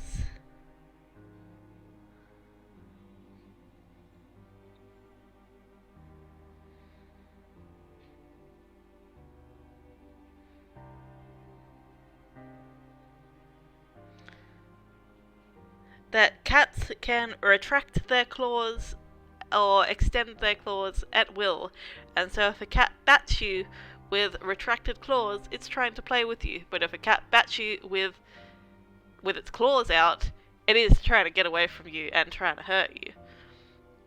Also, dogs might wag their tails when they're playful, but cats, when they wag their tails, it usually means that they're unhappy or anxious or angry. So, you know, it's a good indicator to back away from the cat, maybe.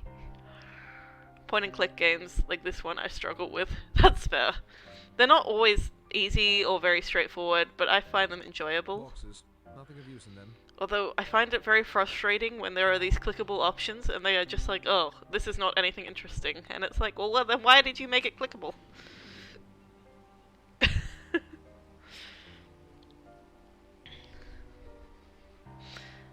I'm scared of cats? Oh, I'm so sorry, Lush Balls. I promise you not all cats are bad, but it is understandable cats can be scary. So if a cat claws your clothes and doesn't listen, what can you do? Oh, are you talking about Harry? Is Harry clawing your clothes? Is he like kneading them? Like sort of the action that looks like they're kneading dough? Because that just means that he's trying to get comfortable.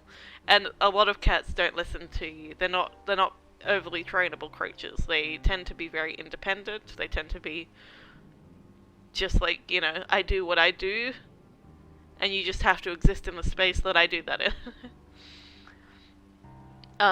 You know, you can train cats, but you have to find something that motivates them. For example, my cat is very trainable. My cat, Mr. Binks, he is very trainable because he is hugely food motivated. So I can just pick up a piece of ham and get him to sit and wait. I'm more of a dog person, but I've never had a cat. That's fair. I love both dogs and cats fairly equally. They both have, you know, pros and cons. My cat and dog are a bit like Garfield and Odie, though. They don't get along very well, but also my dog, Yogurt, loves my cat, Mr. Binks, so much. And she just doesn't understand why he doesn't want to play with her. Nope, it was the other one, Caden, like a week ago. I tried taking him outside of our bedroom and he clawed my clothes and wouldn't let go until he realized. Oh, yeah, he might have just been unhappy. He might have just been like, why are you touching me? Some cats don't like to be picked up and held. So, like, you know, if a cat is picked up unexpectedly and they don't want it, they will usually cling. Like, they'll dig in their claws, but they'll also try to get away. So it's this weird sort of, you know, contradictory thing. But anyway,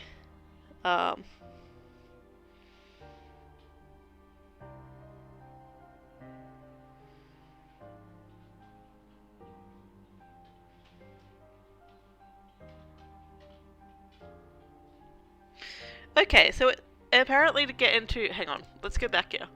Because I want to tell you about something that's going on in... Whoops. I don't like to be touched either. Yeah, no, it's fair. I want to tell you about something that this walkthrough just revealed to me, because it says, combine the coded message with the code-breaking cipher and the King James Bible to get the decoded message. Copy this message into your journal and take a look at it. So what it's saying is that I need to combine the King James Bible with the code-breaking cipher. So that's a coded message and a code-breaking cipher. This is certainly a clue of some sort. And I copied the contents into my notebook. Write it down in my notebook. And I get a decoded message. I decoded this cryptic but rather indicting missive I found in Marston's room. Marston submarine in place, continue to objective, secure beacon on buoy off west shore, make certain homing engaged, red light must blink, additional, search island for signs of British intelligence. Our agent reported safe in-house with combination L28, R11, L49. Reports test base for new weapon in grotto, access point unknown. Investigate signals when ready for pickup /Saghal/end. Marston is a spy. I never would have suspected. Yeah, he doesn't come across as smart enough to be a spy, but okay.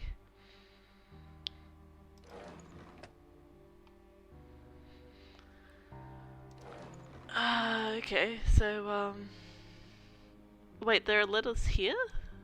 No, where are the letters? Oh, L for left, R for right. Okay.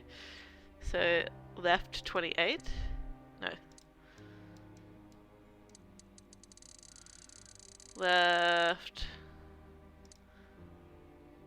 28. Right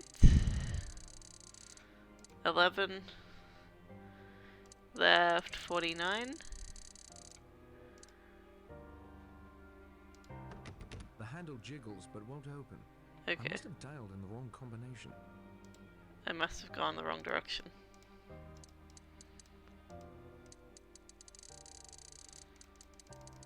Okay, let's start again. So, left 28. 28.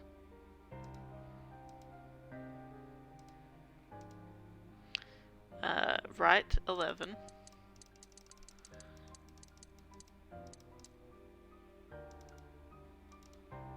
And then left 49. I think I heard a click. Okay, so that seems to have worked. Be imagining it though. Aha! It's open. Oh, hello. Okay, yes, just put that in your bag, why don't you? That seems reasonable. What's this? What's this on the ground here? What's this? There's something in this drawer. It's a lone raven-shaped earring. Okay. Let's swap the positions of the two drawers. Okay.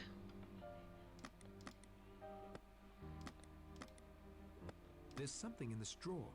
It's a fragment of a document. This is weird now. I was just trying to look up how to make apple juice. Alright. Hang on.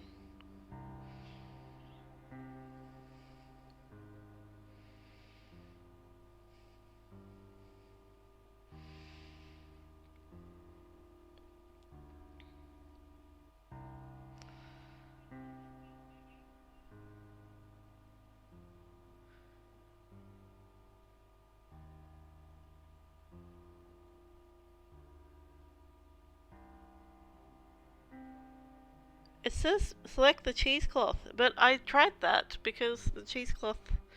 Do I need to separate them somehow? I'm so confused. That came apart rather easily. Oh, okay.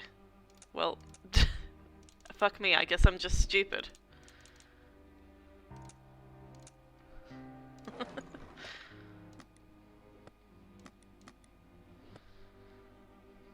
There's something in this drawer. It looks like some sort of microphone. Oh, it's a spy microphone. There's something in this drawer. It's a card with some writing on it. Oh.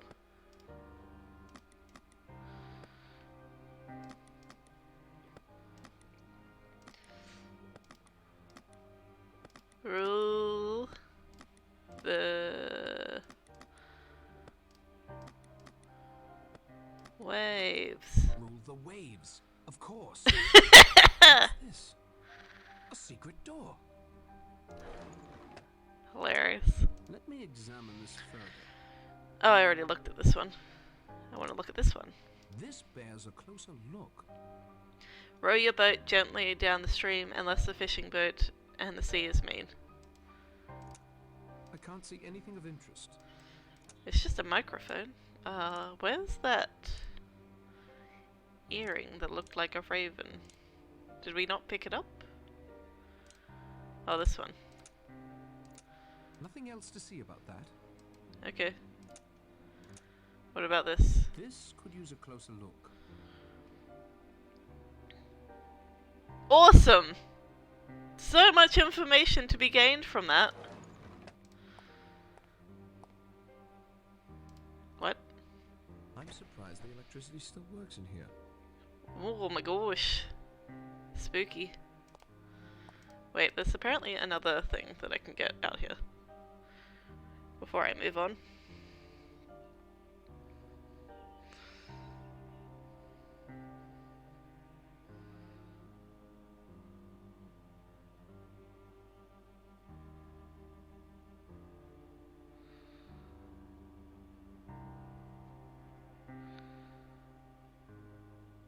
Ah, apparently Rule the Waves was the correct one.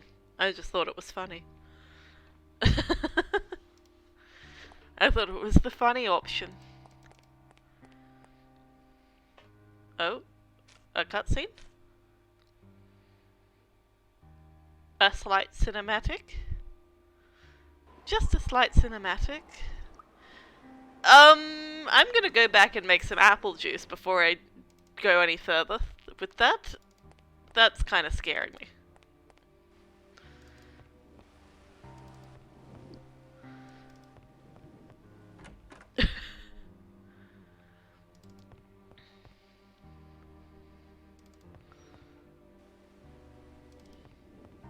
Oh yes, don't forget to lap up some water and stay hydrated. Interesting Oops. painting. Birds don't appeal to me, but someone here certainly fancies them.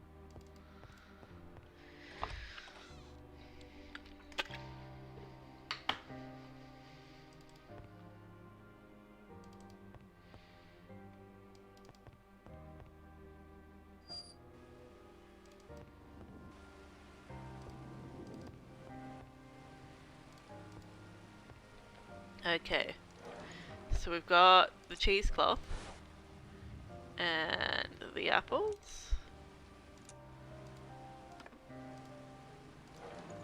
I need something here to use as a crossbar. The cane? That isn't going to help. Perhaps another time. What do I use as a crossbar?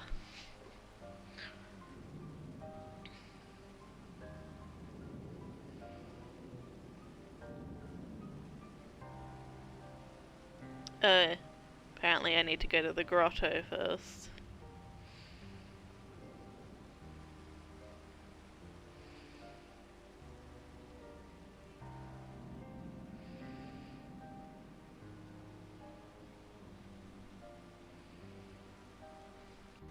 Welp.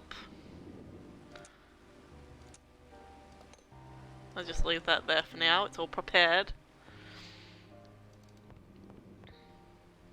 And go back to what I was doing before.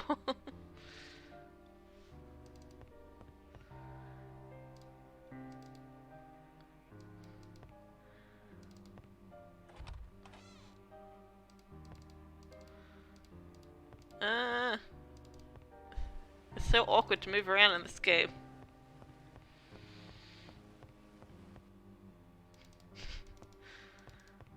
Are you trying to figure out when I'm gonna finish, Jess?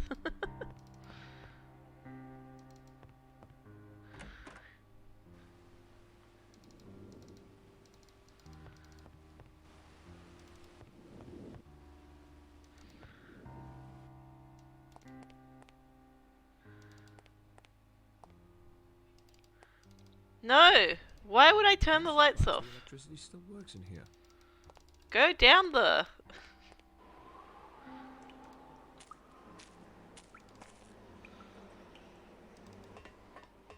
Yes, running seems like a great idea here.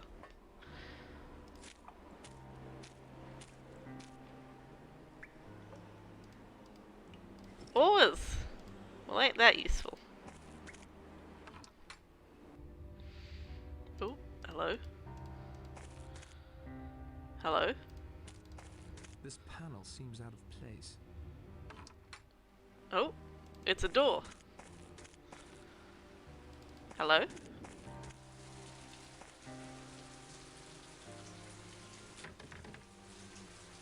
It's locked fast. Okay.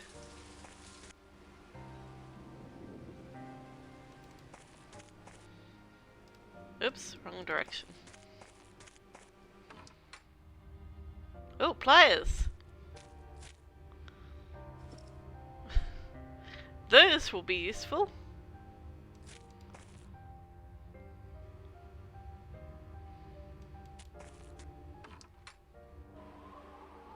Impossible to tell what was once stored in these barrels.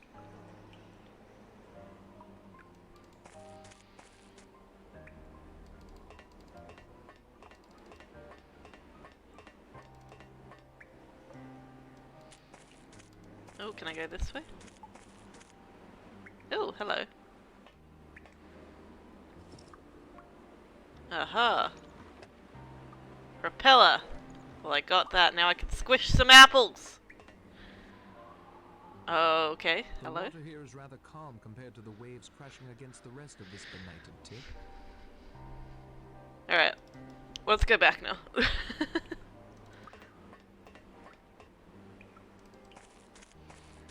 Let's get out of this grim grotto. Series of unfortunate events fans? Anyone? What was the blanket that I picked up? Was it legitimately just a blanket? Where is it?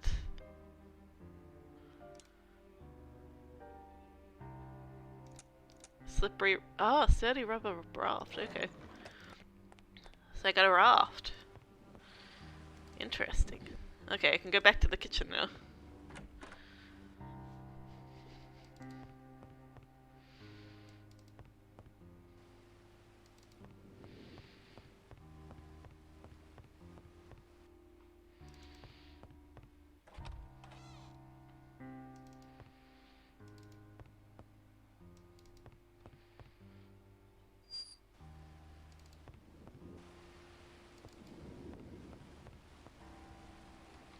Alright, back to this. Now I can put the propeller on it because for some reason it needs a propeller.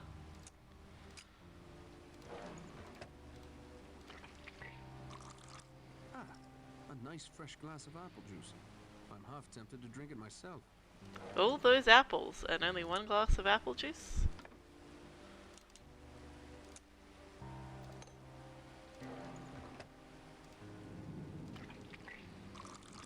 Apple cider. From the smell, quite potent stuff too. Okay. So now I have apple juice to give to the angry Christian woman. Oh, no, I can't go out that way. Gotta go this way. I always forget the dining room's locked.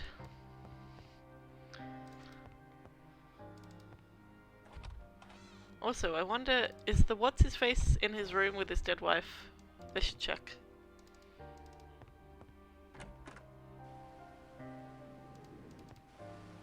He is not.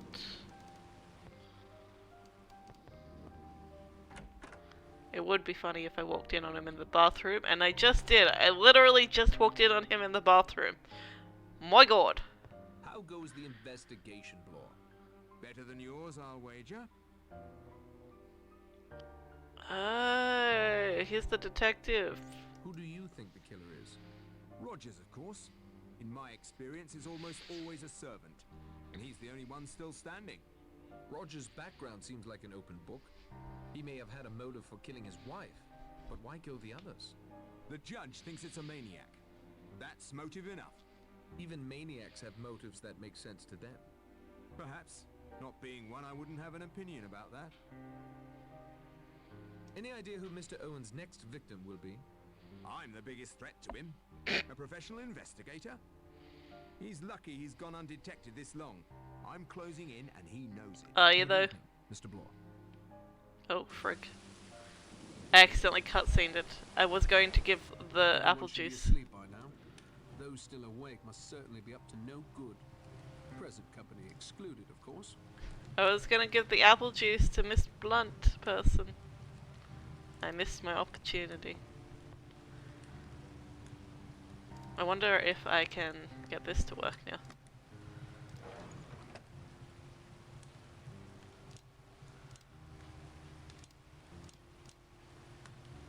Wait, where is it?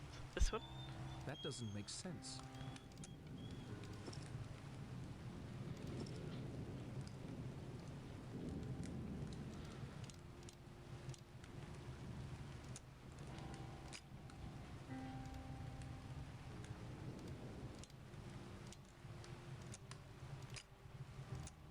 It needs something to improve the reception. Perhaps another time.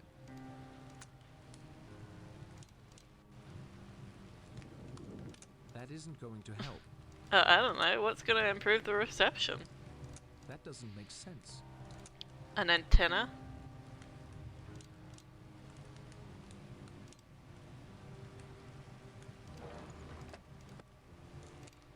It needs something to improve the reception.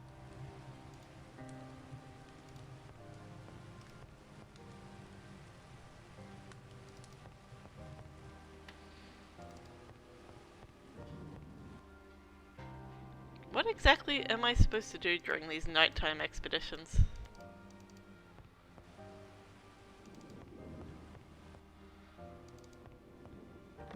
I can't open it. It's locked. Okay.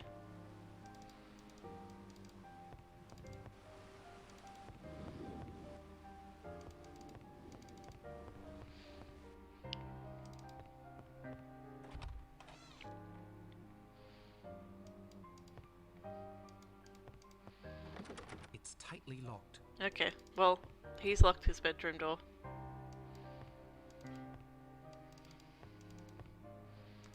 Wonder if everybody else has.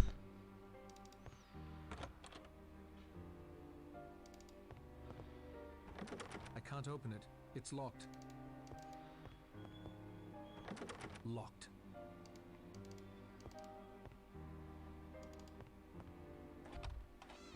Oh. He's as tight as an owl. I expect nothing could wake him up.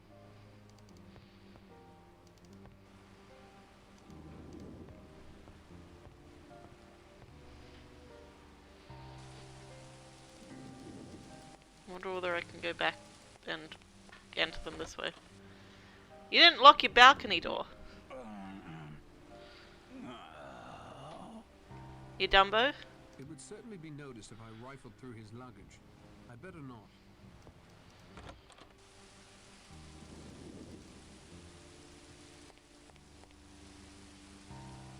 Wait, can I not go back to the other room?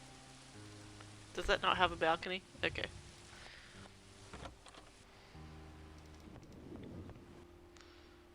Wait, I could just go around to the balcony of other people's rooms. Right? Oh no, this one doesn't connect all the way around. Never mind.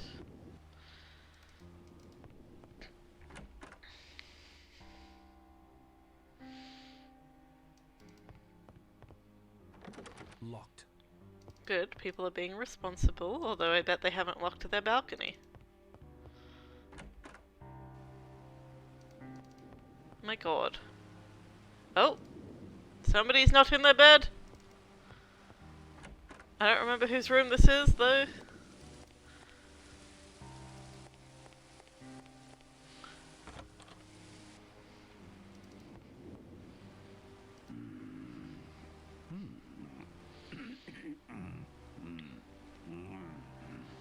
Also, listen to this. Polished marble spheres and some books. Nothing worth investigating further. Polished marble spheres. Okay. Just casually got those polished marble spheres. Forget whose room that one is. It's, I think it's the judges? I think. These are the two women's rooms. It's locked. Looks like they may have locked their balconies, which should be smart. Oh, no, she hasn't, because she's a Dumbo.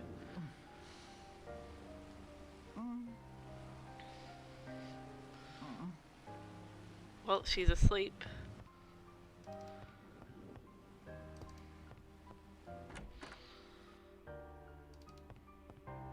It's locked fast. Okay, so maybe Miss Claymouth was the only one to think to lock all her doors. Hopefully... Let's see. Is this one unlocked? Oh my god. You cannot come in. My intentions are strictly honorable. I'm here to protect you. I wouldn't believe him. Patrick? Are you here to protect me as well? If necessary. Oh, that's very gallant of you. If true. I only have your best interests at heart. I too. Woof. I appreciate your concern, but I will be quite all right. I intend to put furniture in front of all my doors. We all need sleep, I think. Please excuse me. Well, you're the only one that seems to have locked your doors properly. You may get the killer, but I intend to get the girl. And if she's the killer? Well, that will make for some rather interesting evenings at home, won't it? Jeez Louise. I think it's time for me to get some sleep. I can barely keep my eyes open. Okay, so we just needed to get that love triangle scene for whatever reason. We're all a bit late this morning. I slept the clock round. A sign of a clear conscience, Doctor? Or just a nightcap or two? Uncalled for, Judge. Totally uncalled for. No smell of coffee. The stove in the kitchen is cold. Where's breakfast? We were just wondering the same thing. Miss Brent isn't in her room. Has anyone else noticed the dining room is locked up tight? Rogers did that, so no more Sailor Boy figurines could be broken. He seems to have got the cart before the horse, if you ask me. Kitchen door to the outside is locked as well. Perhaps he's chopping firewood for the stove. I confess I don't like it. Both Rogers and Miss Brent missing. Mr. Narracott, would you mind having a look around outside? Certainly. Cool. Don't mind if I tag along, I'm sure. Okay. Oh, hello. Good morning, Mr. Narracott. It's raining. I'm afraid the sea is as high as ever. I doubt we'll see a boat from the mainland today. Have you been wandering about the island alone, Miss Brent? Don't you realize that is an exceedingly foolish thing to do? I'm in no danger when I'm alone, Mr. Blore. That's just what the killer wants you to think. She doesn't get it at all. I'm sticking to you, Narracott. Let's find Rogers. I believe the woodshed's over here. This way?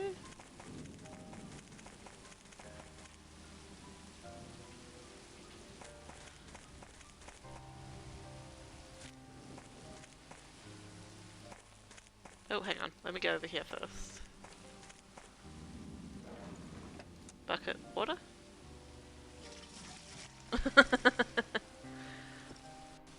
I'm not wasting your time. You're wasting my time. I'm on the wrong side. Oh, never mind. I was like, I'm on the wrong side, but I made it through somehow.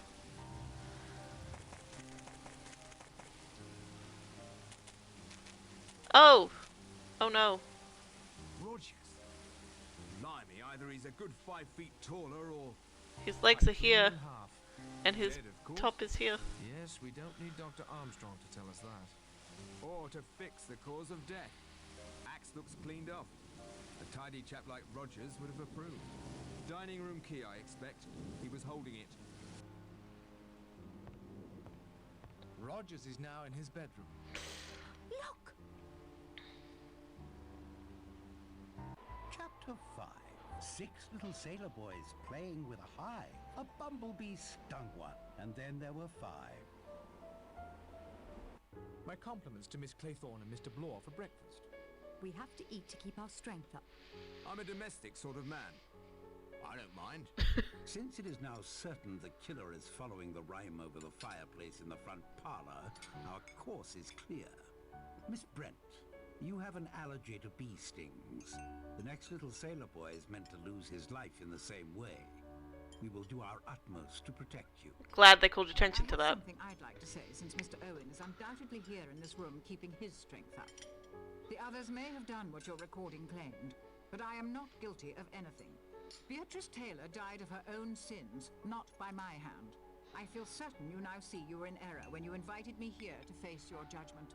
That's a nervy speech if you ask me. I was just doing my job. Miss Brent, you cannot assume Owen is behaving rationally in any way. If you'd seen what he did to Rogers... Doctor, I will thank you to keep your opinions to yourself. Coming from the bottom of a bottle as they do, they are worse than useless. How dare you? I'm sure Mr. Owen and I understand one another. I'm going to collect my knitting. I'll be on the front patio if anyone needs me. I don't see anyone needing that woman. If you'll excuse me, I'll just go up to my room and fresh... That is to say... I must say, Mr. Narracott, I'm disappointed. 4 dead now.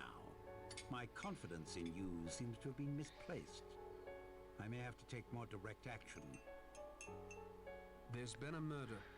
Surely I should use this time to thoroughly search for clues. Hi, Snail. How you doing? There has been a murder. That's what's happened. So we're up to chapter 5 of this story. And unfortunately, I am going to wrap up stream there. Because it is almost midnight and I've been streaming for 4.5 hours. You know, which is pretty stock standard. I'm alright, just on Survivor Grind, chapter 5. It's good to see you here. Glad that you're enjoying yourself doing Dead by Daylight. I need to play some of that game. My computer is just really crabby. It's only 11:50 for me, so I'm Australian Central Standard Time. You only just got a notification? Goddamn Twitch. See, this is why Discord is better, because, you know, sometimes Discord notifications are a little bit less sketchy. But I have been streaming for 4.5 hours. And I am going to wrap up there, because I'm about halfway through this game, and I'm not going to be able to do another 4 hours of this game on stream and stay up until 4 AM, because that's a bit ridiculous. But, yeah, I probably will continue this next Tuesday. But just for those of you who are tuning in now, such as Snail, this is And Then There Were None, a game based on the Agatha Christie novel, where people die based on the poem 10 Little Soldier Boys, or 10 Little Sailor Boys, or 10 Little Racist Terms. Unfortunately, Agatha Christie was quite racist. But yeah.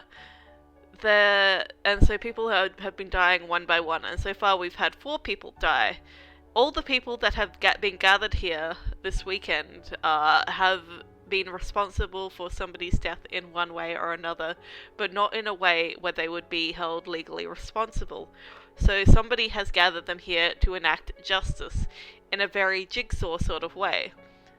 Except, obviously, Agatha Christie wrote this before Saw was a thing, so maybe Jigsaw is And Then There Were Nunning, so... But yeah, it's been good. We're trying to figure out who's killing the people, and, you know, our character is the only person that's not really supposed to be here, so we're not really at risk of dying. So we probably won't die regardless. Pretty sure Saul was first!